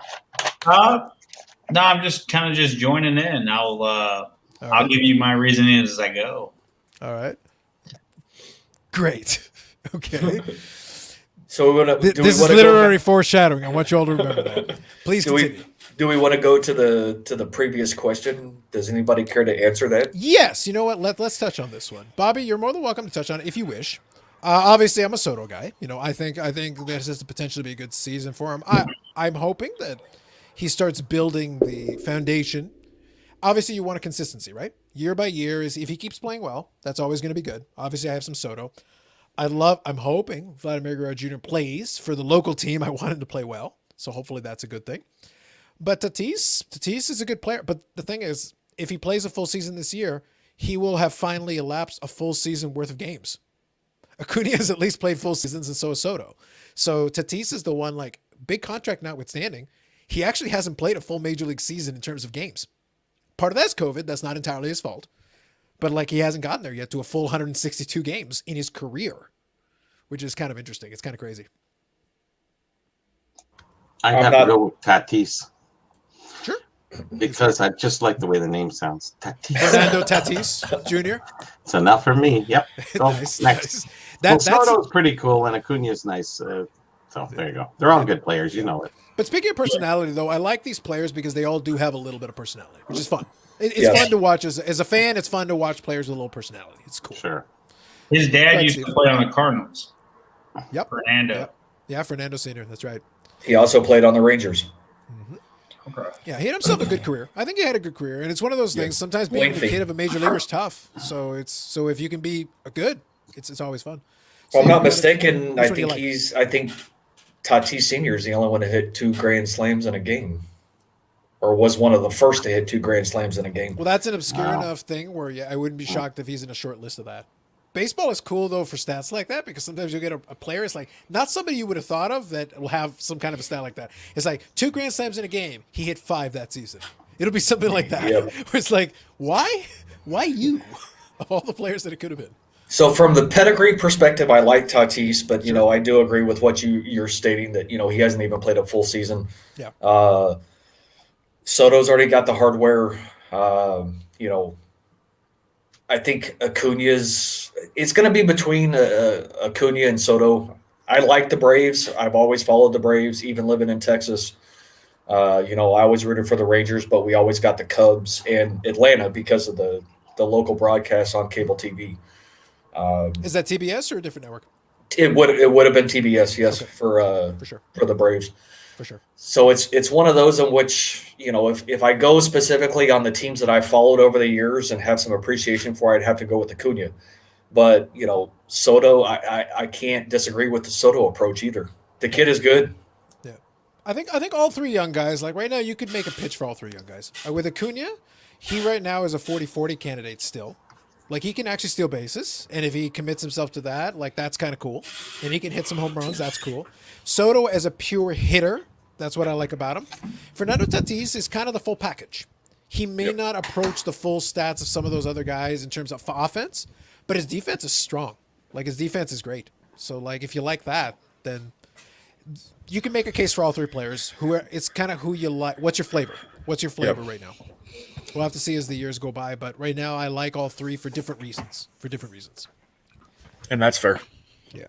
So this one, Felipe here throws in Marvel cards. I think they're the hot thing right now for a little bit, for sure. I don't think they're rare, most of them, to be honest. We're back to our does the scarcity matter thing here. I know your stance, Bobby, on the scarcity, but like they're even by the context of modern cards, they're like super not scarce. Correct. Super not scarce at all. They were at the dollar store. You could buy the packs at the dollar store. I Well, was they- there. I remember that. They fall into the junk wax era. So, really do? it goes in the same thing of, the junk wax era. And like you said, it's the hot thing now. Yep. It's one of those in which they'll level off. It's just, for whatever reason, because, and I really push the rise in Marvel and even DC for that matter is due to the influencers right now. Yeah. Let me just say one thing about that is when the stock market took a hit about 2 weeks ago, I forget his name, Dustin, I think it is, a finance dad. Personal finance dad? Yeah, he had a video about how he thinks that Marvel's going to go down. I thought it was funny because, like, I know he knows the stock market. So, like, what he was doing was leveraging the fact that he knows that into that. And I thought it was funny. But it's true, though. He was just, like, basically telling these people that have no clue about what the stock market is that really, I think, is behind the scenes. The S&P has a lot of effect on the sports car market. So when people have to venture out into Marvel, that's when you know the market is just getting ridiculous, right? So they did, and blah blah blah, and the next thing you know, Marvel. I don't even have to look at the prices; they're going to take a huge hit. So Marvel probably just took a huge hit, is what I'm saying. Okay, so let me put two topics together because I think there's a way we can bridge the gap here a little bit because there's two pieces that are kind of connected to me. Do you remember? So the conversation that I had a little earlier about be careful about putting too much stock in the fundamentals right now with certain people that are spending money because they might not be following pop reports and stuff like that. Marvel is funny and interesting because Mary Dan here covers this. The pop counts are low in Marvel cards, but part of that is because nobody ever sent in Marvel cards. Like nobody sent it in. So when I said a moment ago that it's not rare, the pop counts are still going to be low for now because nobody sent it in. But as a bunch of people start opening a bunch of the wax, sending in 50, Spider-Mans and sending in, 100 Wolverines and 200 of this, whatever, this, that, and the other thing. Well, that's going to fix the pop report, so to speak, as it starts getting like, oh, by the way, it was a pop 50. Now it's a pop 550. It's a pop 1800. Yeah, but I don't think there's that much of that wax left. There is tons of that wax left. Oh. It's behind the 1990 O-Pee-Chee premieres at the Alamo. If Steve gets through all the 1990 O-Pee-Chee premieres, the Marvel is behind it. And there's more of it. There's pallets of that. With the rock and roll cards. Warehouses with pallets of that yes. stuff. Yes. And it's selling for hotcakes. Yeah. There was a reason why it was at the dollar store because they had it in pallets. And they didn't get through all of it. I guarantee you, like, it got moved to a different warehouse, but it's all there. It exists. I guarantee that. I think I still have my Cosmic Spider-Man hologram card, The one I find cool. Yeah, well, and I still have a few of mine that I got in trades, back when I was 8 or 9 years old, just because they were the cool thing and they were tough pulls. So from a rarity perspective, there is some collectability, but they're not like super rare as if there's only 100 or anything on. There's probably tens of thousands, but there's still a limited quantity. You just don't know what the print run was. The one thing that Ghost Rider rookie, that's on the move right now. Oh, pick your favorite hero or villain of choice. We need some Mephisto, Bob. We need some Mephisto. I'm not even a comic book guy, but trust me, my brother had the cards. So it's like if I think in my head, Shadow Cat, bring in some Shadow Cat. There you go. I remember the Mephisto like the pose. He was like sort of just like lounging and I remember. Well, Bob, and why don't you have 12 of them? You could have them in yellow top loaders or something. He probably does. He just hasn't done it yet. They're all at PSA right now. As you should. Thank goodness. And I think that's going to affect sort of the lift on some of those, is the delay in the PSA cards coming back. So as fast as things used to move, they're going to move a lot faster, a lot slower with this delay in PSA, I'm sure. Because everyone's going, okay, let's send them in. Like you're saying, Carlos, send them all in. Yeah, but and then wait. For Marvel cards, though, that's good because if you already have it, this is your window. Yeah, pop count's low for now. It's like, sell. Yeah. Quick. Yeah, the buy, sell, hold question from earlier. Okay, Marvel cards, sell. If you got the PSA 10 already in hand, out the door you go. Before. And being completely honest, like this pickup right here, this is a pop 3. So if he comes out and has like a hot first month and this card becomes a $500 card, I have it raw. I'm gonna probably sell it. You know what I mean? Just because take advantage of the opportunity. Yep. Yeah, and then real quick, the stock market is turning around. down, by the way, so we're good. It tends to do that a lot, Justin. I'm not terribly concerned about the fate of the stock market. I think we know long term. I'm comfortable the stock market will hold in. We'll be okay. It will hold it. Believe me. I agree. Go ahead. Who? What? When? Who? Okay, I thought I heard two voices talking at the same time. Oh no. Nope. You good? Okay. I was going to mention something earlier, but ahead, it's more from a curiosity perspective because most of us get into cards and stay in cards because of the nostalgia aspect. We touched on this on the Tuesday show as to some of the myths, but it's us older guys still collecting cards because of the nostalgia. This is on the User Revolution podcast Tuesdays at 8:05 p.m. Eastern time. That one. That'd be the one. Gotcha. Thank you, Carlos.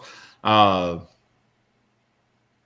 touched on Garbage Pail Kids briefly, and same era, same realm of junk wax, mass produced, but the fact of Garbage Pail Kids has seen like a substantial uptick in increase in value over the last handful of years. And it's one of those in which I'm curious to know if at some point we're going to start seeing like reported all-time highs on some of those, because the popularity is there. Because if it wasn't, they wouldn't be coming out with Topps Chrome.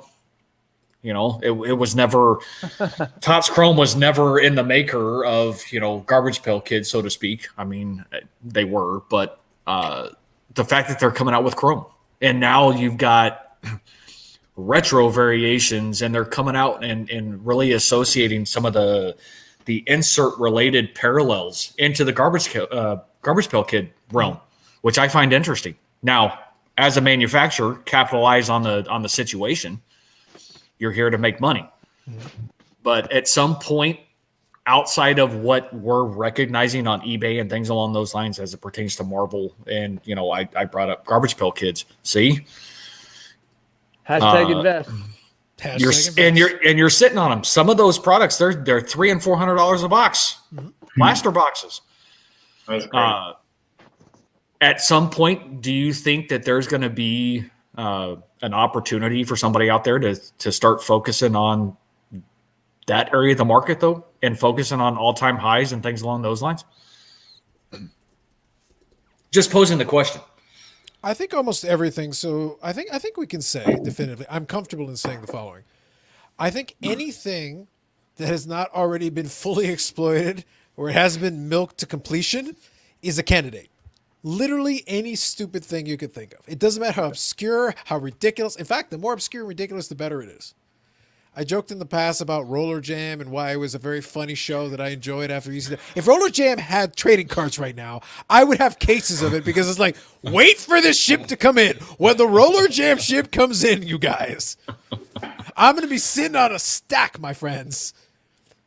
This is not quite Mega Yacht Money, but it's the next best thing. It doesn't exist as far as I know, but if it did, holy crap. But you want to talk about obscure. You have to remember like a 5-season run in the late 90s and early 2000s, a show on TNN that was the lead-in after ECW on TNN. Okay. I remember Roller Derby. Yeah, but the thing is, and they got on I think it was the Tonight Show. A couple of the girls were on the Tonight Show advertising the show. So there was a snippet of time where it had its renaissance. It had like a 4 or 5 season run. It was a fun show. It was silly. It was what it was. But as far as I know, they don't make trading cards. But if they had, I promise you, you'd have been all over it. Something like that is so obscure and ridiculous. That it's like, that is basically what would kick in now. Yep. I remember it. Yeah. So it's one of those things where it's like, it's got to be something silly. So if somebody wants to hashtag invest, like, go obscure. Go ridiculous. In fact, the more obscure and ridiculous, the better a shot you got. Well, somebody was pumping 90. What year was it? 90 or 91 Desert Storm. Yeah. Really? Yep. Everything, Bobby. Anything and everything. It doesn't matter what it was. Is it like are these the next cards to spike in value? And I don't know if it's a thing. I didn't bother to do the research, but there was a couple posts prominent figures from that set. And then, talking about like variations, and then something along the lines of like glossy or like a Tiffany type version. Okay. And it's like, does that crap even exist? I mean, I'll be the first one to admit, I have a Desert Storm set. I mean, I have one. I put it together because it was one of those things that was so, I don't want to say obscure. We all knew what was going on in the States during that time, but it was like the first time that any card company really like took advantage to make a buck on war. Very unusual. Well, Bobby, help me on this. Civil War news. I was about to say, but also Horrors of War. Horrors of War. Topps made his name in Horrors of War. OPG and Topps, both they issued in 1930. But those are like that. We're going old school. Six. Okay, Yeah. so they had done it before. Yes. See, that's something that I didn't know. Yeah, Horrors of War is kind of an infamous set because if Okay. you go back and look at some of that is graphic imagery. and they marketed that- Garrison's Gorilla. That's another one. Okay. Sure. There's quite a few of them. Yeah, Are there- I thought so. Yeah. So But they're it's- always It's taking more obscure advantage stuff of in it. fairness, though. In fairness, But to your it's- point, in a modern context. Yeah, it's more though from like way back when, and the For sure. fact that Wait, so hold on. Are you talking about like the Desert Storm war cards or like the Topps baseball? no, Desert I am Storm? not The war talking cards, about. the war Yeah, cards. I'm talking about the war cards. I'm not talking about the Desert Storm parallel. All right. I was like, Yeah. you have that set? I was like, whoa, that's pretty big time. There's some. No. There's some gum war cards. Canadian Gum Company. They show actual shots of World War II. It's really kind of. Graphic. It's not so bad in the graphics, but they're real action shots, and it's kind of interesting. So they were doing this a long time ago. Those are very rare cards. I document all non-sports from 1950 down. So, But that's interesting, and that's something that I didn't know. So it was one of those that I always assumed that it was just because of the situation that was taking place at that time. So, and I just noticed John mentioned something about bowling cards. There are a few like random, I don't want to call them non-sports set. We'll call them mixed sets that actually do have bowling cards in them. So it is a thing. Canadian Cards Mike did a parody video where he was having some fun, and he showed a set of like early 1990s bowling cards. Like it was a full set of bowling cards. really, It was kind of Who issued it, hilarious. Yeah. So let me. Who issued that, Carlos? I don't remember. It was a more obscure maker. I know he did talk about it in the video, although he was being tongue in cheek with a lot of what he was showing. He was acting very excited about these bowling cards. The Pete Weber rookie card, you guys. Pete Weber. Yeah, I got a turkey. You can't believe it. I need the turkey card. Yeah, exactly. I actually think I still have a bowling autograph card from a random break I was in or something years ago. Oh, he's trying to sell it now. Watch out. No, Time to I'm not pump it. trying to sell the it. influencer, top 5 influencer. No, but I am curious to see if I can find it. Nice. So 90s Hockey Collector, good evening. Let me quickly grab through some of these comments here. Cards and comment might be ridiculous right now. I'm totally with you. Saddam Hussein Pro Set rookie card. Well, we do love our Pro Set. We do. I've shown in the past. Go back to the archives. You can find my love for Pro Set. I got to make that one of my clips I pulled, Bobby, where I tore the card in half, and they're like, oh. And I cut my card. What was I cutting? You had a pair of scissors in your hand. I don't know if you actually cut anything. I did. I cut it. Yeah. Oh, did you cut it? Okay. Oh yeah. I forget what card it was. Yeah. Oh wait, no, that was Carlos that ripped the card. Yeah, He ripped it. I cut it. Yeah, I ripped it and then threw it in the trash bin. Yeah. That's hilarious.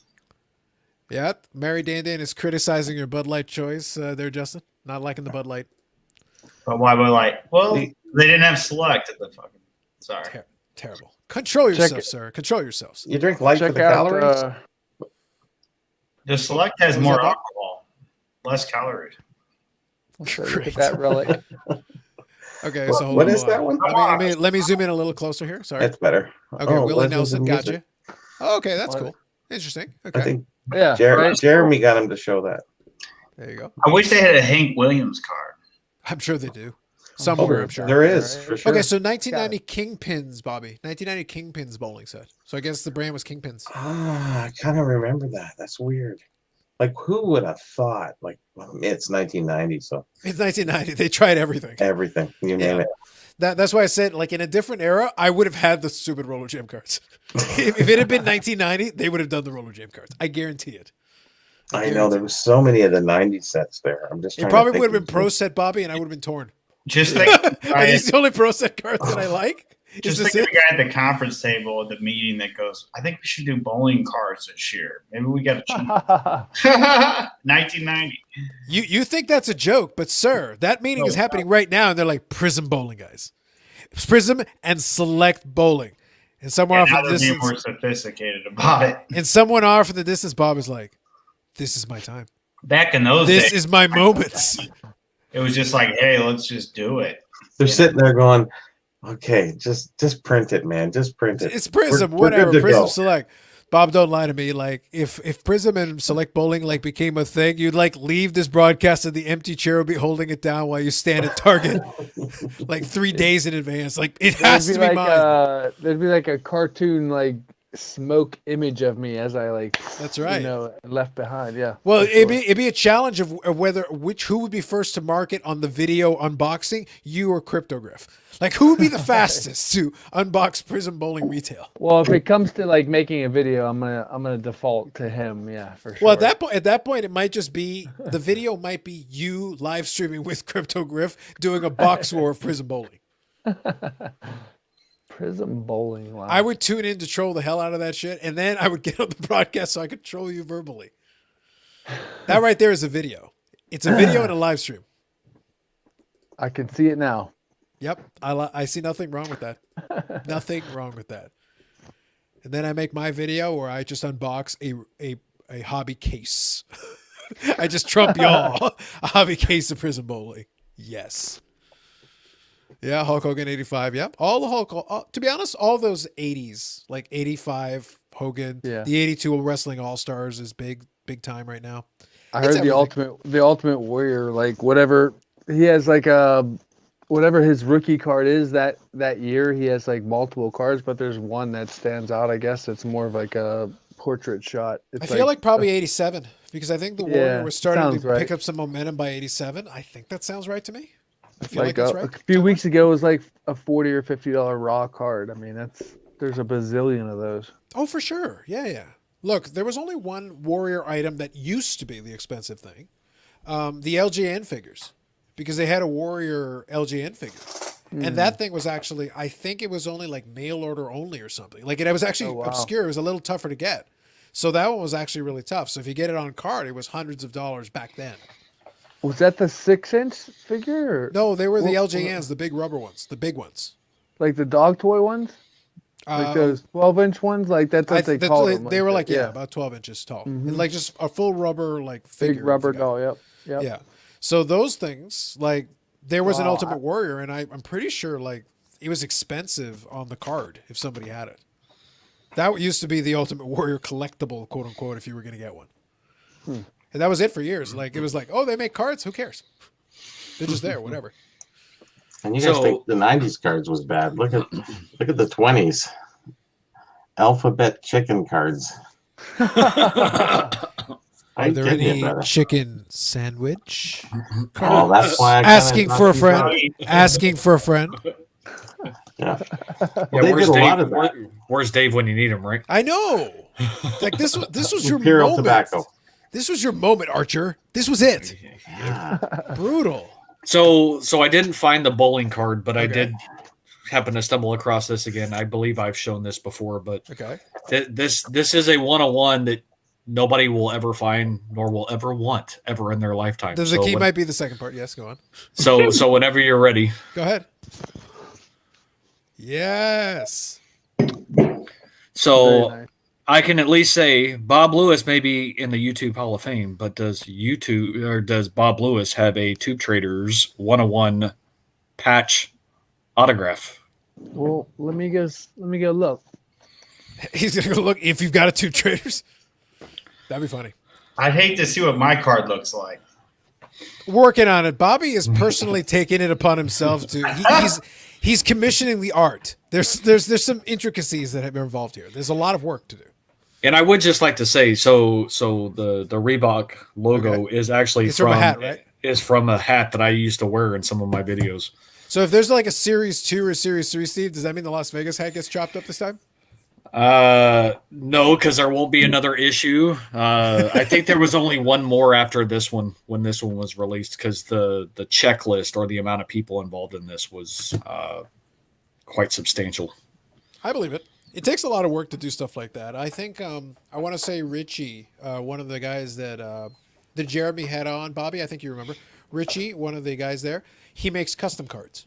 And it's very difficult to do. Like, it's not easy. It's a lot of work, design-wise. So I enjoy when somebody can come up with a cool custom card. When I had the thing made that I have fun with now in my videos, it's like, I just go in Tops, here's a picture, put it on a 92 Bowman design, like, go print it for me. Go make me a batch. Right. It's easier. Like, it's fine. Hey, Carlos, do you think there's any legal issues in doing something like that? It's Tops themselves. It's them making the card. So it's literally them using their own design. Yep, their own design. They own it. It's all theirs. How about chess cards? Oh, nice. I'm gonna go 1910 heraldic designs. Okay. So random, but so cool at the same time that it's I'd be like, curious if geez. they have the full set of the different pieces then. You got the rook there. Do you have the queen? Do you have the bishops? What Yep. year are those, Bobby? These would be heraldic, so these are probably 1920s, early 20s. Yeah, they had a ton of stuff. You want to talk about like random era in the tobacco era and stuff? Like they came up with all kinds of things. Oh yeah, there's every subject. If you think the 90s was bad, jump back there to the 20s. And Imperial Tobacco, they were putting out a set every 6 to 8 weeks. It's just nonstop. It depends on different products too, because the different tobaccos. Well, just imagine though, put it into today's context. Imagine if, and Steve's a smoker, he can at least attest to this concept. So imagine like you get smokers who smoke a lot. They'd get a lot of packs, a lot of cards. Now imagine if every one of those packs, they put a card of anything, whatever. They'd have to go through like every subject in creation to try to like not repeat themselves over and over again. Just make stuff up. Most of the packs were 10 counts over, so they're very small. Sure. So they would go through, they were actually card size, like a C56 card. Yeah. Those packs were just a little bit bigger, so there was 10 cigarettes in there. And where the average pack is, 20? We got 20s or 25s up here. So, Well, I was going to say there are 20 here, but I want to say y'all's are 25, at least when I was there. And had the to purchase 20s and 25s, they come in both sizes. And they have these extra small packs. I seen them walking around with 5 in it or something. This girl was smoking out, whatever. Yeah, All I know is they're damned expensive up there. Damn right. There you go. Nice. Yeah, if you think about the value of the penny back in those 20 days, that's probably where they had 10 packs and then 20 packs for 2 cents probably. Because that 1 penny used to be, like $1.50, right? Yeah, they didn't really have packs in the 20s. The 20s was basically for the chocolate bar era. So most cards came in chocolate bars. The 10s were tobacco and the 30s were gum. And from there up, it went up with gum. That's right.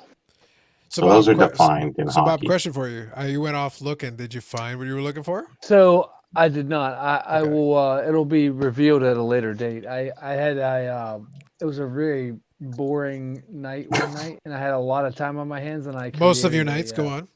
Correct. I created a my very own custom card. Okay. Not the same, Bob. Not the same. No, great. Was this like a Tops thing though, or did you literally make your own card? I just made it. Yeah. How much Like, construction paper is involved? Please go on. So the security Crayons. inserts that you get in retail packs, So Uh-huh. I stacked a couple of those together, using X-Acto, cut out it's basically it's a cut signature from it's a kindergarten series cut signature from Bob Lewis, and it's on that brown paper with the red and green lines on it, from kindergarten school, and I printed my name on it. It was very clever. I was really proud of myself after I did it. I believe half of that statement. It came out tremendous. I I won't say which half, but I'm saying I believe half of the statement you just made. But was it pack pulled, Bob? I can at least say mine was pack pulled. Oh, did it come in a pack, Steve? They did. They were okay. issued in packs. You Okay. you bought into it, and everybody who was part of the set who sent in their stuff and paid their money got a pack. So we're talking like a wax pack or like a plastic foily pack, or what's the deal? I'd have to go back and actually the video's up on my YouTube channel when I actually got my pack. Okay. At least I think it is. Pretty sure it is. If not, there's other ones out there. If you type in YouTube significantly cooler than what I did. I'll just say that. Tube Traders 3, there's quite a few videos out there of the pack openings. But it was just the cool. We're gonna need to see cool this card, Bob, with all its construction. Yeah, paper I'm goodness to really kind of, judge the coolness of it. Sure. So this is my way of I have to come back on the show, Yeah, and, we need visual evidence. We need an understanding of what this is. And I usually keep it close by because I'm so proud of it, but I can't seem to find it right now. Oh well. Right. Here is the first ever. It's Okay, called a sticker card. So the front you peel off is a sticker, and underneath is a card. And So you're saying this is the first ever? First ever where you peel it. Yeah, the front is a sticker, and then the back is the card itself. These were 1980 Olympics, so hey, there you go, USA, Team USA. It was through Kellogg's Pop-Tarts. So they didn't have any sticker cards before in the 70s or anything like that? No? No, it's a sticker and a card all in one. Oh. So there's another scene under here that's a card. Oh, and you I stick see. the sticker front. Okay. Peel it off, and then you have the card itself. And it has another scene for hockey. Oh, okay. Now I get you. Yeah, it was issued by Kellogg's in 1980. And in Pop-Tarts, and there's a whole set of all the different. But I have this one because it's the Team USA winning the series. So that's pretty cool. All right, it's different for sure. I think that's interesting. Educational. Look at you. Hey. Good Yeah, times. I'm a documenter. My good. Well, I might have seen a video once that alluded to that. Maybe once. Yeah, back in the day. Parker's had the best cards, though. I have They had all a lot of different stuff. Yeah. movie stars and just great. Some of these cards are just amazing. Which is that? This is space. Zip spaceships. Okay.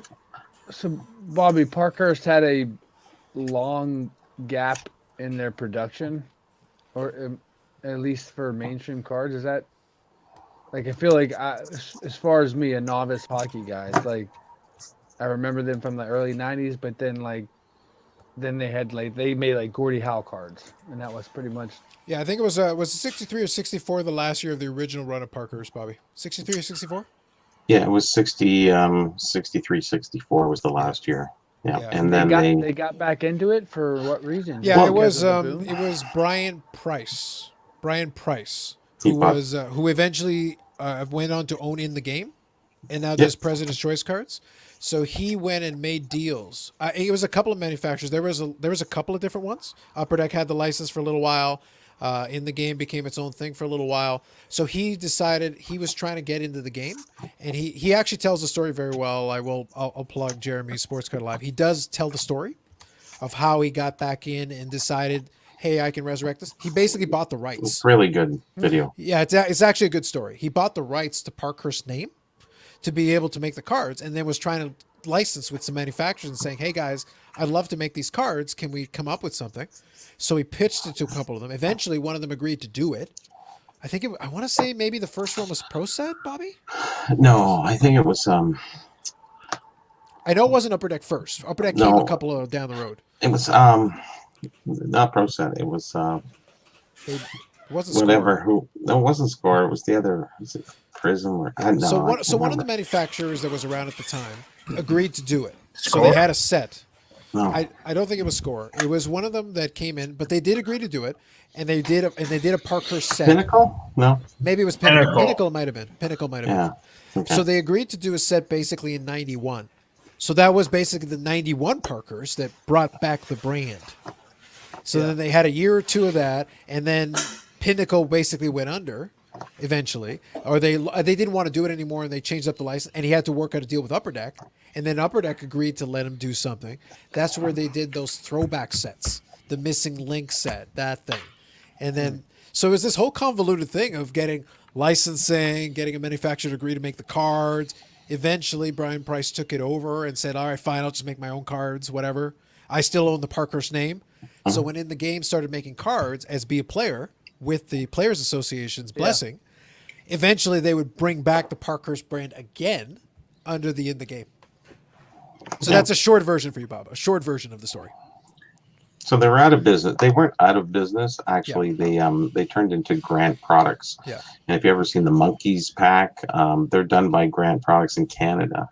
There's a couple other horrible horoscopes. They also did those non-sports packs because they still did the gum. So they were affiliated with Swell Gum, which was Philadelphia Chewing Gum, that branch. And then in 1978 they succumbed to their business, and then they went dormant, and that's when Carlos took over and said that they came back in the 90s. But only hockey. They never had any interest in branching out beyond that. Well, the 50, if you go back like the 50s Well, or they whatever, did, Bobby showed like wrestling cards. non-sport. They did a bunch of stuff for a while. Oh, wrestling. There you go. Yeah, exactly. No, that's what I'm saying. Like they did stuff like that. But then what happened was with hockey, the thing was, and Bobby's touched on it a little bit as well, is that it was basically a cost thing. They just didn't want to keep paying for the license. So unlike Bowman, where basically they're like, okay, we can't compete. We're done with this, sell at the tops. They were just kind of like, look, we're not going to pay this license anymore. Just let it go. And they went on to do other things. Yeah, and licensing non-sports cards was really cheap for them. Yes. Like the other one wasn't called Spaceship; it was Missiles and Satellites. I'm sorry, Okay. I just had a recall Sure. in my head. But they did so many different issues. I think about 30, including hockey cards. And it's funny, the display boxes, we found like 6 out of the 30 issues. And all the tops have been found, but the Parkers haven't been, which is very unusual in a display box finding kind of way.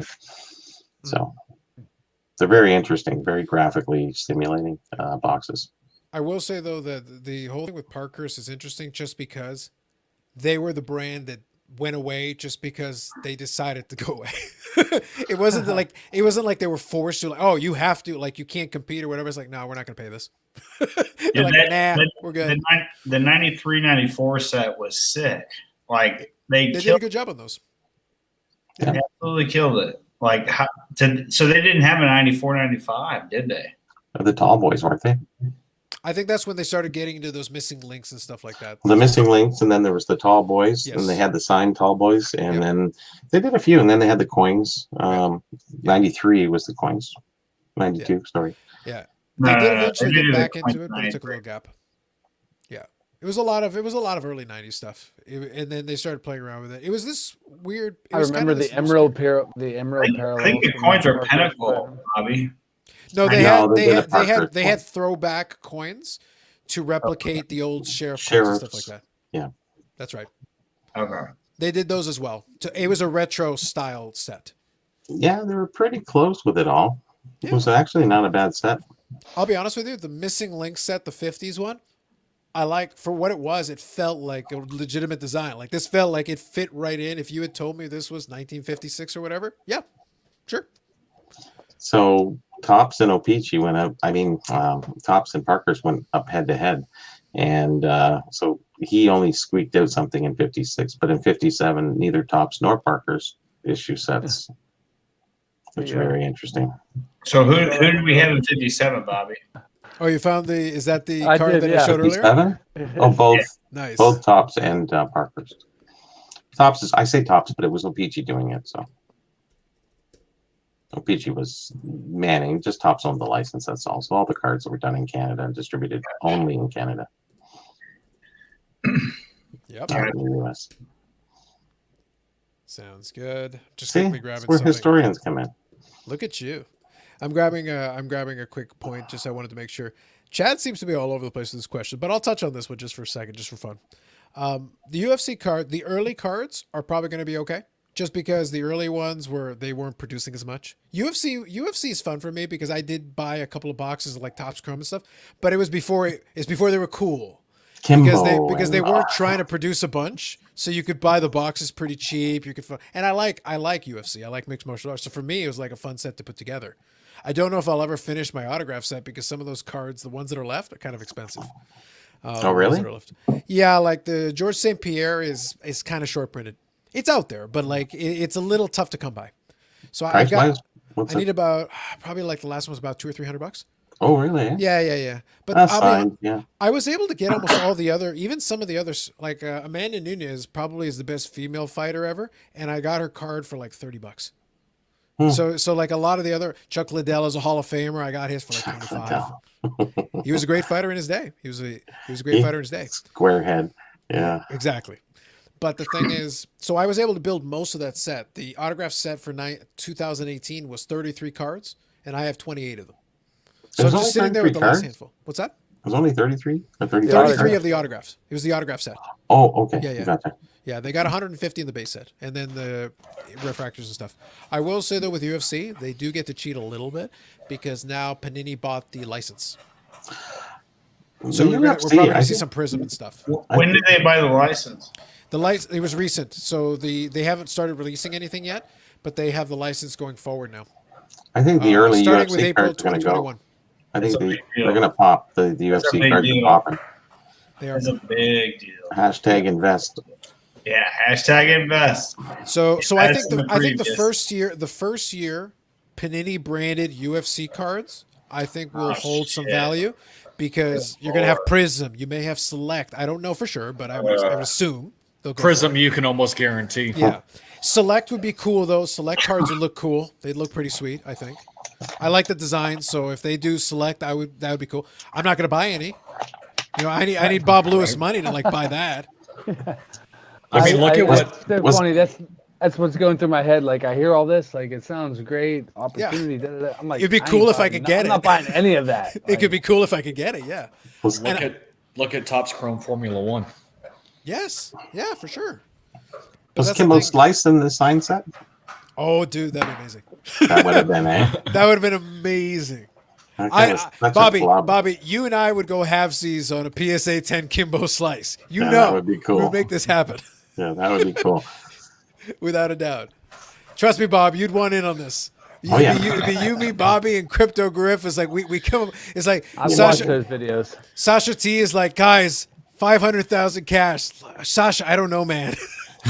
This is It's gonna Kimbo be Slice, worth $1 man. million. It'll This be is worth Kimbo $1 million. Slice. It's worth It's like $1 million. it's gonna be worth $1 million. Is that one of my homies? Yes, it totally is. Carlos, why do I see your head?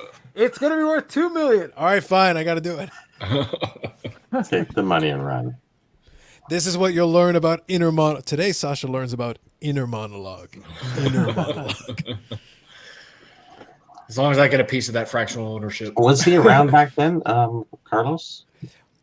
Kimbo Slice For had a those little run cards? there. For those cards? No, I don't think so. I'd be Too shocked early? if he had a card. If he did, I'm sure there's some popularity to it. He was. If he a character. came, because he was a great character. He was in that Character, yes. that training, before they went into the UFC. He was like that- street fights. Is what he was. Yeah, he was the viral video He was a very guy. popular street fighter. Yeah. Right. yeah.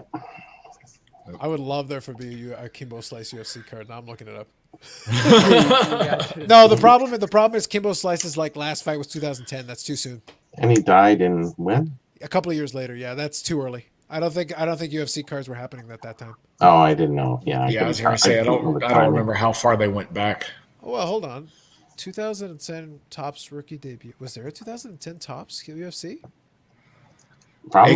It goes back a few years, Well, Carlos, I remember when it first came out, but because there was Finest and Chrome, few other normal names that transfer across multiple sports.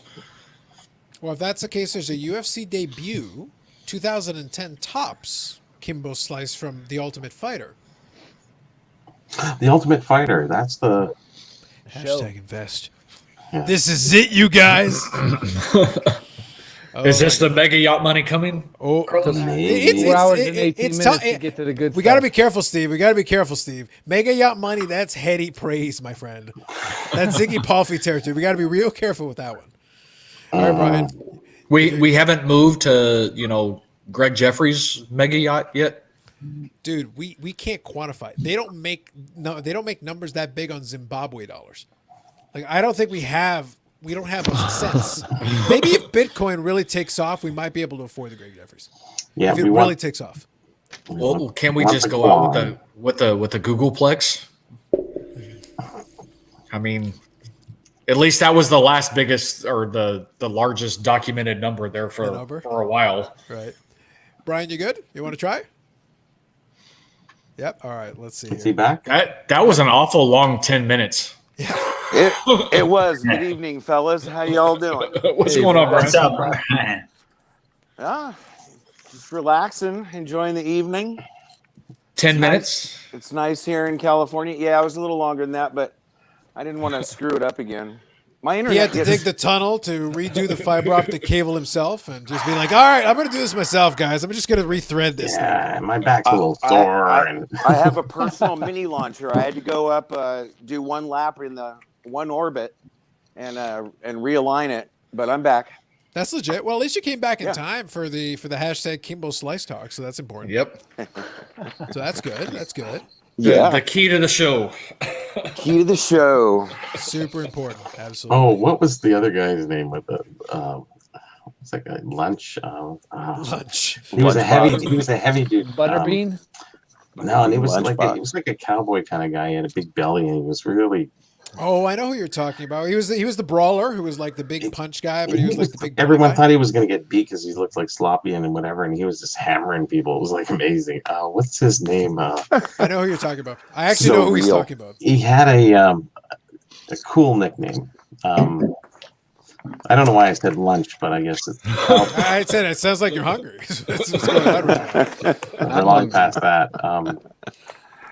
Yeah, not Tank Abbott. I think he's referring to a more recent one because I know who he's talking about. No, we're because going he's back. been around for a bit.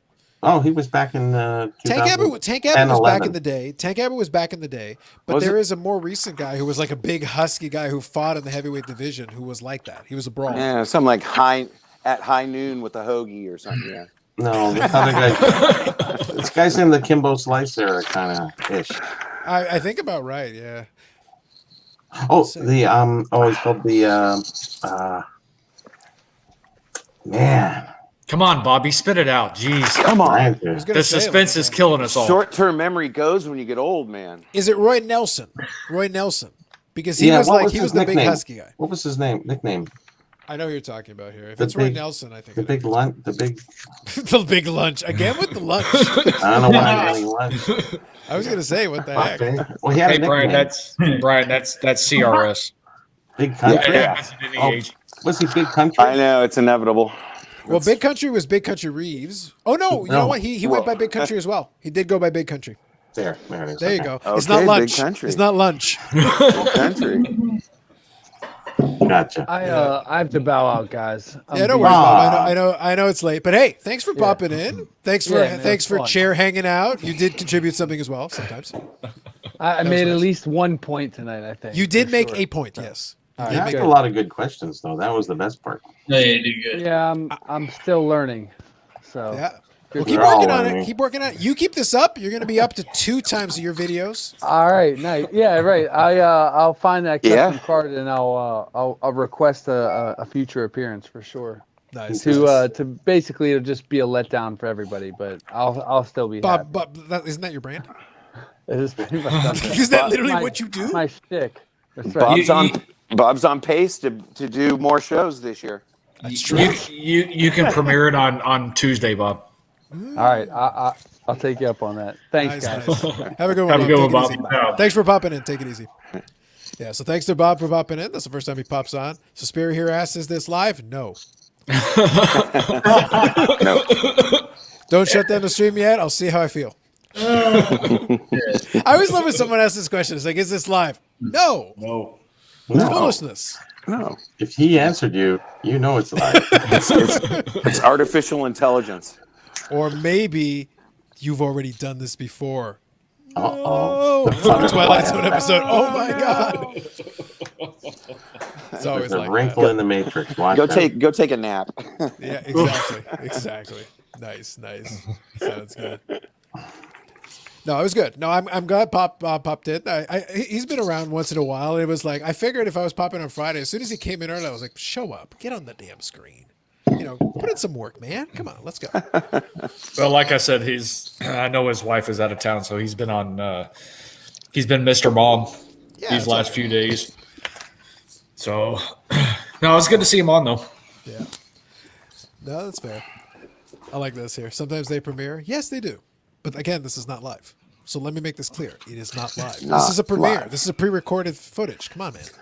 Not live. Thought we covered this. Not live at all. Yeah. Because we're not responding to the latest comment at 12:28 a.m. Central Standard Time. Central Standard Time. I was going to say. That's right. It's called premonitions. Yeah, exactly. We just guessed in advance that you would ask this question. Yes, we're psychic. This is the psychic network. And if you follow the psychic thing, you realize the big thing, Kimbo Slice UFC cards. UFC cards. And Big Country Nelson. We got the Big Country Nelson on there. That's the Nice. thing. Yeah. Hashtag it best. Yeah. It's not going to be NASCAR cards. No NASCAR. I think that ship is sail. Brian. I think that ship is Yeah, sail. Did it was it meant ever? for 3 days Did it ago. ever even Finished. get the main mast sail up? Yeah. No, it didn't. No. That's fair. Hey, I got some of Haley Deegan's are useless. I spent Garbage. $10,000 on Haley Deegan. Here's the thing, though. Like, okay, let me because I've seen some people that have actually tried to promote those cards. Here's the thing. Like, with a driver, it's tough. Like, unless you actually think they're a good driver, it's like, or they also have to be like, if you're a big personality, or they actually win a bunch of races. I can sort of see it, but it's like, racing's so weird because it's like you could be a good driver, your car just lets you down. Right. You're not in control of this thing. Like, you could just be with a bad team with a bad car, and you're screwed. And it's like, what are you gonna do? Yeah, like the difference between the Ferrari team and F1, they're $400,000 air gun, and Team Renault who's using a $10,000 air gun from 4 years ago. But that's the thing. Like, so what do you do then? Like, unless you are such a good driver that you overcome the disadvantage you have. Yeah. If the other driver's half decent, they're going to beat you anyway. It doesn't matter what you do. So it's like, it's true. Parkhurst. I mean, at least NASCAR Nice. will throw in the. Those are cool. I like NASCAR the one. throws I in like the occasional pink one. wreck. The one with the that pink. I like that car. throws chaos into the whole thing. It's kind of a cool car. Oh. Yeah. So if the whole front wrecks, It's kinda cool. yeah, Indianapolis Speedway. I like those. In those days, Indianapolis was very dangerous. You're in an open top car, being like, Oh my "Hey, race this gosh. as fast as you can. Don't die. Try it. Try your best." And don't wear a seatbelt because you want to get ejected because you don't want to die in the car. Correct. Yeah. Yes.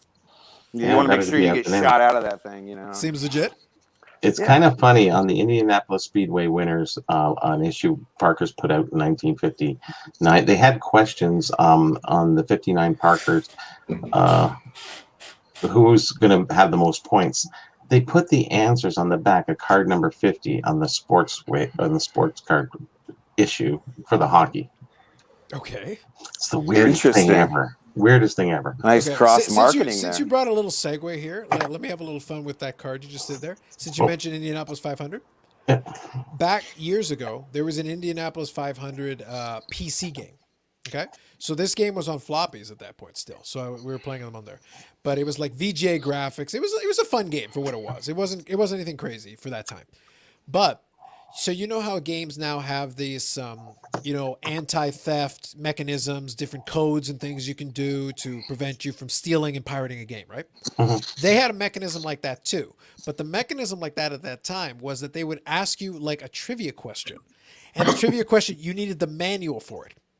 So they tell you to turn to a certain page in the manual to get the answer to the question to be able to get into the game. And if you lose the manual, you're screwed. Obviously. Yeah. So you needed the physical manual that went with your copy of the game so that you could punch in the right thing to be able to actually play the game. So you're like photographing the whole manual and then going and getting the photographs You might as well, done at because the that was the only Photoshop, way you right? weren't going to have a problem, because it was like, oh my goodness. But I just my remember gosh. when you brought up Indy 500, I was just thinking, like, I think I remember the Indy 500 game, and I remember having to make sure to guard the manual carefully and be like, I got to know where this is, otherwise I won't be able to play my game. Racing games are always fun. They are, yeah, Yeah, for sure. I've always enjoyed them. I think. So Go ahead. No, I was going to say, go ahead and finish, Carlos. Yeah, all I was saying was I think though it's I love the idea of it, but I think it's taking it too far. The people that will like build themselves a whole thing, a whole gimmick with like the steering wheel, like the fancy steering wheel, and have like the gear shifter, and I'm like, all right, dude, still a video game. Vibration. You know it's not the real car, right? You don't have 1,000 horsepower, yeah. No, not so much. The train cards did. Here's the train. This was called Connect the Dots, so you'd connect all the dots.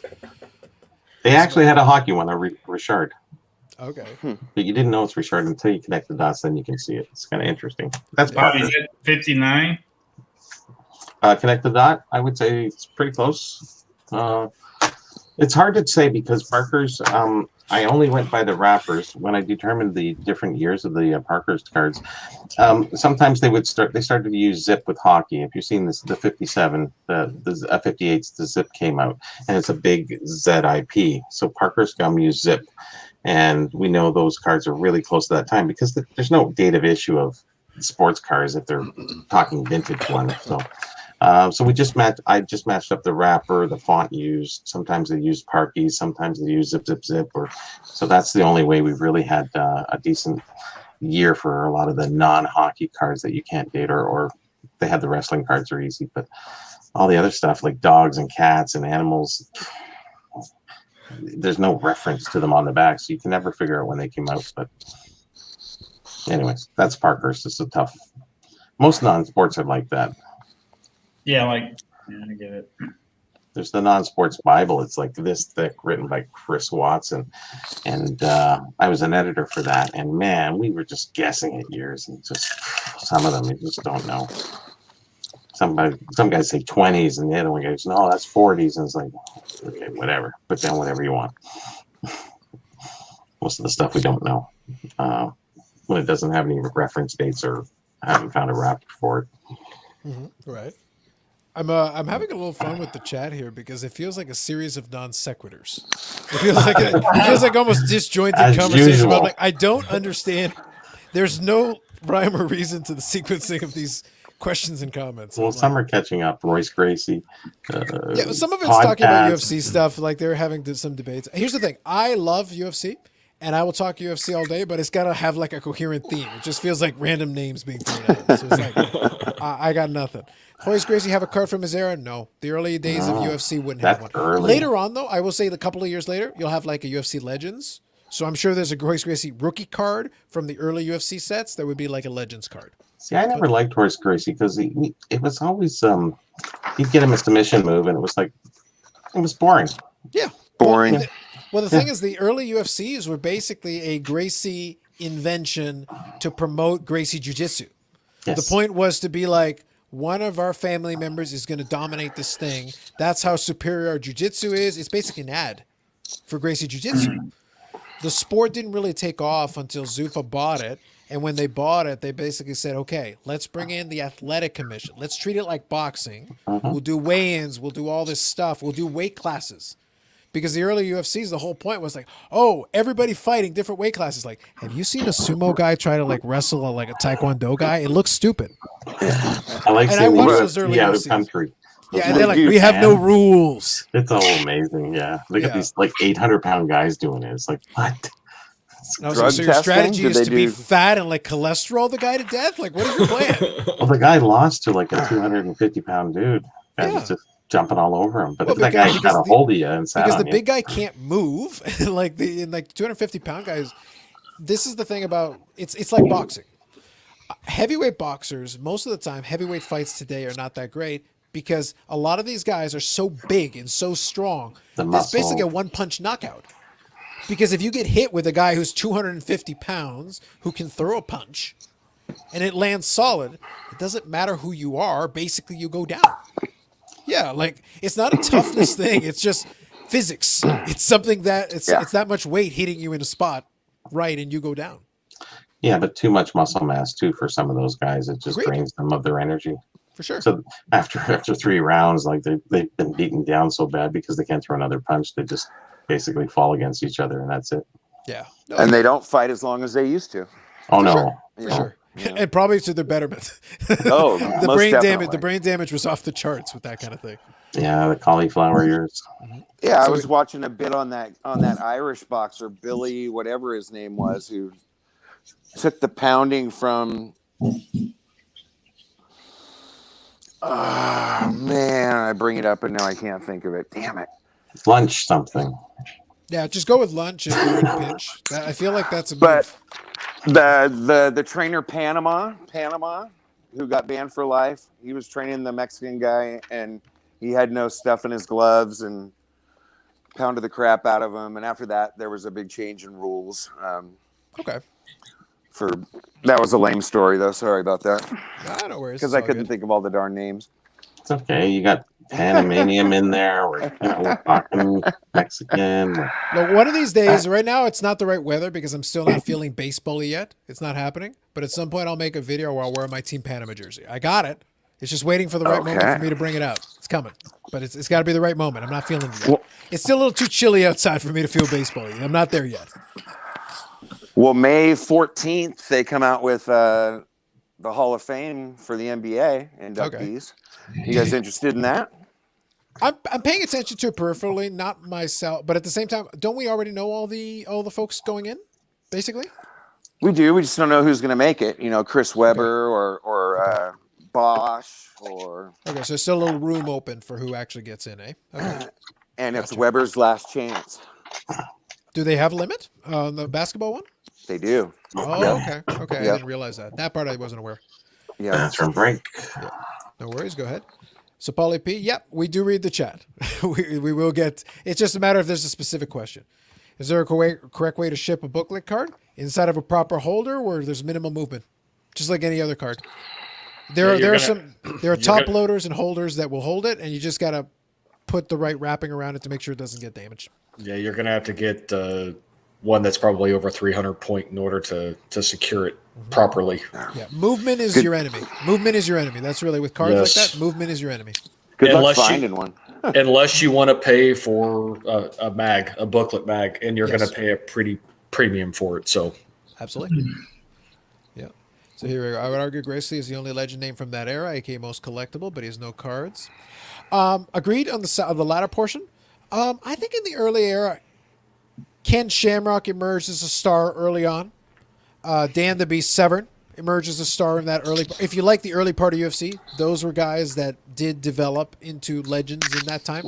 Again, take them in the modern era, they would struggle a fair bit, but that's the same with Hoist Gracie. When Hoist Gracie went to go fight with a more modern guy like a Matt Hughes, which by the way then got outclassed by George St. Pierre. This is the way it works. Eras in that type of fighting, it was new. So at the beginning, nobody had any skills. Like so if you had any skill at all, you were ahead of everybody. And then eventually they caught up and they're like, okay, we'll learn what he does and let's add something to that. And that's how people got better. Yep. Gracie has a 2009 Topps UFC card. Yep, absolutely. Is anyone into 3D printing? That's a bit random, but that's an Amish Dave Archer question. I bet he's into 3D printing. I wouldn't put it past that Amish guy. he doesn't even have a laptop. Why would he have a 3D printer? But wouldn't that make it perfect? Would that not make it the best? Like, is he's like the foremost authority on 3D? It's like, turns out Dave is into 3D printing, and he has completely redefined the Tesla technology. Electric engine. He's working on it. I'm like, you don't even have a laptop. That's valid. I'll give you that, Carlos. I secretly hope for moments like that to happen, Steve. These are the things that give me joy, and I like to add to Dave's backstory and add these weird quirks and elements. Nothing wrong with that. Makes it a little more fun, you know? Adds Absolutely. a little bit to the story. Absolutely. Chris Webber doesn't feel like a Hall of Famer? No, that's fair. I have no comment on it. I haven't seen enough of Chris Webber's career. I didn't watch a lot of basketball, in fairness, so I'm not gonna knock it. Chauncey Billups, okay, interesting. Before to Stipe versus, okay, yeah. Stipe Miocic he was a good fighter. I think he still has his moments. I got to get back into UFC a little bit. I've been lax. I still have the UFC Fight Pass, so I can definitely watch the fights. So it's one of those things I got to get back and do it a little bit. I feel like there's too many cards, though.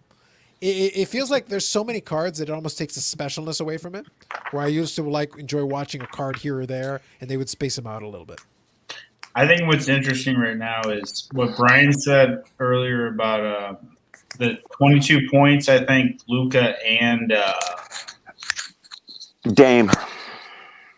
Lillard. No. Yeah. No. It was who was the other one? Damian What are you Lillard. talking about? Sorry. What was the question? Well, they had 22 points before the half, right? At the half, they both yeah, did. it was a little Yeah. while ago. Right, in the middle of March Madness. So that's good for Modern, it sounds like. Right now, Now everything's these good for people Modern. think. Yeah, I mean, NBA is getting ready to pick up big time. Everybody's getting ready for the playoffs. Prices are starting to go up. NBA is hot. Modern NBA is always hot, though. It had its little NBA is hot, down period. cycle. It had its down cycle, Brian, for like 14 seconds. Like it had like a brief shining moment. It had a lull. Everybody Yeah, took a for like breath. 20 minutes. Yeah. Yeah, everybody took a breath. But it's the thing, but it's what we talked about though. Like money shifts, right? Modern, a couple of the kids, Zion and all that went down for like 5 mints, and then, Zion. Did you say Zion had 22 points at the half? No, we're not talking about that. No, it was Luka Doncic and Damian Lillard. They had 22 at the half. I'll tell you what they had at the end of the game here when I see it. No worries. So all I was going to say was that like some of those modern cards, like a Zion and whatever, took a dip for a second, and then some of that money shifted into Jordan, Kobe, some of the all-time greats, and then right now, for some of that money now, it's shifting back into it, and it's going to be this back and forth. One will feel underpriced, and all of a sudden the money shifts the other way. Wait a minute, it's over there. Run, and then all of a sudden, wait a minute, it's over there. Run now. Right. Go ahead, I actually happened to see something on Instagram the other day, and I wish I screen capped it, to be brutally honest. Right. But somebody had posted something as it pertains to basically the prime opportunities of when to buy and when to hold. Okay. Across all four sports. Interesting. Okay. And what was interesting? Do what? Even hockey. Wow. They got No, he said the four major sports: basketball, football, baseball, cricket. Please continue. No.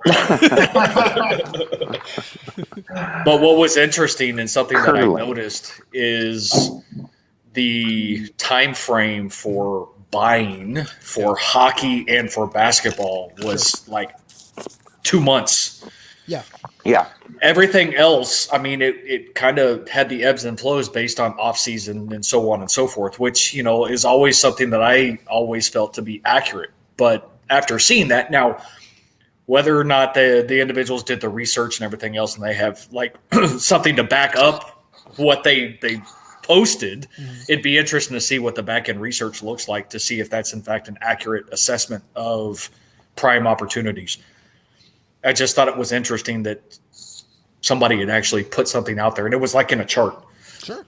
In it, January through December, and it just had the icons for the sports of when to buy and then when to sell. Yeah. The thing is, the cycles historically have been real. And if the data is still backing it up, I'm sure it's not across the board. Obviously, some cards will defy that. But I think as a general rule, there have definitely been seasons. We know that there's these moments where it'll like move around a little bit here. And that's real. Like you can quantify it if you pull the data and do it right. I'll grab a couple of these comments here because I'm having a little fun with it. So this one, I know what this is. So Bobby, you want to talk New Kids on the Block? We're not doing it. The answer is no. Yeah, Mary says anything but music cards. Yes, we're going to leave the music tonight. We're going to leave the music alone tonight. We're going to let that one go. Yeah, I had my new girlfriend at the house for the music, for Jeremy's little music chat with you. Mm-hmm. She fell asleep in like 5 fucking minutes. Yeah. Well, you know, hidden story. So did I, but no one noticed. So the one from the park. Right, you did. I can't break out my Yo TV rap cards that I have. Oh, well, if you got the rap card, Steve, you know, Steve, we can't see you, bro. I know there's a reason for that. Man, he's trying to hoard all the rap cards. Luka finished. Go ahead. Luka finished tonight with 38 points, 9 rebounds, and 9 assists. Okay. What a game. Wait, how many? Damian Lillard had 31. Okay. Luca finished with 38, 9, and 9. Nice. Great game. Just a monster game. Yeah. It'll do. It'll Monster do. game. The thing is, that's what people are hoping. The thing is, Yep. though, it's like night to night, though, you're going to have a little bit of variation. It's one of those things like one night shouldn't be a big deal, but it's good. Like if you keep stacking nights like that over time, that's what you want. But it takes time. Well- One other thing, though, that I'm enjoying, though, a little bit, I don't know why people keep trying to rename my show, Bobby. Like they've come up with so many variants of it. I don't know where the darts came in, though. I don't mind it. I'm not fighting it. But I'd like to know why the darts came into this one. Throw some darts. Oh, beer darts and Carlos. I don't get that one either. Yeah, there's like beers, darts, and cardboard. Because you throw darts, Carlos. Well, I do. That is fair. Yeah, darts are good.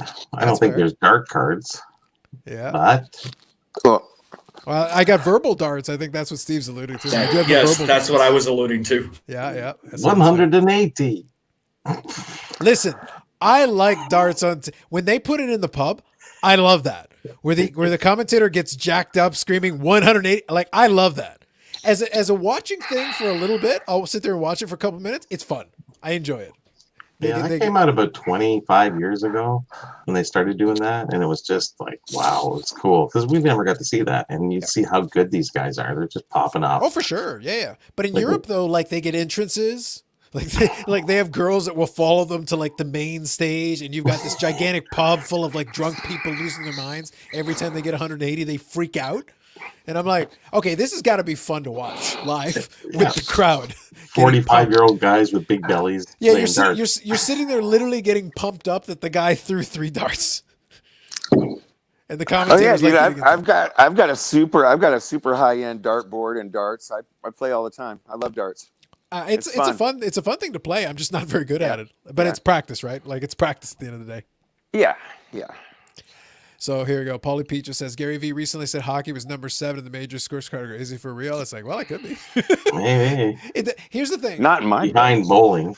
Here's the thing. Well, obviously, but listen, with prison bowling, Bobby, like whew, to the moon, my friend, to the moon. It's gonna be huge. But like, look, it depends on what happens. It depends on what you like. Like, obviously, baseball used to be like the top one, but like in terms of market cap and stuff, basketball now is. Is baseball still there? Yeah, because it still has some resonance, but the sport is hurting over time here. It's not that they lack young superstars. They have them, but they market them terribly. Like they haven't done a good job with that. The cards aren't always inspired. That's not going to help. But they have the historical, so they can still they can trot out the 52 tops mana when they need to get a big auction result to like restore relevancy to the genre, or bring out the Honus Wagner. You've got the history to back you. But the modern stuff right now, if I have to rely on Mike Trout, I'm screwed. That's what I'm banking on with the modern game. It's like that's not good. I don't like that. Not a fan. Not a fan. You should check out the UFC cards on eBay. Hit highest first due UFC cards. Holy jeez, we're Now, late. is this sold though, or is this asking?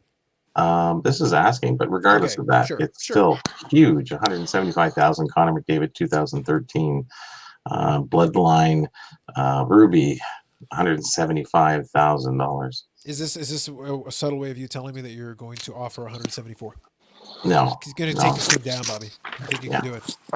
But all of these cards, I'm sitting here going, "Wow, I didn't know there was such a huge market for them, like price wise." So here, I can tell you the Conor McGregor thing, and I did chronicle this in the video though, because I specifically the 2018 set, which isn't the first year. That's so indicative of how quickly things moved. I had the refractor from 2018 as part of a set that I started working on. I just started tinkering around with building the refractor set because I thought the set was cool and whatever. And I bought boxes and I picked up a couple of the cards. On ComC, I picked up the card for 89 cents, the Conor McGregor, the refractor. But then all of a sudden people started freaking out about the Conor McGregor cards, any of them. I sold it on eBay for $50. I paid 89 cents for it. And I'm like, I guess here you go, take it. What's it worth now? I don't think it's worth much more than when I sold it, because the thing is, it accelerated really quickly. But it's not his first year or his second year. It's just like a random like third or fourth year like refractor from the thing. Okay, I'll check and see, but I think it went back down a little bit. There's some good solds here. There's like a 2009 Topps UFC Royce Gracie rookie, one of one sure. auto. Yeah, he has paid 20K. 12,000 for 2020. Israel. Adesanya. Auto red. Oh man, 12,000. Jeez. Auto red to 5. Yeah. 2 of 8. 2 of 8. Yeah, it's UFC. Yeah, the unfortunately, Okay. Brian, the colors don't transfer into UFC. They had some weird numbering. They did. That's true. Yeah. Okay. Not like baseball. Boy, these bloodline Yeah. rookies. Connor McDavid, $11,000, 2013. Wow. Jeez, $11,000. John Jones. Yeah, Very low pop. The thing, though, the reason I asked the question, Bobby, is that it doesn't really matter until, like, what is the sold price? Like, I can put one of them up for $50 million. It doesn't matter. Emmanuel Nunez, look at her, 10K. Wow. Yeah, I would love for that to be true. I have a couple of nice Amanda Nunes cards. If any of that holds true, like, It is right. to the That's Ken sold. Golden machine. Man in Room? 2014. Is that Sold. what you're talking about? Man in Yeah. Room? I have some Man in Room rookies, but they're like classic and stuff. But Yeah, isn't the girl from 1994? That's Yeah. the one. That's the one who. That's the one who was in the early '90s who played in that one game for the Tampa Bay Lightning. is that how you pronounce her name? Is that how you Manon pronounce it? Royaume or something like that. I'm not sure Is exactly it? how to pronounce it. It's close to something like that. Okay. Yeah. So the McGregor, the last one sold for like 65, best offer. So in the same ballpark. Oh, okay. Yeah. So like, it isn't that crazy. Ungraded. If you graded it, I'm sure you could get more, but not too bad. It's decent. That's still a lot of money. Oh, for sure. For a card I literally bought for 85 cents that I could have bought a dozen copies of. Yes. I thought we were gonna I literally could have bought a better dozen trend. if only I had known. Oh, the I thought we were crystal gonna ball. jump in and set a trend after tonight, but I guess we're late.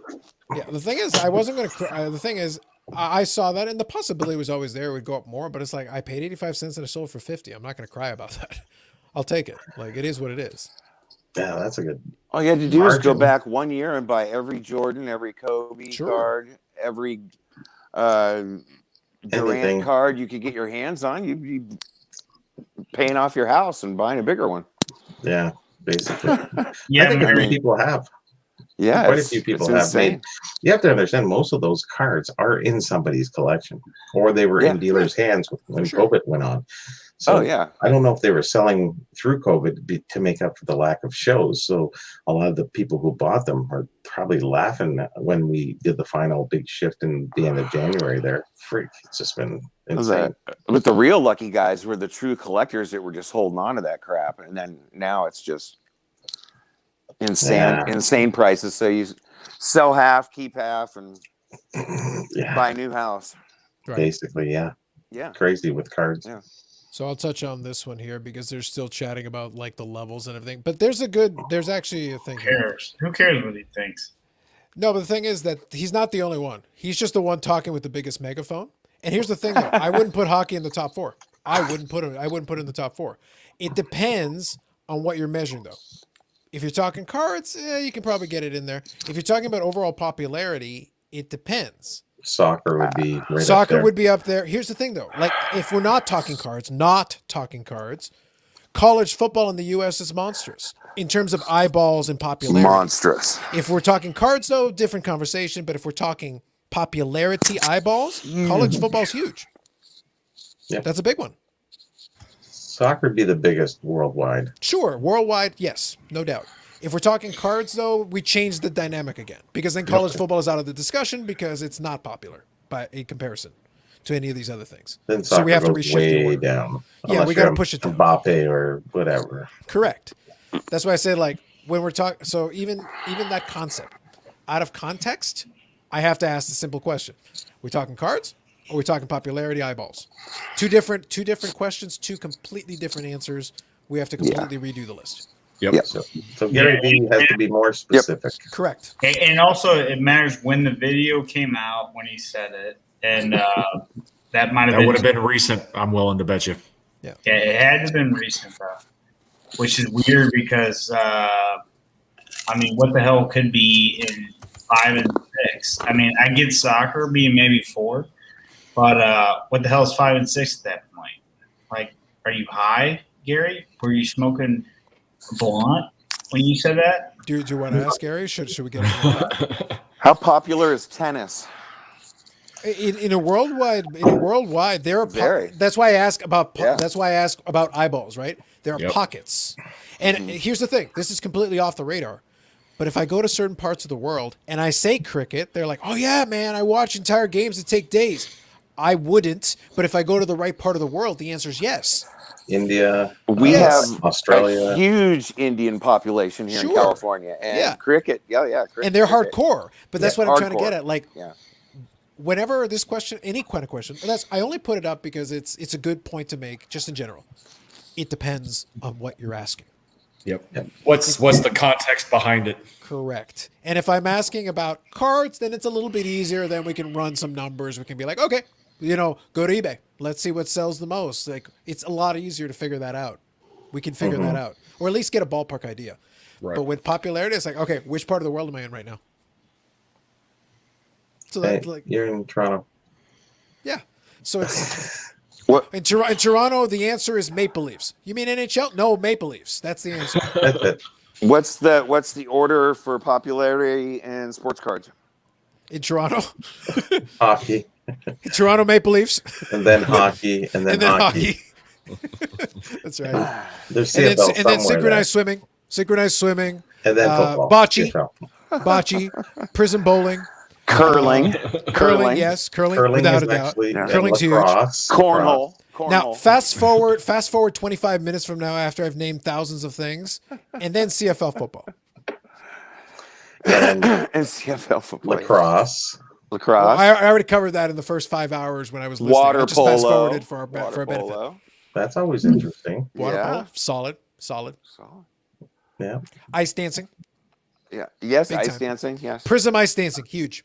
Hashtag invest. Synchronized swimming. Yep, got that. Yep, got that. I'm just waiting for NHRA to start making cards. I'm surprised they haven't. Cars are cool. I would think so. Yeah, why not? Put the Cars are dragsters cool. on there, whatever. And everybody likes fast stuff, man. Now imagine if they go old school and they put the drag racing cars themselves as like holograms or something.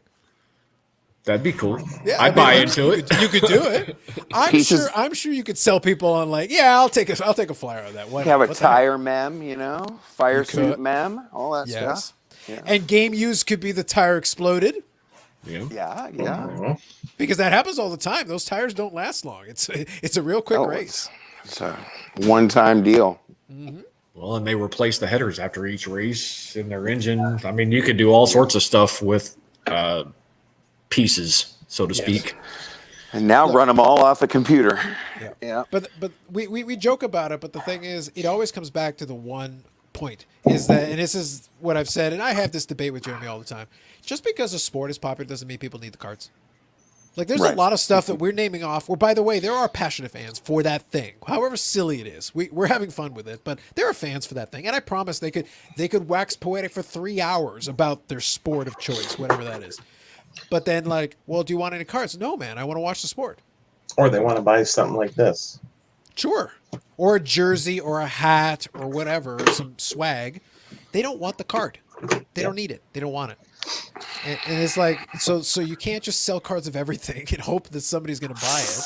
Football cards are like that kind of for me. I have plenty of football cards, and I like football cards, but just the value is so rough with them. I'd rather collect other cards for the most part. Well, the football is always slow to adapt. It seems, especially because I'm a '90s guy. Outside of PMGs and rubies and those type caliber insert cards or parallels, you're not seeing an uptick in prices. So it's the biggest focus these days from a football perspective is always high grade rookies. And then, of course, your newer realm of top tier quarterbacks and so on and so forth. So it's like there's a real, what I would call a substantial chunk that continues to, I don't want to say gets overlooked, but it continues, in my opinion, to stay more undervalued and underrated. So. Yeah, you rip a box and 92% of it is defensive players worth nothing. It's always the challenge though with that sport because it goes back to what we said a second ago. You might be a fan of the sport. Like we'll use football as an example. You need those linemen. I spent a moment ago explaining how you have bad linemen. You don't have this, you don't have that. The guys you don't care about, quote unquote. Well, the Kansas City Chiefs needed those linemen. They needed them in the right place at the right time. It made Patrick Mahomes' life miserable. He's supposed to be the star. Without those guys, it didn't work out. If those guys had been there, maybe they have a fight. Maybe it's a shootout. Maybe it's a different game. Maybe they win. Who knows?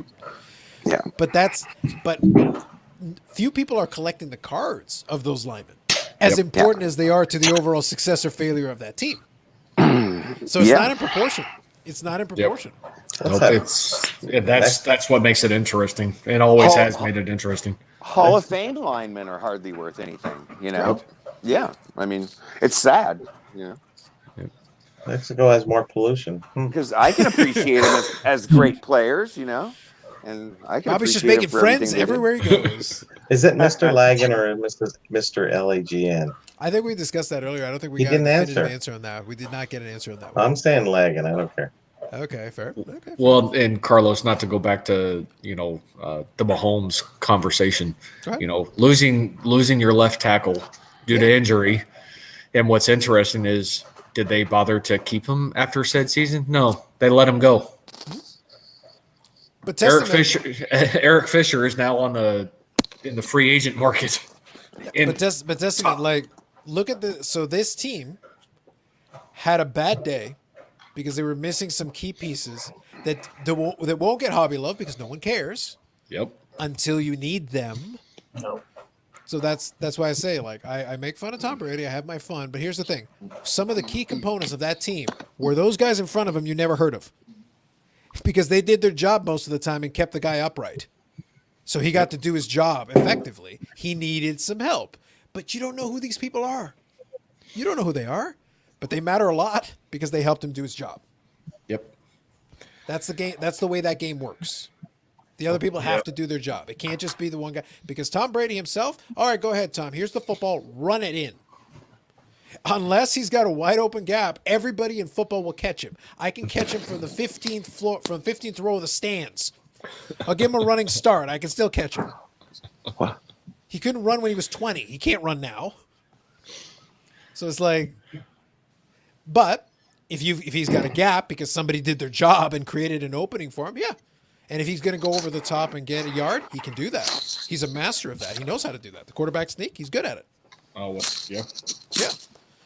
So that's the thing. Like, there's stuff you have to know what you're good at, and then you have to have the personnel around you to help you do that thing that you do well. That's valid. That's Tom Brady. That's football in a nutshell, though. Tom Brady. Oh yeah. Listen, Tom Brady. Yep. Listen, Brian. He's at least easily. Look, The best in the I felt world bad. I felt bad because Bob was trying to get me to say something nice about Tom Brady. And you know what? Here it is. Here's the best thing. He's at least in the top 5 Toms who played football in the last 100 years. Top 5. Top 5. I'll give it to him. Toms. Top 5 guys named Tom who played football in the last 5 years. Yeah. I don't think he's number 1, but he's in the top 5. Top 5. Yeah. Top 5. We'll give him a little bit of credit. Absolutely. Yeah. If we niche things down, we can make anything we want true. We can if we niche it down. Yeah. Like that's why I say like I said it to Steve and Dave. I said when I'm on there, it's like this is the best podcast on a Tuesday night, hosted by a guy named Dave and Steve, about stuff and things. Bar none. Yes, bar none. Pantheon. You are in every single section of that Mount Rushmore. All of them. They're all yours. Hall of Fame. I accept no imitators, and I accept no other answers to this question. Bar none. You're the goats. The goats. Yeah. Yeah. Well, we do have competition these days, though. Don't forget. You call it I'm not aware. I'm competition. not familiar with what you're referring to. Well, when you bring on people like Chris Justice, I mean, hell, we could have, done the same thing, but, that's not what we're maybe you should do the same thing. Literally counter program. Be like, and so this week we're going to have on Chris Justice for the first time ever on a Tuesday doing an interview. Yeah. Just like ignore, pretend nothing else ever happened. Just go through the list of guests and be like, and we're bringing on so and so, and we're bringing on so and so. A lot of YouTube channels feel like that. That's That it's just the same thing over and over. Yeah. well, that's why I've gotten frustrated with the interview show category. Like Yeah, I've gotten super I frustrated. like how Carlos pointed that out finally. Yeah. Yeah. But it's because it gets played out. There's only so much you can do It's with an redundant. interview. You interview the same person 50,000 times, and it's not there's nothing wrong with the interviewee. They're only answering the question they're given. Like, well, I've answered this so many times. Like, I can't think of another way to answer the same question. I've already been asked. How do you want me to do it? Cheater. Yeah. And that's what happens. It gets old. And then there's some new news, and then they just kind of reiterate or rehash what they just said before, but they just changed a few words around. And Yeah, and a lot of times it's like they're just pushing the company line. You know, it's just like, okay, we get it. yeah. But if you work there, what else are you gonna do? That's what I like about the Patrick Bet-David interview. It's just like, you know, the guy goes from feeling, and you know, I like that kind of stuff. I don't like. I mean, it's not that I don't like it, but we get these guys from like Upper Deck and blah blah blah, you know, and they're just, you know. Well, Patrick Bet-David's thing though is that his company is Patrick Bet-David's company. So like he's literally a content creator in his own right, where he's like, I'm going to say my opinions because that's literally what I do on my show. So I don't have to defend you. I don't have to defend you. I can say what I like, what I don't like. This is why I like it. This is why I don't like it. I think this is going to be the case. And a lot of his answers made sense because he went on economic principles. He says like, I think it's going to be good for a while, but then I think you're going to struggle because of these factors. Whether he's right or wrong. Interest rates going up in 2023. Economic factors. Surprise. Yeah. But these are real economic factors. These are things that you can, maybe you don't agree with them, but then you've got some points to agree or disagree on because he cited specific things. Yeah. Oh. Yeah, it's real. It was real. But he didn't give anything exact, but he based some ideas of what might happen. Sure. What exactly do you want to give? Like what Can kind you grow? Yeah, whenever we're talking economics, it's like I'm comfortable in saying, look, in terms of economics here, I'm going to do it. Huh. Write it down, Bobby. Hashtag. Write it down. Big hashtag. Between now and when the sun burns out and destroys this solar system, between now and then, this market will go up or down between 0 and 100%. Amazing. Guaranteed. Book it. If I'm wrong, I'll buy you a beer. Genius. If I'm wrong, I will buy you a beer. Done. That's But that's a long way. that's exactly. That's the only way you can. That's the good news is that I am 100% correct. Like I've guaranteed it. I've left how that interview went. Yeah, it's like I've left the timeline so broad and the conditions so exact that I cannot possibly be mathematically. You wrong. got the under, the over, the money line. You got it all, man.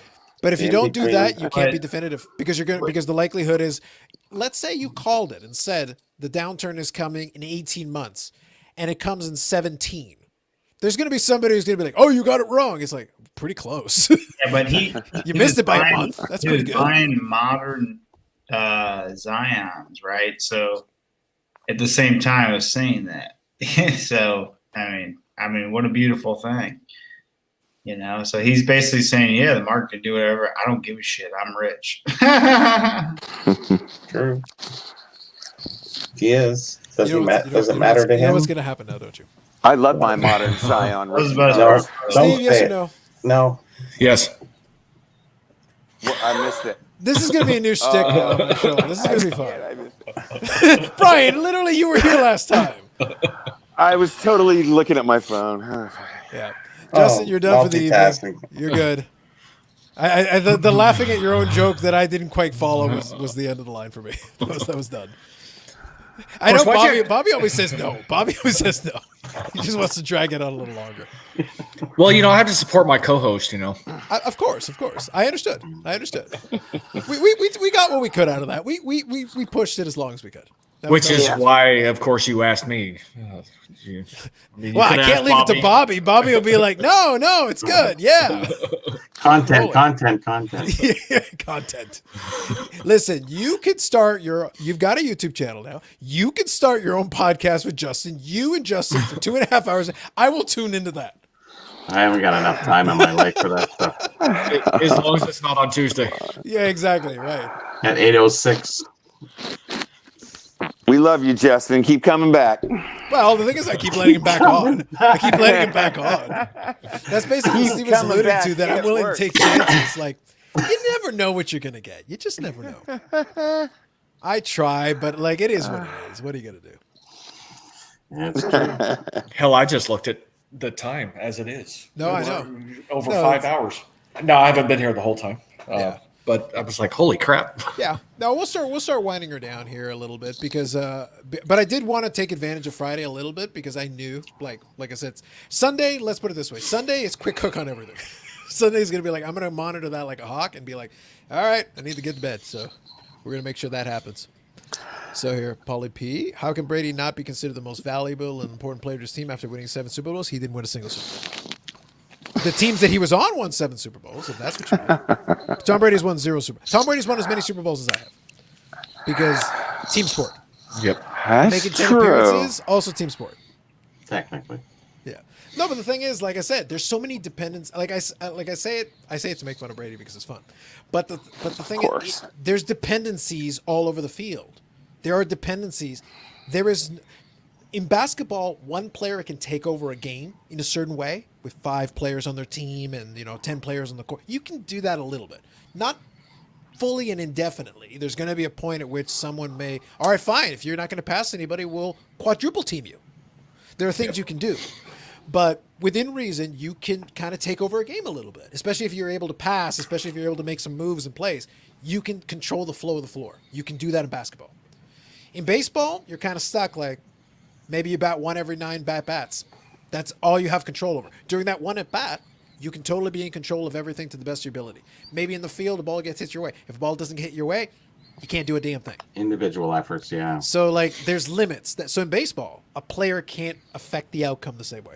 In hockey, a guy can take over maybe for a little bit. They can score some goals on minimal opportunities, maximize what they do. They can get on the scoreboard a bunch, make some plays to a certain degree. So hockey has a little more impact, not as much as basketball, more than baseball. But in football, Tom Brady throws a perfect pass, the guy drops it. Yeah. Tom Brady throws a garbage pass that should have been intercepted 15 times. The guy makes a circus catch and catches it behind his back.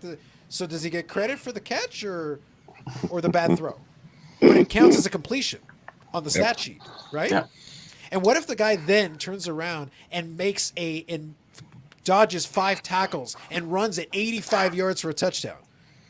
That's an 85-yard touchdown pass. Yep. On the record. But you did almost none of the work. It's the context of the sport. That's why I say with this last playoff run, I got to have so much fun because the problem with the Tom Brady narrative this past year is that I watched the games. If I just looked at the stats and didn't watch the games, I might be inclined to agree with you. But if I watched the games, it's like, no, you kind of sucked. Over and over again. You were terrible. You were trash. And then, but don't get mad. He is a good athlete and a great player. Well, good athlete. Settle down, sir. Settle down. He can throw the ball accurately. He is not an athlete. Watch that man try to run. That is not athletic. Come on. Yes, Paulie, but I hate the guy, but I'll give him credit for being a great professional athlete. Yeah. Paulie, I know it's not in your blood, Carlos. Absolutely not. To say that kind of thing. So listen, an athlete needs to be able to run, Brian. Yeah, I expect you to be able to run a little bit, just a little bit. I need to be able to see you put one foot in the other in a coordinated fashion. Well, yeah, well. They have to doing stop something calling. right, yeah. They have to stop calling chess a sport. Then. Well, I don't know. Tom Brady might get winded playing chess. How do I know he doesn't? Like, I was really bummed at the level of play that Lamar Jackson had this last season because I'm a big fan of him. I think he could be amazing with all his tools. But man, what a shitty season he had. But it's going to be one of those. So Lamar Jackson is the opposite side of the coin here. So like, as much as I like to tease, Paulie here talks about. So you want to talk about intangibles, pocket presence, and yes, that part I'm good with. That's not athleticism, but yes. Okay. Lamar Jackson has the athleticism, but his throwing arm isn't accurate enough. It's not that he doesn't have a strong enough throwing arm. He does have a strong enough throwing arm. It's not accurate enough, consistently enough, and he makes bad decisions. And there's a lot of quarterbacks who have this problem. You can throw the ball into this tight window, make these beautiful passes, but you throw it at the wrong person at the wrong time. It's like, no, not now. You throw it to that guy. That guy's open. Don't throw it to this guy who has no window and you can't make that throw. Throw it over here. It's open. That's a decision. That's mental. That's mental. Yeah. But then there's other guys who have the perfect mental game. Can't make the throw. Yeah. And they're sitting there like, if you ask them 100 times out of 100, they would make the perfect decision, but they can't make the throw. Yeah. So they got the opposite problem. And that's where Lamar falls right now. It's not that he can never make the throw. It's inconsistent. He'll make a brilliant throw. You'll be like, oh my God, that was amazing. And then he'll run and be like, oh my God, this guy's unstoppable. And then all of a sudden it's like, oh, shoot. Huh. Yes, but I can. Sorry. Go ahead. No, Go ahead. I can argue against that though too. Brady is not the only one known for pocket presence and intelligence at the quarterback. Peyton Manning. Yeah, that guy was a field general, so you can't say that he was the only one ever to have those intangibles. Yeah, that's why I was saying to Bob earlier, like I would obviously we're never going to get to see it because it's done. Could you imagine if Peyton Manning had worked with Bill Belichick? Like if you combine their collective forces in Peyton Manning's prime when he has the physical tools to be able to execute, combined with Bill Belichick's game planning and scheming. And by the way, the guy got to pick the personnel. So if Peyton Manning could sit there and do his thing, he and Bill Belichick just sit there breaking down film. They dissect all your weaknesses and create the scenario where he can do his thing when he can physically execute the thing. Oh my God. That's why I mean, like, Brady was the perfect guy to work with Bill Belichick at the time. And they had a 20-year partnership that was very fruitful. But let's not forget that you have two guys who work together as a team very well for a long time. Whether they liked each other or not is a different conversation. But as a team, they did work well together for a very long time. Yep. That means a lot. And Belichick cheated on a very high level. Without a doubt. Cheated very well. Yeah. That Pantheon level cheating. Pantheon level cheating. Yes. Oh, yeah. But the thing is, Bill Belichick also knew what all of Tom Brady's weaknesses were.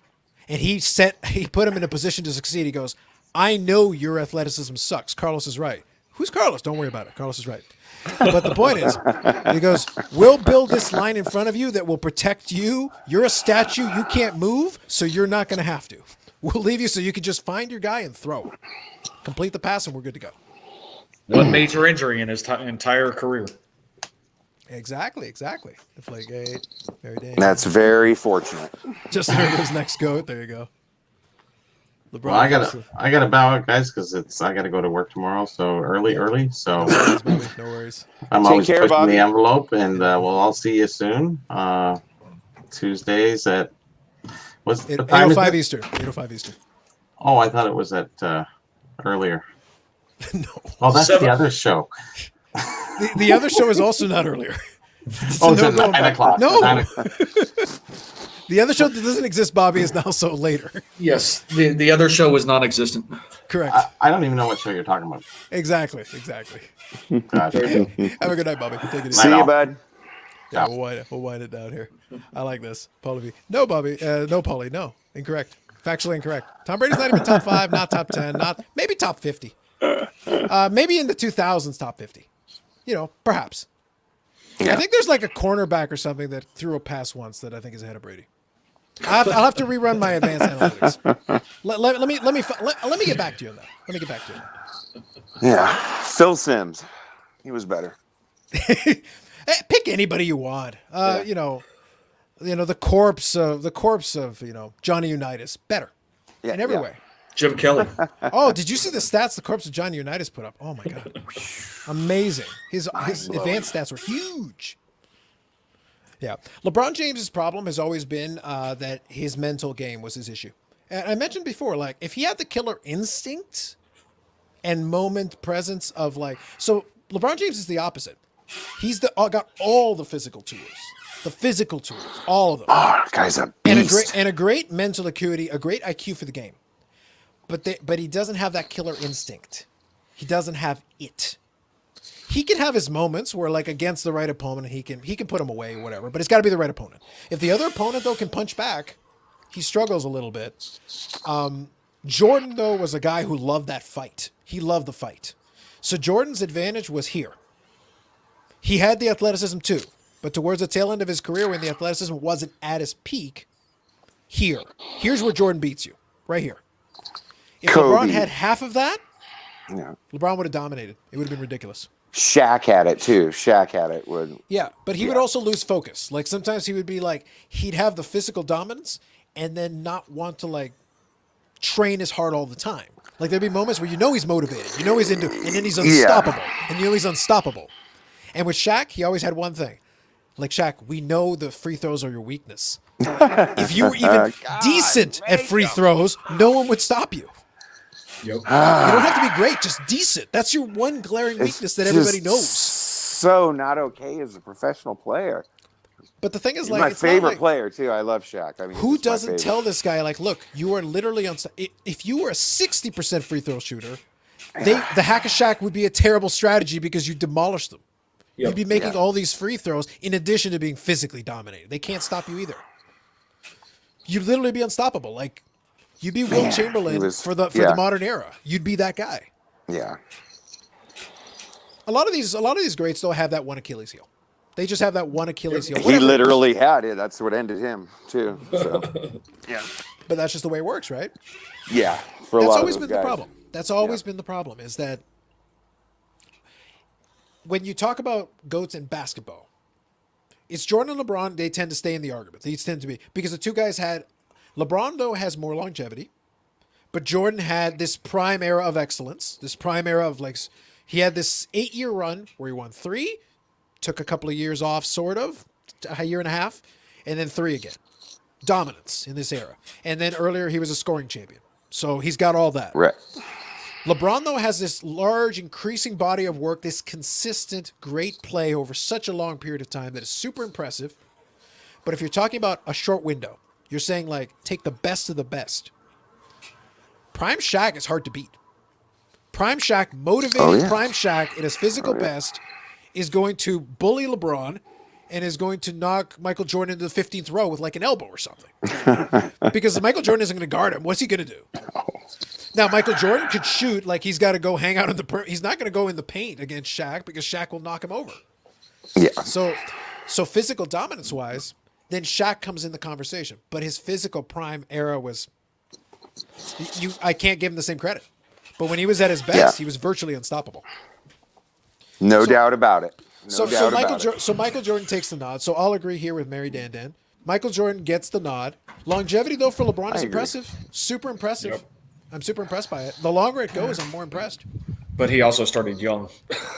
True. Very true story. He did. Jordan played the longevity. Jordan had 14 years, right? And LeBron's going on 20 plus now. Well, he's either like 18, give or take. 18? Yeah, like because he started like when he was 18. So like I think he's like 36, 37. So still super impressive. He'll get to 20 years. I think he's going to run into 20. He wants to get the all-time scoring. He wants to get the all-time scoring. Oh yeah, he does. And he's got a good shot at it. He's got a huge shot at it. It's a huge, huge title to have, man. It's. But that's what I mean. He can keep stacking these different accolades, these huge all-time accolades that like keep stacking on top of each other. Yeah. He's really picked up the assists. Yeah, absolutely. Over the past decade. Because as he gets older, though, that's going to be his game. He's a huge playmaker. Huge playmaker. Yeah. His minutes are going to drop. Yeah. Oh, yeah. And he'll keep adapting and adjusting. That's why I say he's a smart guy. That's why, like I said, LeBron's thing, physically, great. Intelligent, yes. Yeah. Killer instinct, no. And that's what always kills. That's what always kills it. He knows his body really good. He knows when to go hard and when not to go hard. And he does a really good job managing his body over 82 games, you know. Yeah. So I'm having a little fun with Paulie a little bit. I don't know if you realize, Paulie, this is enjoyable for me. And Steve knows. Steve knows I have fun with this. So Manning still wouldn't win simple. You're right. He would win like 12 because he's a good quarterback. Unlike other people. And other people didn't actually win 7 Super Bowls. You know, the Atlanta one I think was fixed. That was kind of trash. I question that. I got some questions about that one. Yeah, that was questionable. By the way, the Manning wasn't a big game player. That's trash. Like it depends on the thing. It depends on how the game and lineup goes. It's because the same guys that are not big game players until they get a team that works and then suddenly they win. And it's like, well, you're a big game player now? Like, what happened exactly? No, nothing. Nothing happened. You have to be in the right position, in the right situation. And if you're only claiming Super Bowls, that's an erroneous comment. Yeah. Well, here's not the dictate. One. Have I seen Brady throw a football? I don't care. Like I have seen Brady throw a football. He's accurate. His throwing strength is above average. Congratulations. He can throw to an open receiver and hit an open receiver. So can a high school quarterback. Good for you. He's a good high school quarterback. He's the go to high school quarterbacks as a 43-year-old. This is great. Yeah, like come on. And again, 7 Super Bowls. That's a team stat. I don't care. Well, and that's the agitating part is, if you measure greatness based on championships, then, your argument is moot. There are other aspects to signify and put an individual player on a pedestal or anything along those lines. There's more to it than just championships, because you look at Marino never won a Super Bowl, and in his time he would have been in the GOAT conversation as well. Charles Barkley at one time was the best basketball player on the planet, and he never won a championship. Yeah, he had a run there. The best. Yeah. So I mean, there's more to that conversation than just talking championships. Yeah, exactly. And I know a lot of people have the whole argument with the GOAT conversation between Jordan and LeBron, At least that's an interesting conversation to me, though. Like you can it depends on what you like, depends on what your flavor is, because you can make a devil's advocate argument for both sides. And you'd be like, here's Jordan's case. Here's LeBron's case. LeBron is still building on his case. Now, if you're the guy who you can't lose in the finals, well, then LeBron's permanently disqualified to run. Like there's nothing more we can do. If it's overall titles, well, Bill Russell has more titles than both those guys. But different era. Well, then I got to disqualify like a Wilt Chamberlain or something. But then I also look at a guy like Kareem won 6 titles too, but he was in 10 championships. Yeah. So he was 6-4. Oh, but he wasn't the lead guy, but he also played forever and was all-time scoring champion. And guys in the modern era with rule changes and the way the game is now, they're scoring more points now. Correct. I mean, it's every year they're scoring more points. Yeah. And I'm not suggesting any of those other guys belong in there, but we have this problem where I'm talking 2 different eras. They didn't overlap. It's not like Jordan and LeBron had like a 5-year period where maybe Jordan was finishing up and LeBron was starting, where maybe we could have seen them against each other a little bit, maybe. But I don't know how you would play that. So that sport has its conversation, and no, I agree with you, Mary Dan. They are 2 different sports, but we're discussing the players that play in these levels, because there's only so many players that play in these levels in these conversations. Yep. So Paulie P is like, Paulie, you did GOAT with a small G, so even you agree. Not a real goat. So more like a mountain goat is what you're thinking? It's a goatette. More like a goat in training. Like maybe someday if he steps up, Le goatette. learns how to be an athlete. Finds a gym. He can be a goat. Le goat. Yeah. You're making this easy, bro. You're making this easy for me. That's a small G. By the way, small G and large G is a real thing when you're doing these kinds of arguments. It's like that's small G goat. That sounds like a written Freudian slip on your part. So we're talking about big G goats, not small G goats. Can't blame it on lazy typing. Come on. No, can't do it. You're lazy typing. You managed to capitalize Tom Brady twice. You managed to capitalize Tom Brady. You got that one. Yeah. That's good. Answer your question? Yes. If Tom Brady drops dead in the Super Bowl, the pylon wins. Garrett? Yes. Answer. Yes. The pylon. Yeah, the pylon wins. You're the one arguing with one. I'm having fun. Robert Horry. Robert Horry's great, man. The guy only scored 9 or 10 points a game, though. No, his thing was late shots. It was they would get him open for the late shot, and he would hit the late shot. He put in minutes. He could play defense. He could guard more than one position. He was. It's not that he's a bad player. He just had amazing timing. He just had incredible timing. He would be on the right team and win NBA championships. And how do you keep winning? How did you get here? Where did you come from? He was a good player. Yeah. No, but that's the thing. But again, that was always the joke. It's like no one is arguing that Robert Horry is the GOAT. Nobody. Nobody's making that argument. But he's got 7 championships, which is true. It is provably true. He in fact has. He has more champions than Michael Jordan. He doesn't have a lot to do with that, but yes. But not a lot to do with it. Yeah. Yeah. So it's like, whatever. It's all good.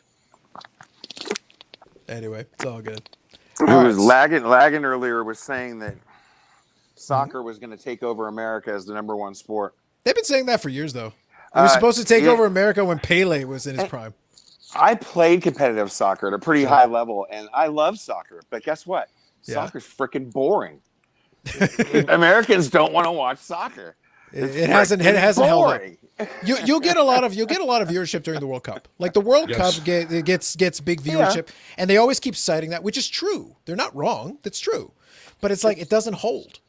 Yeah, you've got MLS, you've got these. Now again, that's not the top tier. I get that. I totally am with it, but it's like, what do you want us to do with that? Like, viewership is viewership, right? If that's the highest level you got.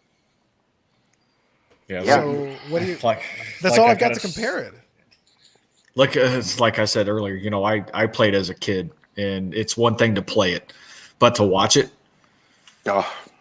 Professional soccer is boring to watch. Now, I will say, indoor soccer, when it was a thing, that was fun to watch because, I mean, there's a lot more action going on, smaller field type situation, you know, a lot of bumping elbows and everything else. But when you're different game. Yeah. Yes. But when you're talking professional soccer, outdoor soccer, it is boring. Yeah. And I love the game. I love it. Me too. Yeah. I think you watch it on Sports Center. But I think you're finding a lot of folks like that because they do the thing we talked about earlier, like, oh, but all these kids play. That doesn't mean they want to watch. I talked about it. That doesn't mean they want to collect, but it was like, well, these kids are playing. Yeah, because it's a game that you can play. You get the ball, you set up, you get the referees. It's an easy game to play. It's an inexpensive game to play relative to other sports. It's available. It's an opportunity. It's good exercise for the kids, but like, they don't necessarily want to watch it. If they did, they could go to Mr. LAGN. We never got the clarification on that one. Mr. LAGN says MLS is very bad quality. Totally.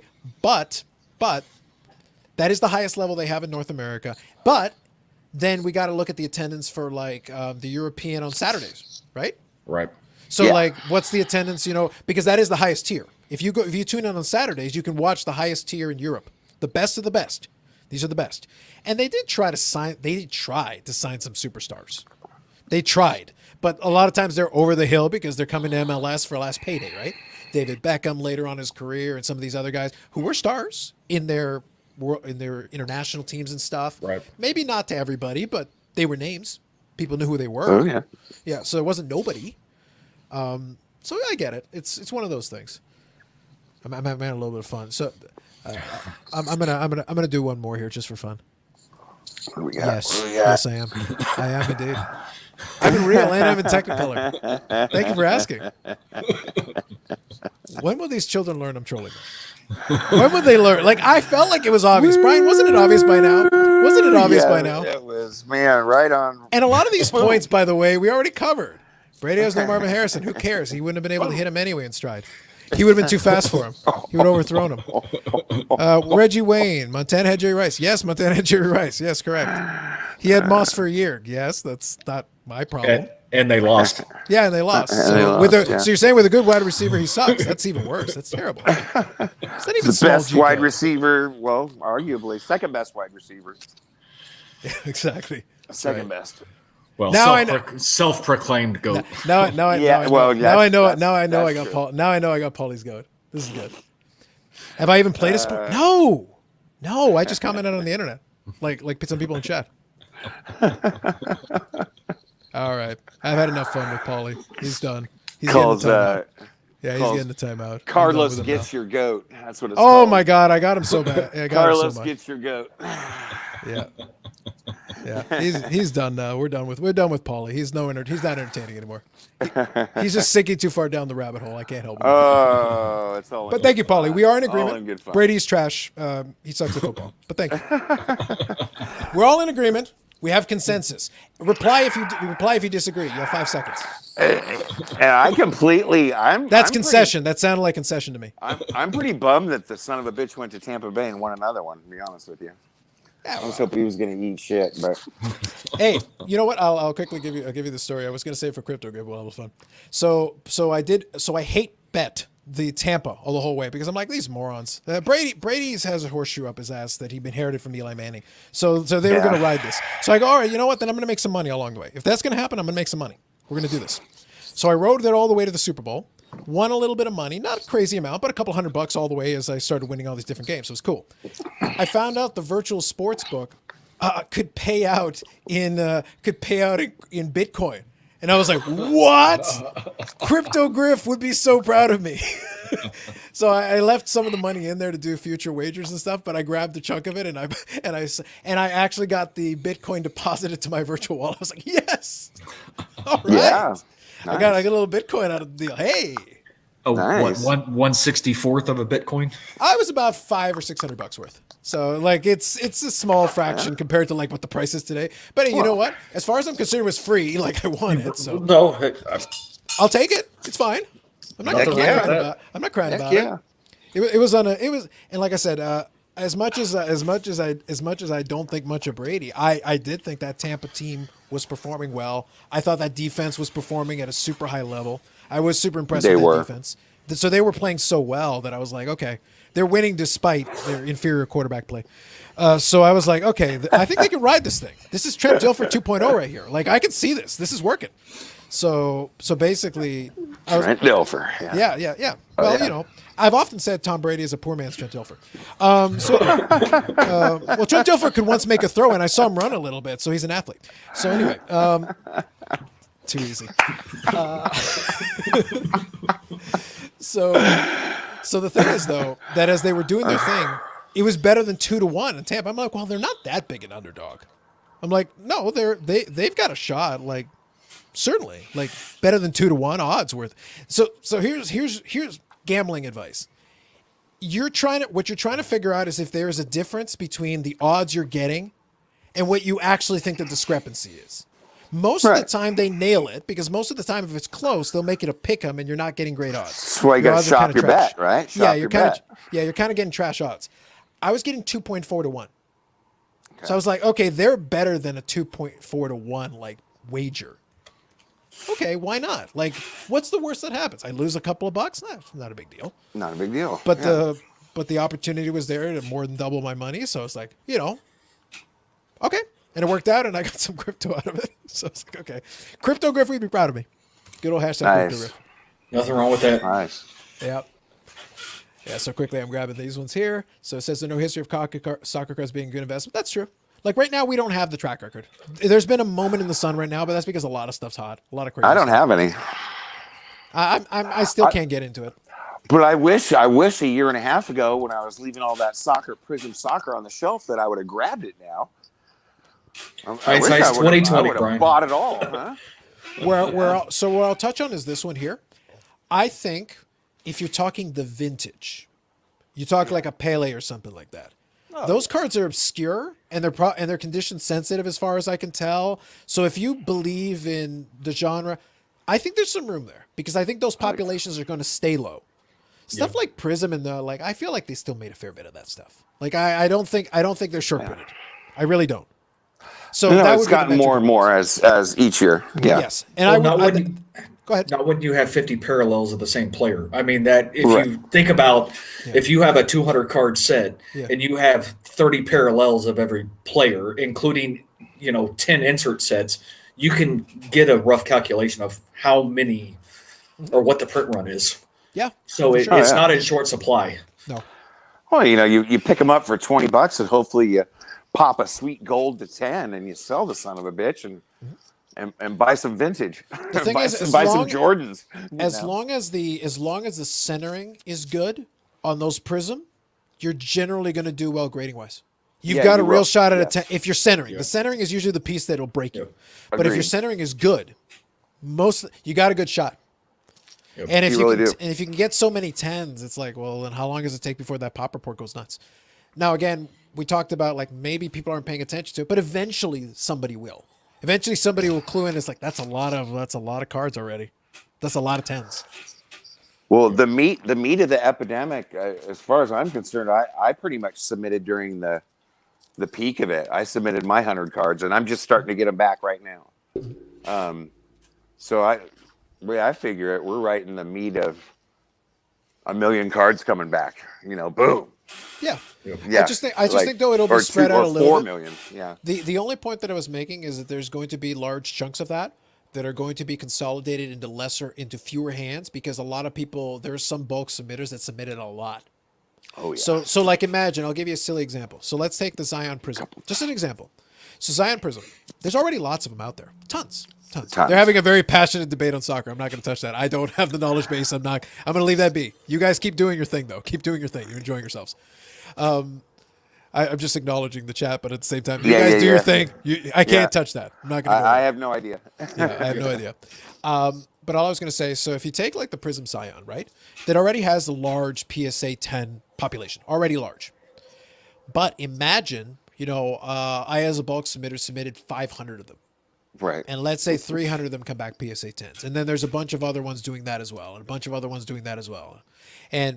But you're sitting there like the pop count keeps going up. But if I'm that bulk seller, do I go and run and throw 300 PSA 10s on eBay? No, not necessarily. No. If I'm smart, I'm doling this thing out. I'm doing it slow. So even though the pop count goes off the charts, you look on eBay and it's like, last week there were 50 of them. This week there's 65.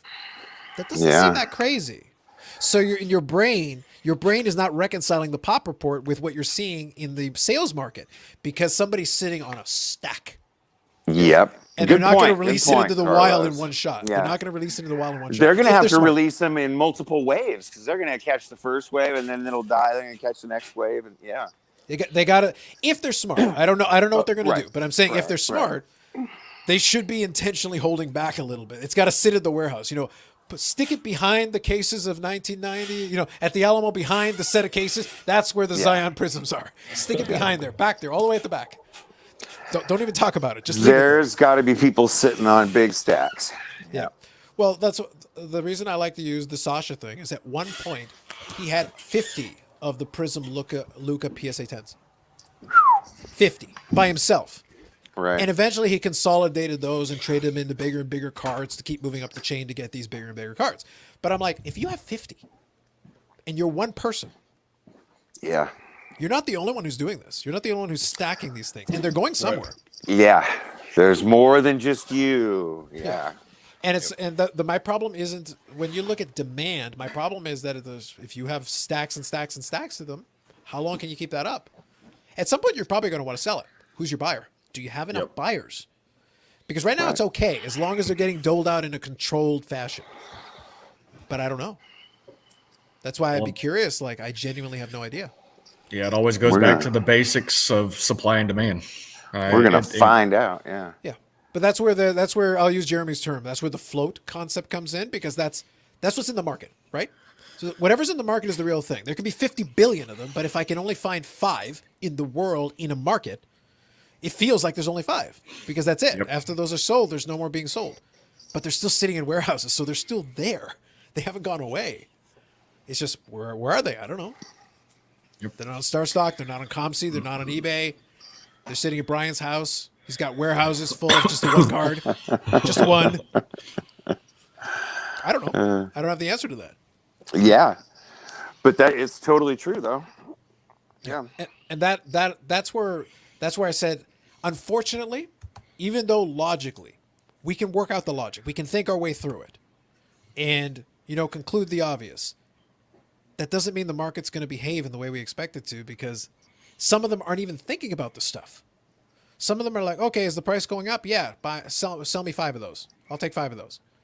They're trying to catch the falling knife, but it's going upwards. They're like, they want to ride the wave. They're like, well, it's gone up 50% in the last week. I want a piece of this. I got to get in while I still can. Yeah. I usually don't want to catch the thing while it's flying. No. I want to have bought it already here, and I want to sell it to you while it's flying. That might not. Maybe I don't catch the peak, like the Conor McGregor. Maybe I don't catch the peak, but I turned 85 cents into $50. Like, I'm not whining about it. Like, congratulations. If you sold it for 65, you made some money on it too. Great. I'm happy for you. Yeah. Or are they the ones that bought it for 50 and then only sold it for 65? Yeah, but even then, they make money. They're not complaining. They're not sending it back to me. Win-win. I'm good with that. I'm cool. But sometimes you get lucky and sometimes you don't. Like, I got a chance to look at the Mahomes Donruss PSA 10, and I think it's selling for $1,700. I was like, oh. Wow. Yeah, I was like, oh, you're hurting my feelings now. Paper Donruss. I sold it for like 200, and I did well. I bought it for 15. So I was like, I did very well, but it's like 1,700, and I think it topped out so far at like 2,100. Yeah, that I was like, you're hurting my soul, bro. You're hurting my soul. You're harshing my mellow. I have one at PSA. Yeah, it's probably going to be a 9 though. Yeah. Well, the thing is, I was able to buy them at Comsea for like $10-15. Like, oh my god. Like, I feel bad. It's like, if I was of the personality type that got worked up about stuff like that, it's like, oh man, that hurts. At that point, you kick a puppy or Pauly D. Or maybe both. Maybe like, both, you know what? You're getting it. Brady's trash. And you're going to like it. But there's always going to be those situations that are going to hurt. Oh, yeah. Well, the thing, though, is it can't hurt because I made money on it. Like, if I allow it to hurt me, then yes. But you get what I mean. Yeah, for sure. Yeah.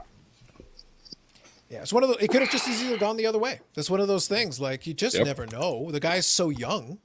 Yep. You know, he tears his ACL and never comes back, or has Tommy John surgery on his arm or something, and like he can't throw the way he used to be able to. All of a sudden, he's got a problem, and you never know. Yep. And going from here, we don't know what the future holds. On paper, that team should be a contender for years. They've got the pieces to be at least there for a while. Maybe it happens, maybe it doesn't. We've had that in other sports. In baseball, when the Chicago Cubs broke their big drought and won in 2016, go back and look at how many of those guys were some of their star players were in their 20s. And it's like, oh my God, not only are the Chicago Cubs broken the drought, this might be the start of a dynasty. 5 years on, no dynasty. Yep. It never came back together. Like, it just didn't work. Yeah, it's been a while since since the Yankees repeated last, right? Went back to back. Yeah, that was. Well, I think yes, the Yankees were the last ones, and that would have been back in they did the three-peat in the early 2000s. Yeah. So I think 98, 99, and 2000. Dodgers got a shot. They got a shot. Boo, for sure. Dodgers, but they got a shot. They got a shot. Yeah. The closest we had, and it was a weird anomaly in the early 2010s. We had that anomaly, if you remember. The San Francisco Giants. But they didn't do back-to-back. They would win, make the playoffs or something, and then win, not make the playoffs or something, and then win. They won 3 championships over 5 years, but it was like with 2 gaps in between. Yep. Yeah, I live in Giants country, and every other year, man, people were getting excited. It was like, woo, we're ready to win another one. But it's kind of a cool thing, though, because then you don't necessarily take it for granted because, well, you're not winning this year. You won last year, so chill out. Maybe next year. That was a win's a win. A win's a win. It was a 3 championships in 5-year run. I don't think they're not taking it back. They're like, we'll take it. Oh yeah, we'll take it. I just wish Texas could have won one of theirs. Oh wait, they should have. Dude, Nelson Cruz. I have I think A&E is the one who produced those DVD box sets with the full games. I'm not even a fan of like either one of those teams. But I have the 2011 box set because that was the damnedest World Series I ever watched. I was like, what is happening right now? I remember watching it live. I'm like, oh my God, what am I watching? Texas had him dead to rights like 3 or 4 times. I was actually in Reno on business and watched the rest of it when I finally got in. I'm like, fucking Nelson Cruz.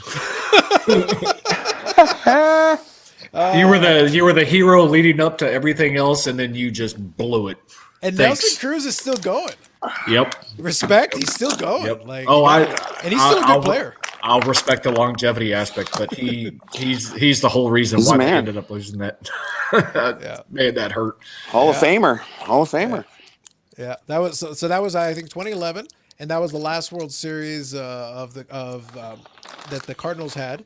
and Pujols is second World Series there. So that's kind of a little piece on his mantle. And I always we always joke about the hashtag invest, but it's funny because I'll have conversation with folks and it's like, look, man, if you want the newest prospect, I can't help you. I like Soto because I think he's a good player. And if you agree that he's a good player, well, then try to find something that fits and buy that. If you want something that's quote unquote safer, well, pick somebody who's already done. Yeah. Pujols has got probably one more season in him. When it's done, more home runs than Willie Mays, 2,000 RBIs, 3,000 hits, and all this, and 2 World Series. He's got everything you want hardware-wise. He's a first ballot Hall of Famer, and his cards are not cheap anymore. They're going up in price, but there's some that are a little more limited. If you just want to put the money away, mutual fund style, go find one you like that is limited in some way, that's serial numbered. Go get yourself that thing, throw it in the vault. Yeah, it's a safe bet. That's the best I can do for you. Yeah, best I can do. You did that with Cabrera, I guess. He's definitely a guy as well. Yeah, not as good as Pujols, but the thing is, the last Triple Crown. Yep. Which is really hard to do. You actually have to be a great overall hitter. You can't just be. I'm crossing my fingers. I would love Soto to be a Triple Crown candidate one day because he's got the ability. Amazing. He can hit for the average, and he has the power. That's the key. You got to have guys with power don't always hit for the average. I'd like to see him do it. Yeah. Mike Trout. Anyway, I got to get in my other whipping boy. Come on. But the thing is though that if you can combine all those things, like Cabrera did, there was a stretch there. And by the way, Cabrera has 4 batting titles. He does. Super impressive. And he's a guy who could hit for power in his heyday. Super impressive. And he's probably will get the 3,000 hits. Like he's close. He's one decent season from getting the 3,000 hits, and he'll join that category. And 500 home runs he can get this year too.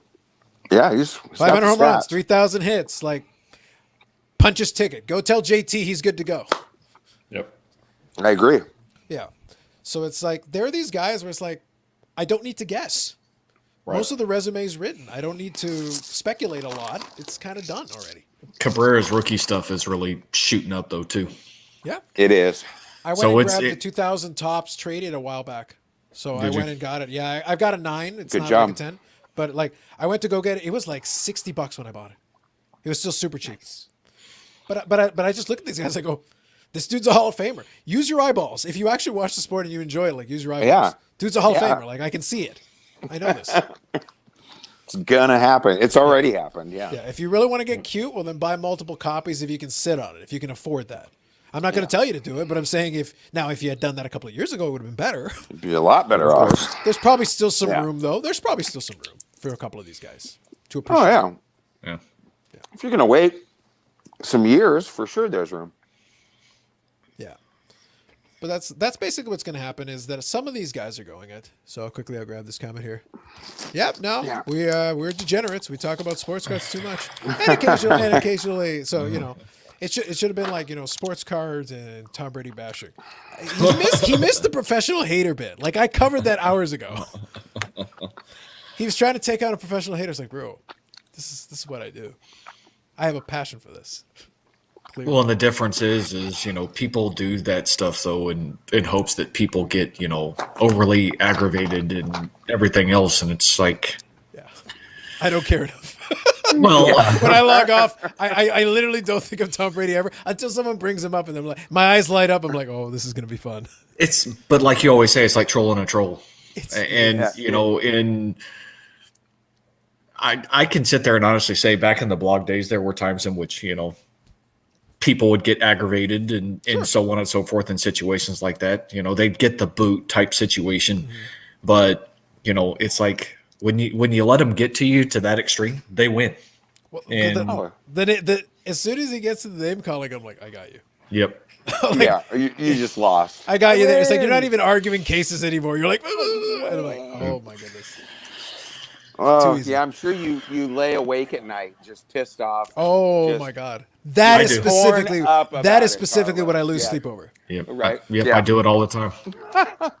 No, Brian. What makes me sleep at night is war. That stat will ruin my life. It's like, why does this exist? Why? It exists to make Mike Trout great. What are you talking about? And apparently it works, I guess. Allegedly. Oh, there you go. Yeah, it works. Yeah. Oh yeah. The stat exists to make Mike Trout great. I assume that's why it was created. I have to assume. All right, hold on here. Yeah, CJ Abrams by yesterday. There you go. Nice. Yeah, look up infinite object displays. They made a physical display for Top Shots. I believe it. I'm sure somebody was going to monetize that. Why not?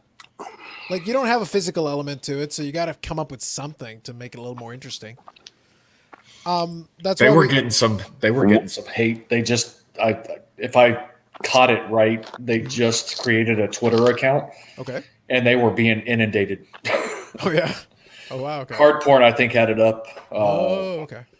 So it was like, interesting. Now I didn't bother to really focus and pay attention, but it was along the lines of, so basically NBA Top Shot now has their official Twitter out, and they were getting hammered with issues.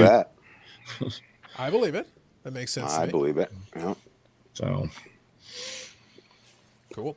All right, so guys, let's do this. I've been enjoying the conversation. It's actually been really fun, and I have to enjoy the Friday one because the Sunday one's not going to be that long. We're gonna kill it. I'm serious. I swear to God, if somebody's mid-sentence, I'm still pushing the button. It will happen. I don't care if it's the greatest sentence ever said. It will happen. You get to enjoy it, I'm sure. So anyway, so it's been a great conversation. The chat, for the most part, has been good. I want to dedicate this chat on behalf of Paulie D, who agrees with me that Tom Brady's trash. And go ahead. You can disagree with me in the chat if you want to. I'll take silence as acquiescence. Nope, that looks like silence to me. That's agreement. Good stuff. So anything? Any last words or any last thoughts on anything? I think we covered a lot of ground. I think we had some fun. not for me, no. Yeah. Good evening. Yeah. It's fun. Yeah, cool. So I'll be back on Sunday. We'll do this thing again, a little truncated. I got to figure out what the schedule will look like going forward. I like doing the Friday thing, but I'm going to figure out what's going to happen. Maybe I will do the thing where maybe I'll play along with I'll reach out to either Josh or Chris and see if maybe we can do like a little crossover, because I'd love to do a truncated version and maybe split it into two, because some people it's easier for them to make it to the Friday thing and hang out, and some people the Sunday's easier. It just depends. So I'm not. Depends. I'd love to I don't mind doing the two, but the two will be shorter. Maybe combined they'll add up to what the old epic Sunday ones are. We'll see what the work situation says, because I will comply with what they need schedule wise from me. That is where as you should. That is where the bread is buttered. Yeah, that is where the bread is buttered. That'd be a good decision. This is fun to do, but that is where the bread is buttered. Yeah. That's the sponsor that keeps this thing going. Good stuff. All right, so last thing then, Brian, as always, thank you for joining, hanging out. Appreciate you. And Steve, of course. Now we all know you are part of a long generation of Bronco Steves, so that's critical. That's good to know. we know that Dave is working on some Tesla things, so we know about these background things.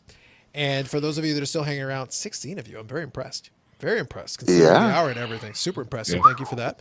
No so doubt. Dave and Steve are going to be on Tuesday, the only sports card podcast on Tuesday that I'm aware of that I can think of. I'll be there. Insert Revolution podcast, 8:05 Eastern. 5:05 out west, if you are in the Western time zone. We hang out and chat. It's very chill. We hang out in the chat. Yep. I usually will hang in there and make snarky comments, as I do. Unless someone says something objectionable, in which case they must be dealt with. And I will snark at them directly, video, face-to-face. Tom Brady. No. They know better. They know better. On that show, they know better. They know better. Tom Brady has not come up in conversation much on as he should. Irrelevant players should not come up in conversation. I think we need to stick to people that matter, like Tom Weiskopf in golf or anything else. Tom Chambers in basketball. I was trying to think of a really obscure football player, but I was drawing a blank. I was trying to think of like a kicker or something like. And I was like, Jaws. You could talk about, a great athletic quarterback like Jaws, unlike other people. Right. Yeah. Yeah. I think Jaws now would be more athletic. Just throwing it out there. The Jaworski, you bet. Oh, yeah. Like that guy's working. He's was like working a out. Snake back there, man. He was, fast. So this will be the best part is they've been engaging in this soccer conversation for a while all by themselves. It's been fun though. I appreciate you guys hanging out just the same. I do appreciate it. But I want to leave this as the last word because I just like this out of context. I don't care the context. Like, it doesn't matter. I just like this sentence, and that'll be the last word. I Google nothing. Agreed. Beautiful. Agreed. Thank you all for joining. Have yourself a great Saturday. Enjoy your weekend. We'll catch you probably on Sunday. Have a good one.